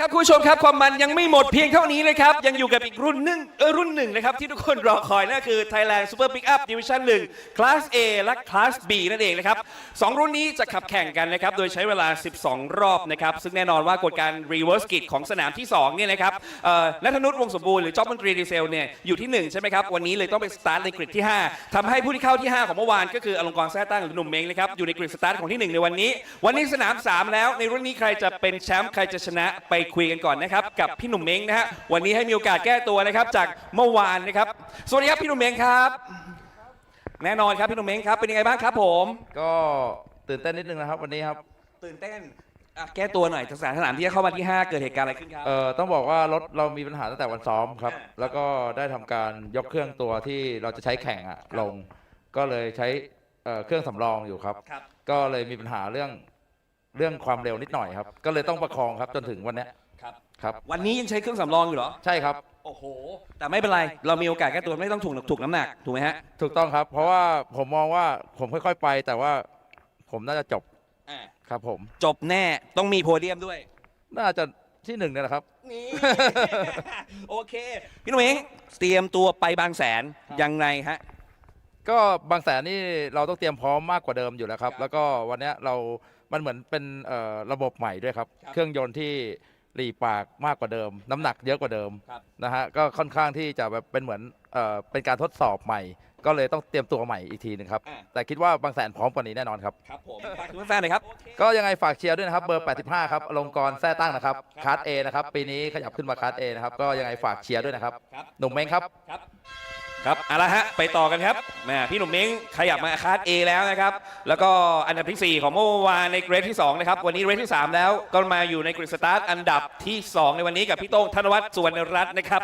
พี่โต้งครับสวัสดีครับปีนี้ออกตัวมาแรงจริงๆเลยนะครับเป็นยังไงบ้างกับการวางแผนเตรียมความพร้อมมาจนถึงสนามที่3แล้วก็ค่อนข้างที่จะตรงไปตามที่เรากำหนดเอาไว้ครับของการวางแผนของสำหรับปีนี้ครับผมก็ถือว่าเราเตรียมความพร้อมมาดีก็ประมาณนั้นครับก็มีเพื่อนร่วมทีมก็ตามกันมาด้วยถูกไหมฮะใช่ครับเพราะว่าเราใช้แผนเดียวกันหมดก็คือว่าเราต้องออกแบบยังไงว่าให้มันทั้งหมดมัน8 เลสนะครับก็คือ8 สนามใช่ไหมครับเราก็ต้องดูว่าเราจะสู้กันใน1 2 3 4 5 6ยังไงครับแต่ความยากง่ายก็จะแตกต่างกันไปแต่ละสนามถูกไหมฮะโดยเฉพาะยิ่งในสนามบางแสนเนี่ยก็ซึ่งไม่เหมือนกับที่ช้างเลยใช่ครับใช่สนามบางแสนเนี่ยเราต้องบอกก่อนว่ามันคือสตรีทนะครับสนามสตรีทค่อนข้างที่จะขับยากแต่ก็เป็นความฝันของนักแข่งหลายๆคนที่จะต้องไปขับสตรีทที่นั่นแล้วเราก็มีการปรับเซตรถอะไรประมาณนี้ครับก็มีข้อมูลอยู่แล้วก็ไม่ได้ยากอะไรครับผมแน่นอนว่าพี่โต้งมีประสบการณ์เยอะกว่ากับเพื่อนในร่วมทีมแน่นอนเพราะฉะนั้นก็อยากให้พี่โต้งฝากถึงแฟนๆด้วยครับยังไงก็ขอติดตามรายการนะครับ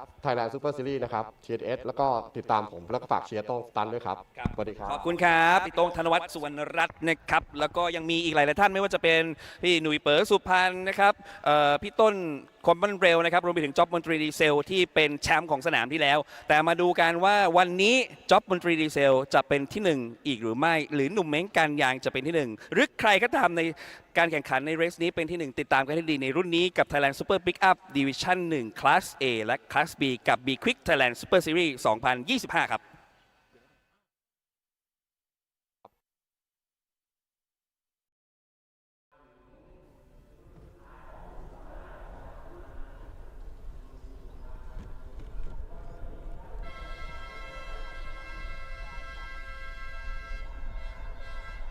And on that well-timed note, with Goody wrapping up the interviews down on the grid with the drivers, it's time to get ready for the final race of the day.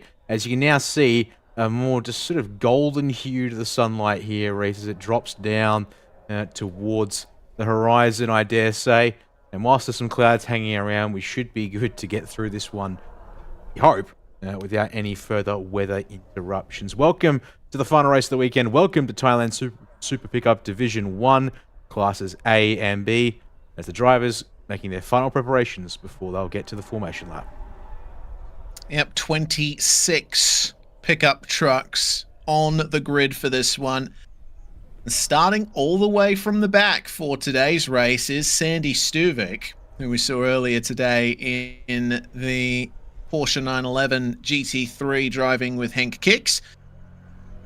We'll see how far up Stuvik will be able to make it. Of course, I wasn't here for Saturday's action, but I remember Stuvik's performance on Friday in the first of the races here. It was a rough go of it for Sandy. He was clearly super quick, but not quite able to take advantage of that. As we go on our way down through the grid. 10th place, Surachai Feng Fong there. Ultra focused on the track before him. As we get ready for the final preparations here, all of the crews, or most of them, off the circuit there. Still got a few stragglers, blowing some fresh air in for the drivers. And then it's just the marshals before we roll away for our standing start here. Yeah, so looking through the race results as a quick sort of recap of yesterday's second race of the weekend. After finishing 7th on Friday in race 1, the 93 of Nuch Wong Somboon won yesterday's race by 5.8 seconds from the number 7 of Superchai, who also had a bit of a mid-top 10 finish on Friday with 6th place for him.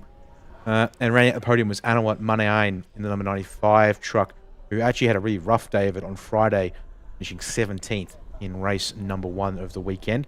And really looking at it here, I am struggling to find a driver who's actually had consistent results. If I find a good one for them in one of the two races this weekend, then either down several spots or down a long way. If anything, it's a little weird to say it like this.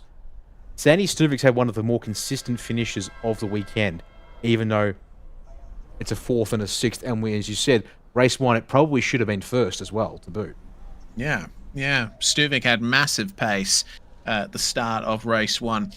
And for this final race, starting all the way down the back, well, they pull away for the start of the formation lap here in Super Pickup Division 1. And for the final time today, we'll keep our eyes on what is to come. 39-degree track temperature. Air temperature still a balmy 33 degrees. And oh dear, it looks like Stuvik still in the pit lane, not even in the truck yet, but is he going for the pit lane start, or what's going on there?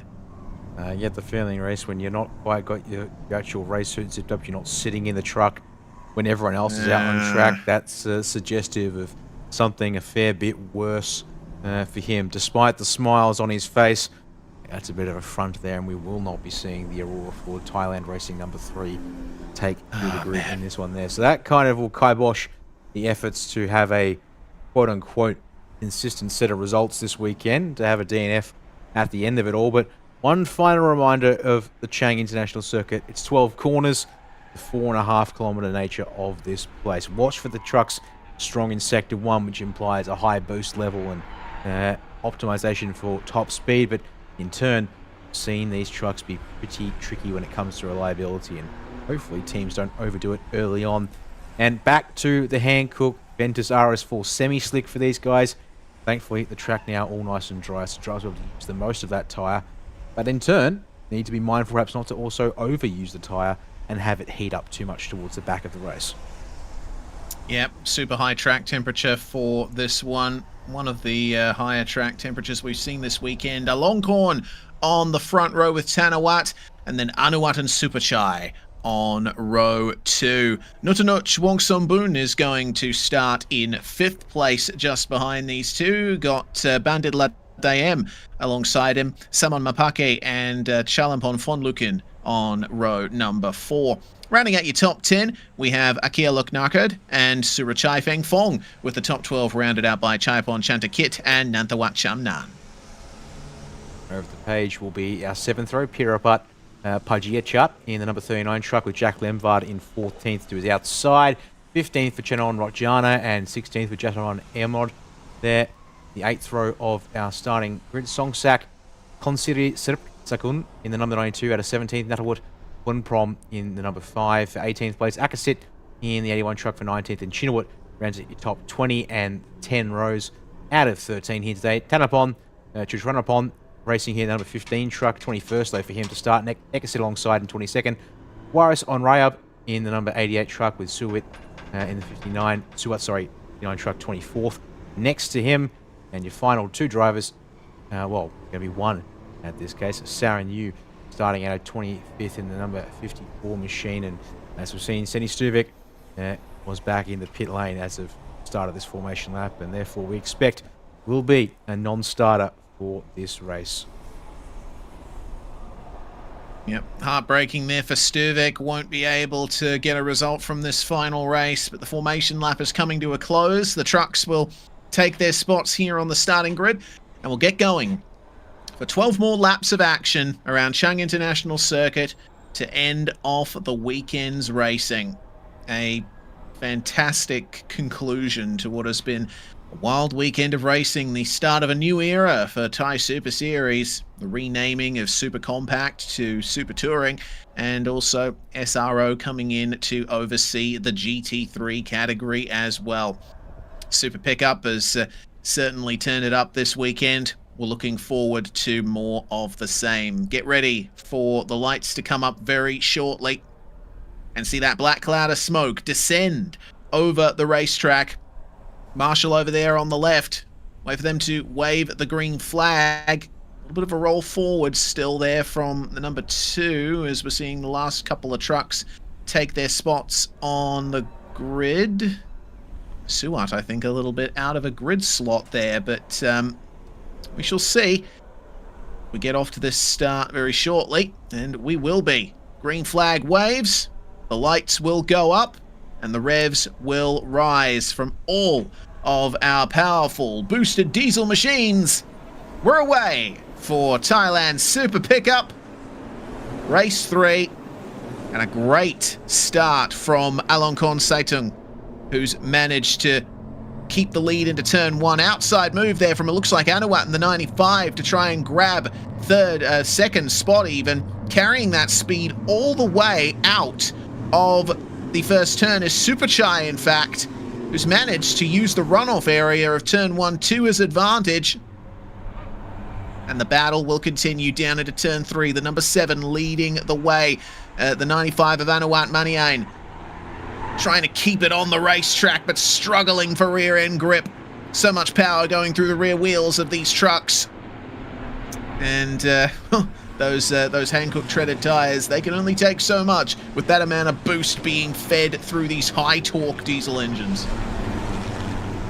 Yeah, there was a truck sort of in the middle pack. Unfortunately, because of all the smoke, you couldn't tell who it was. Made a massive run to the inside. Oh, no. It's all around. One of our trucks towards the front there in the liquid moly colours. Trying to get a read on which of our Class A drivers that is there. The 93 machine. Who was... Where is the 93 dropping down? That's Nutanuch. There it is. 20th now. Oh, wow. So, yeah, second time. He's already up there. There's multiple trucks wide. A couple of trucks sliding through. So, track limits. What track limits, you might say, is apparently they've taken very much an optional approach. So we see, a tag from the 85, which is a long corn. And that's what sends Nutnuch around there at turn number 5. And so the immediate yellow flags come out. Thankfully, it just poked him the wrong way and made him put him off the track momentarily. No massive issue, it seems, there. Able to get back on the track and carry on. But so many positions lost. And bodywork to be recovered by the marshals, I think, between turns 3 and 4. If that camera shot is to be believed. Although, lack of identifying markers, Reese. But 1 lap down and 11 to go. And side by side, almost between the 13 and the 5. That's Chalampon and Natawut, who sort themselves out into turn 1. indicator stuck on the number 16 truck there. That's Akieluk. And Nanthawat now chasing down Surachai here in the 89. Surachai, second place of the Class B drivers. The leader of Class B is Anuat in overall second. Position defended nicely there for the Class B machine as the 22 of Tanawat struggles to put the power down up ahead. Neither of them quite able to take advantage. Squeezed onto the grass is Akieluk there, and we'll be none too happy with that. Aggressive defense there from Aloncorn in the 85.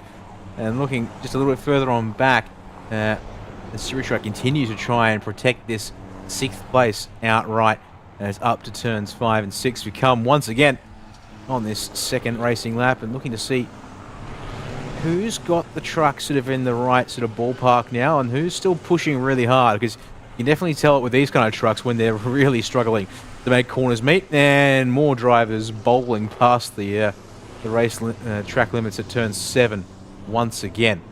And get the feeling, whilst the race starts under investigation, that may be something that we'll have to be watching out for in terms of drivers being reprimanded for track limits shortly enough if they keep this up here. Chris? Yeah, indeed. Also, look out for race control messages concerning black smoke. That tends to be a problem in these trucks. Of course, them being diesel engines with catalytic converters, they do produce black smoke from time to time, but you can't produce too much of it. Otherwise, you will have race control give you a little slap on the wrist there. Superchai leading by 2.7 seconds when they cross the line. And it looks like things are getting off to a very clean start for him. Closest gap in the field at the line looks to have been the gap between Nanthawat and Thanafon. Only 0.3 of a second between them. We'll look to Thanafon here in the number 15 as he gets up the inside of Nanthawat and gets the move done. Next target is Surachai. Get him too. And yeah, looks like he will. Oh no, we've had a problem there for the number 23. That's Chinawut Lalchinchat, who's unfortunately, I think, had a technical problem with his machine. Back into the pits he will go. I love this midfield battling, Dan. This is fantastic. Well, every spot up for grabs, it seems, and there's no real patience to it either, even though we're only on lap 3 of a 12-lap race. So it looks like people really not looking to hang around if they can afford it. And, well, saying that, they've got to be mindful of how they get around this lap, because the first driver to get a track limits black and white flag is the 15 truck here at Thanafon on screen, rounding turn 9 here, trying to find a way past Tanawat in this 22 machine in front. And for a second I thought the truck behind there was having a big drift. Yeah. Through the turns in 10, 11. Maybe still did, because I feel like that might be a different truck behind now as we look to see a close-up and then 2x2 into the final corner and at the end lap 3. And Surachai elbows out, rear end wagging the tail as he tries to hang on to that one and protect the position, but he's going to lose out to Nanthawat by turn 1. Tanawat and Thanafon also making their way through, switching places. It looks like the 23 of Chinawut is back out onto the circuit.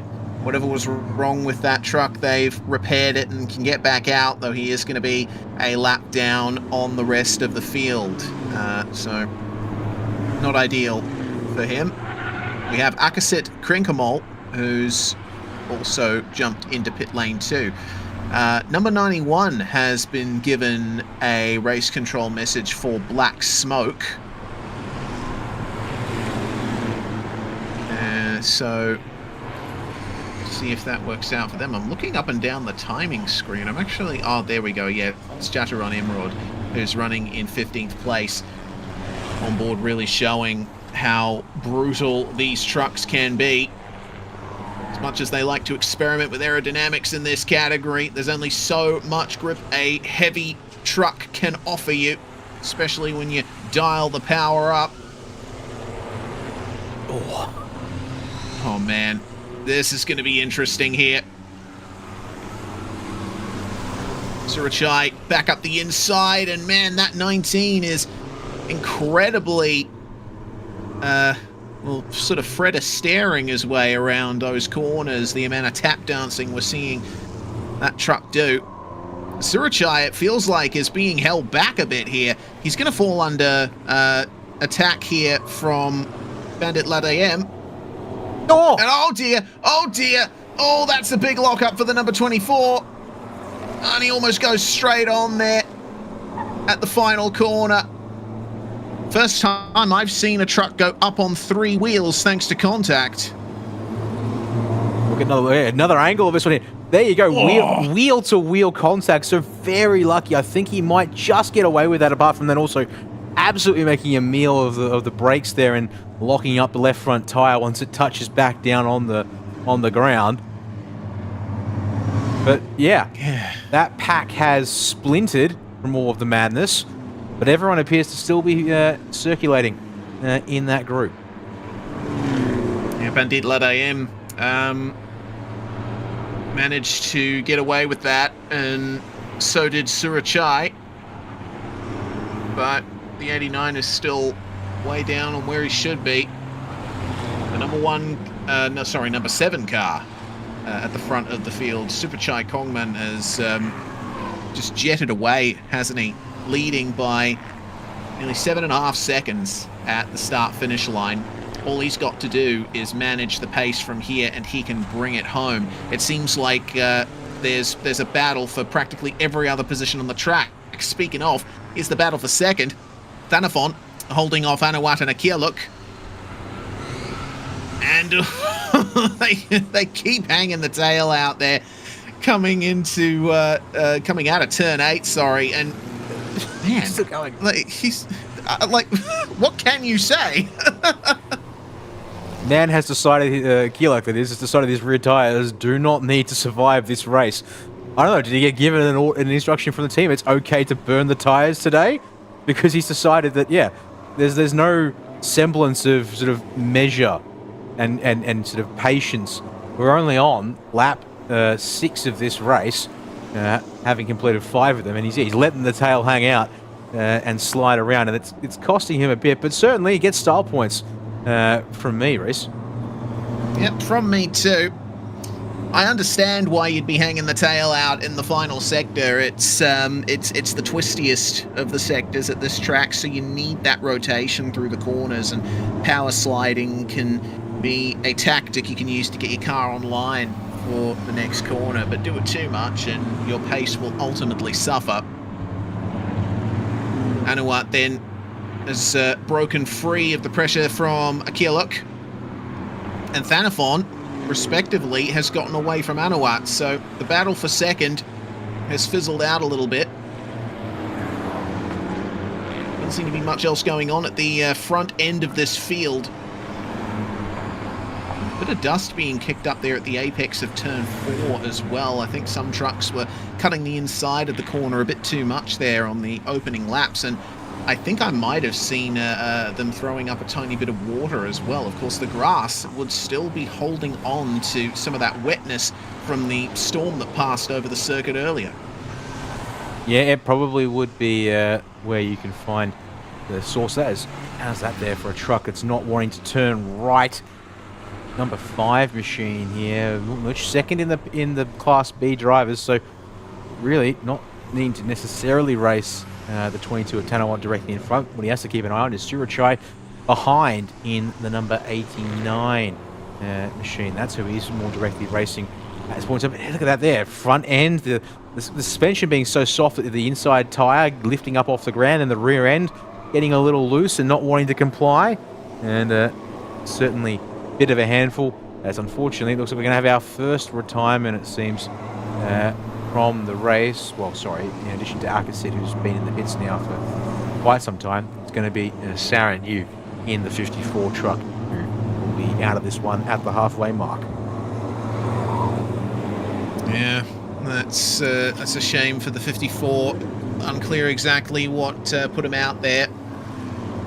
Next car to get a black smoke warning from race control is the number 2 of Ekasit Namsangpa.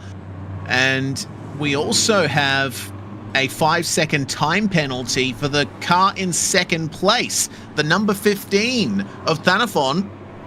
Continued abuse of track limits. There will be 5 seconds added to the end of his race, and that would put him behind Anuat if the race was to end right now. So I think that might be a signal there to Thanaphon to give it a bit of a hurry up. Well, if he wants second, yeah, he's gonna have to do exactly that. Last lap around was the fastest truck on track, so there's a strong possibility he can get that margin out without too much of a fuss, but still has to do it in the first place. And you often see with these drivers, their pace will go, obviously they'll build to a peak, and then they will all sort of mostly fade away towards the end. But that there is the first and second place drivers, because he's catching up to Super Shy rather rapidly as well here. So keep your eyes on this. We'll see here. The gap was 3.3 seconds at the start of this lap right there finishing now. So we look to see here, lap 7. What does the gap update to as they come around the final turn and cross the start finish line? From 3.3 seconds down to 0.7 seconds. And lap time wise, he's 155.2, new fastest lap of the race for Thanaphon versus a 157.7 for Super Chai. So maybe even the odds here now, if Thanaphon's truck can maintain the pace, can he clear Super Chai and work to build a margin for the race win? Because he's now 7.9 seconds ahead of Anuat. So if the race ends now, time penalty overcome. There's potential. Wide line into 3 for Thanaphon here. And he'll translate that into a run off the corner, but the truck doesn't quite want to cooperate, it seems. Yeah, Superchai is down on pace, isn't he? He had that gap out to a few seconds. More than a few seconds, in fact. The 15's now gotten a warning for black smoke as well. So Thanaphon, despite the sheer pace that he seems to have over Superchai right now, has more than a few things on his mind. Oh, being parked up at turn 5, but I have to say, I think the biggest problem is that that's not just a warning for black smoke. If I'm not mistaken, that will require a transit down the pit lane, and that actually will put an end to this potential fight for a race win for Thanaphon as he tries to push on the back bumper, and Superchai moves over before turn 8, will block off a run up the inside here. But the pace difference is incredible to see between these two, as there you go. And she just says Smoke is at number 2, number 15, and we now add the 66 I think I saw there. That's it, just Chiapon down in 16th place. So when he comes across the start-finish line here, I believe for Thanaphon, he's unfortunately going to get a nasty surprise in the form of the message on the digital board. Yes, well, out of the final corner they come, and Superchai doing just enough to keep Thanaphon behind him. The momentum is there for the number 15, and he's going to go for the move. Oh, thought he might have into turn 1, but Superchai covering it at the last opportunity. Now it'll be all about the exit down the back straight. And Superchai is inclined to use the runoff area to maintain momentum. Defensive now versus Thanaphon. Little bit of mounting of the curb there. How deep does the number 15 go? Has to give room to the inside there for Superchai, who himself runs wide and completely off the racing surface for the both of them. Oh, this is getting kind of wild, and note this, they lost time on the drivers behind as a result of all this fighting. They keep this up, they've just gone from doing 55s and 57s to a 2-minute lap time because they were so invested in racing each other right here, right now. And Superchai can't even keep it on the road. No chance with Thanaphon as a result either, as they then both rejoin the circuit, bring back some dust on the outside runoff here as well. And again, Thanaphon pushed off the circuit by Superchai. This is going apparently to be 120% of a battle as Thanaphon trying to find every possible way past, and it's involving being pushed off the road. This looks to the inside at turn 8. Can't get there though, Reese. Eat! an intake of black smoke for his troubles. Indeed. Oh, they are leaving nothing on the table, these two. Bit of contact there through turn 10. Lots of black smoke and a big slide for Thanaphon. He loses touch with Super Chai. And we'll wait and see what the lap times are when they come across the board. How much time has Anawat gained on these guys with the amount that they've been battling? Insanity, as into the pit lane comes Thanaphon for the black smoke. And his run at a podium will be over from here. There's the battle for what is now second place. Anawat, he's been doing all right in this one, but now looks like Nanthawat Chamnan is going for overall second place, and they are dragging 3 other trucks with them. Nutanut, Akilak, and Alon Korn. This race could go any way at all. It sure could indeed. And there you go, released from the pit lane. There is the 15 of Thanaphon. We'll have to look here and see where exactly he's come out, because we haven't had a chance to keep tabs on exactly how many trucks have gone by. Might get a catch on the number of the truck behind him, but he'll cross the sector timing line in just a moment whilst we focus on this 5-car train of 2nd through to 6th. The answer for Thanaphon being 9th place now, I can tell you, is crossed the sector 1 timing line. And they've all fanned out for a second. Now, noting here real quick, Reese, that according to the gaps, Nanthawat was slightly ahead of Anawat at the start of the lap, but it looked like there for a moment that the 95 was having a go at the number 19, although that may be a case of it switching around off screen, and we've been so invested in the race lead battle there, but kind of lost track of where these guys were at beforehand. Indeed. Well, I can tell you that Thanaphon is back down in 9th place, and we've also gotten word from race control. The black and orange flag is waving for number 13 of Chalampon von Luken, and things getting a bit worse for Chayapon Chantakit as the 16 now pulls off to the side of the circuit there. That's Akieluk, who's unfortunately fallen out of this fight. Evidently, maybe the boost was grenading the engine a little bit there. Is that Super Chai slow on the start-finish straight? I think it was. We've got to wait to see the 19. Oh, no. 19 down the pit lane, which I don't see a penalty for, as that looks to be indeed. Yep, that's Super Chai parked right past the start-finish line. We have lost the race leader with 2 laps to go. Oh my God, big drama here in Thai Super Pickup Division 1. Now what are we going to do about this? Number 7. this? Yeah, I'm wondering if that may be a potential safety violation as well, because you saw the Super Chai got out of the truck just as the pack was coming up out of the final corner. It didn't seem like there was much space between them either. That could be a safety issue. Yeah, questions there. And trying to figure out now, where is the battle? This is now the battle for the race lead. Anawat, Class B, also leading that class and could also be on for the outright win. But Nutnuch says, no, I'm taking that one away from you through turn 4. As we come up to turn 5 now. 3 trucks here in position potentially to take a race win. Now we had the sudden drive down pit lane for the number 19 truck, who's come back out somewhere apparently 7th from what timing and scoring is saying. And I'm just trying to make sense. I can't see a race control message that would require the 19 to come down the pits, but he appears to have maybe only driven through and continued on. So a little unclear what's happened there for the truck that inherited the race lead, but here we go now with just over a lap to go, and Nutnuch is now starting to put a gap here on Anawat with a long corn in 3rd place, looking to make that 2nd. Yeah, good run out of turns 10 and 11, trying up the inside at turn 12. No space to get the move done, unless he wanted to completely morph through the pit wall. Final lap begins, and the yellow flags, local yellows, are out there for the stricken number 7, so there can't be any passing in that little bit of the racetrack. So Alon Korn very wisely dips back in behind the 95 of Anawat Maniain.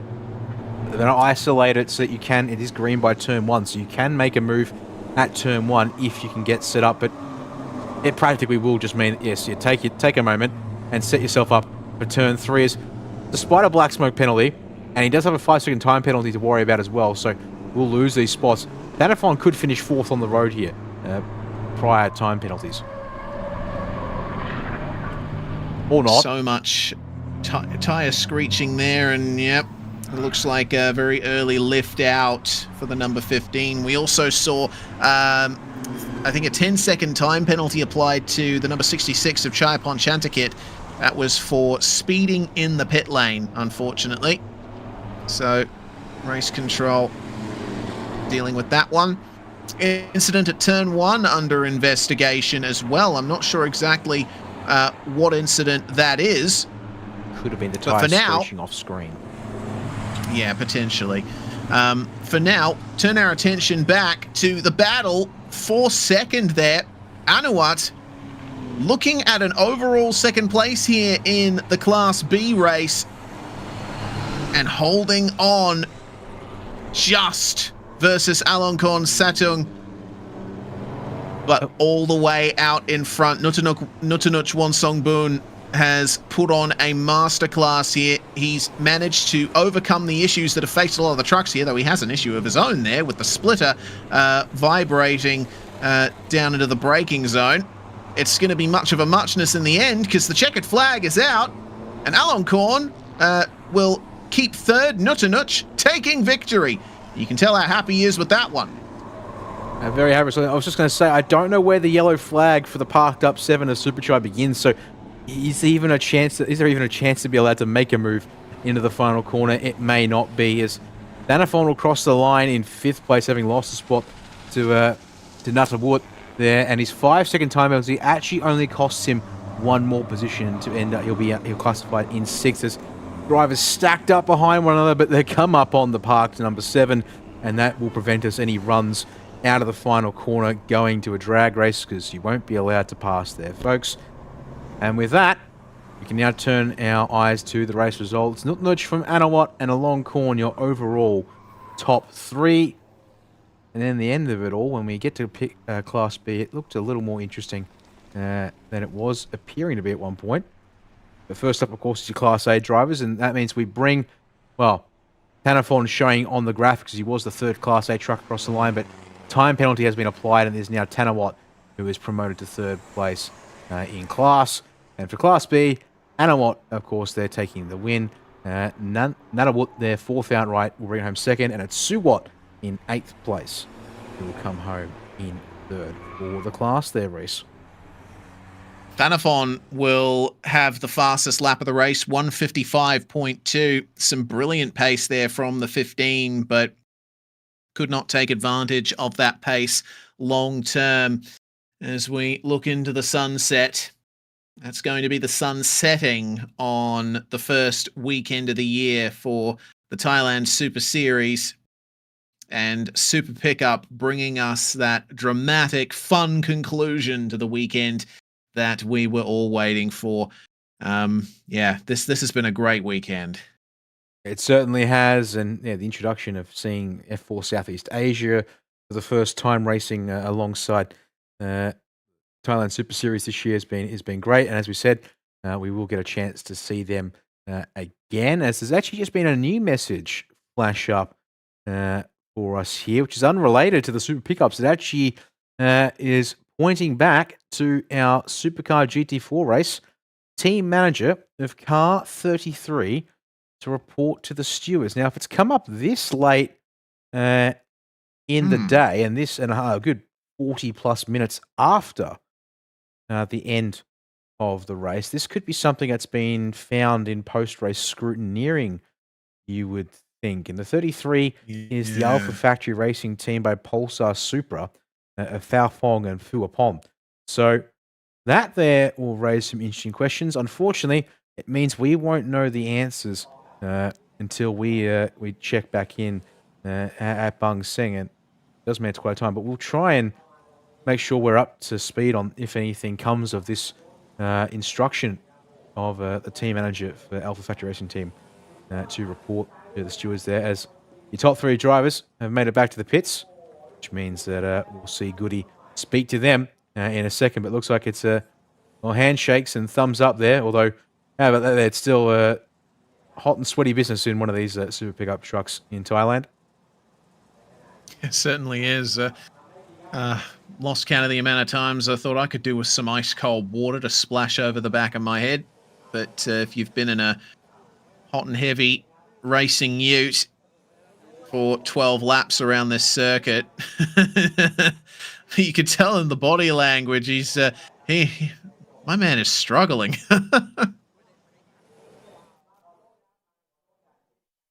Oh, hopefully he'll be able to get something in him after the interviews are completed here to complement all the water he's trying to cool himself off with there. And we've heard Goody now talk to several of the drivers and teams, of course, today about sort of looking forward to what the next round of the series will be like at Bang Sen. And, of course, now almost it's time for us to start thinking about it. It is the biggest weekend of the series by virtue of that race. It's not a weekend. The whole calendar kicks off officially on Wednesday, the 2nd of July, and it goes all the way through to Sunday, the 6th of July. So there is a lot coming up with the Bang Sen Grand Prix Festival, I think is the most appropriate way. What day exactly we'll start broadcasting on with English commentary is a little unclear because we'll be more or less strictly following the Thailand Super Series categories, and there are other categories racing as part of that weekend. But possibly you'll see us back on air on Wednesday, the 3rd of July, but I have to stay focused on, and best place to follow and confirm the information will be the Thailand Super Series Facebook page, folks, if you want to find out more when that time comes. Yeah, absolutely. And really hope that I can make it for that weekend as well. It's been an absolute pleasure being here with you and Scott, Dan, for this first weekend of the year. We've seen thrills, spills, plenty of drama.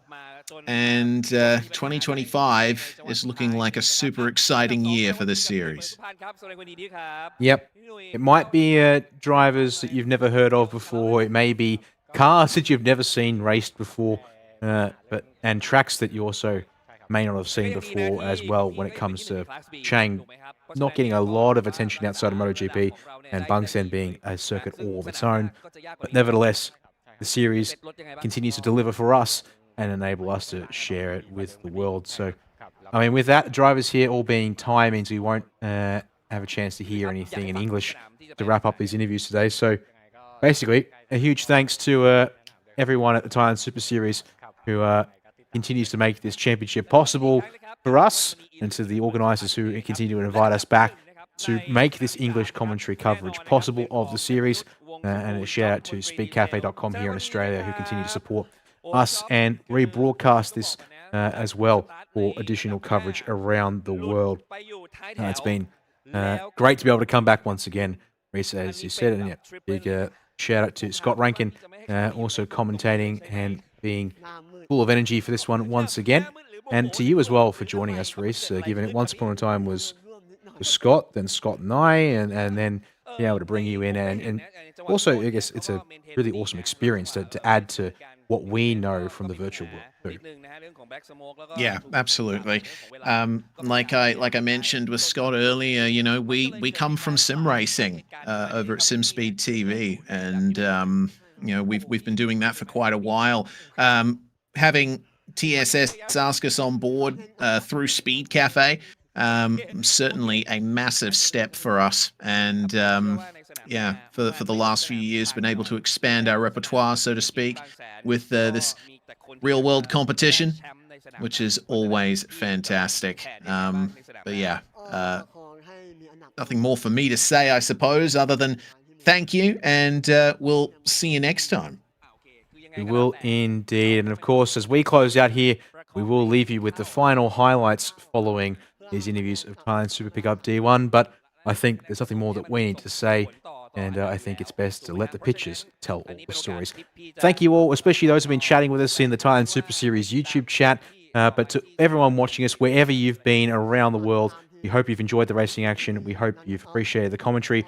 And we'll see you in the first week of July for the Bang Sen Grand Prix of 2025. สมบูรณ์นั่นเองนะครับคุณผู้ชมแน่นอนอันดับหนึ่งในสนามนี้นะครับและติดตามกันให้ดีนะคุณผู้ชมว่ารายการของเราเนี่ยจะมีความมันกันอยู่แค่ไหนนะครับกับแน่นอน B-Quik Thailand Super Series 2025 และ TSS The Super Series by B-Quik ครับ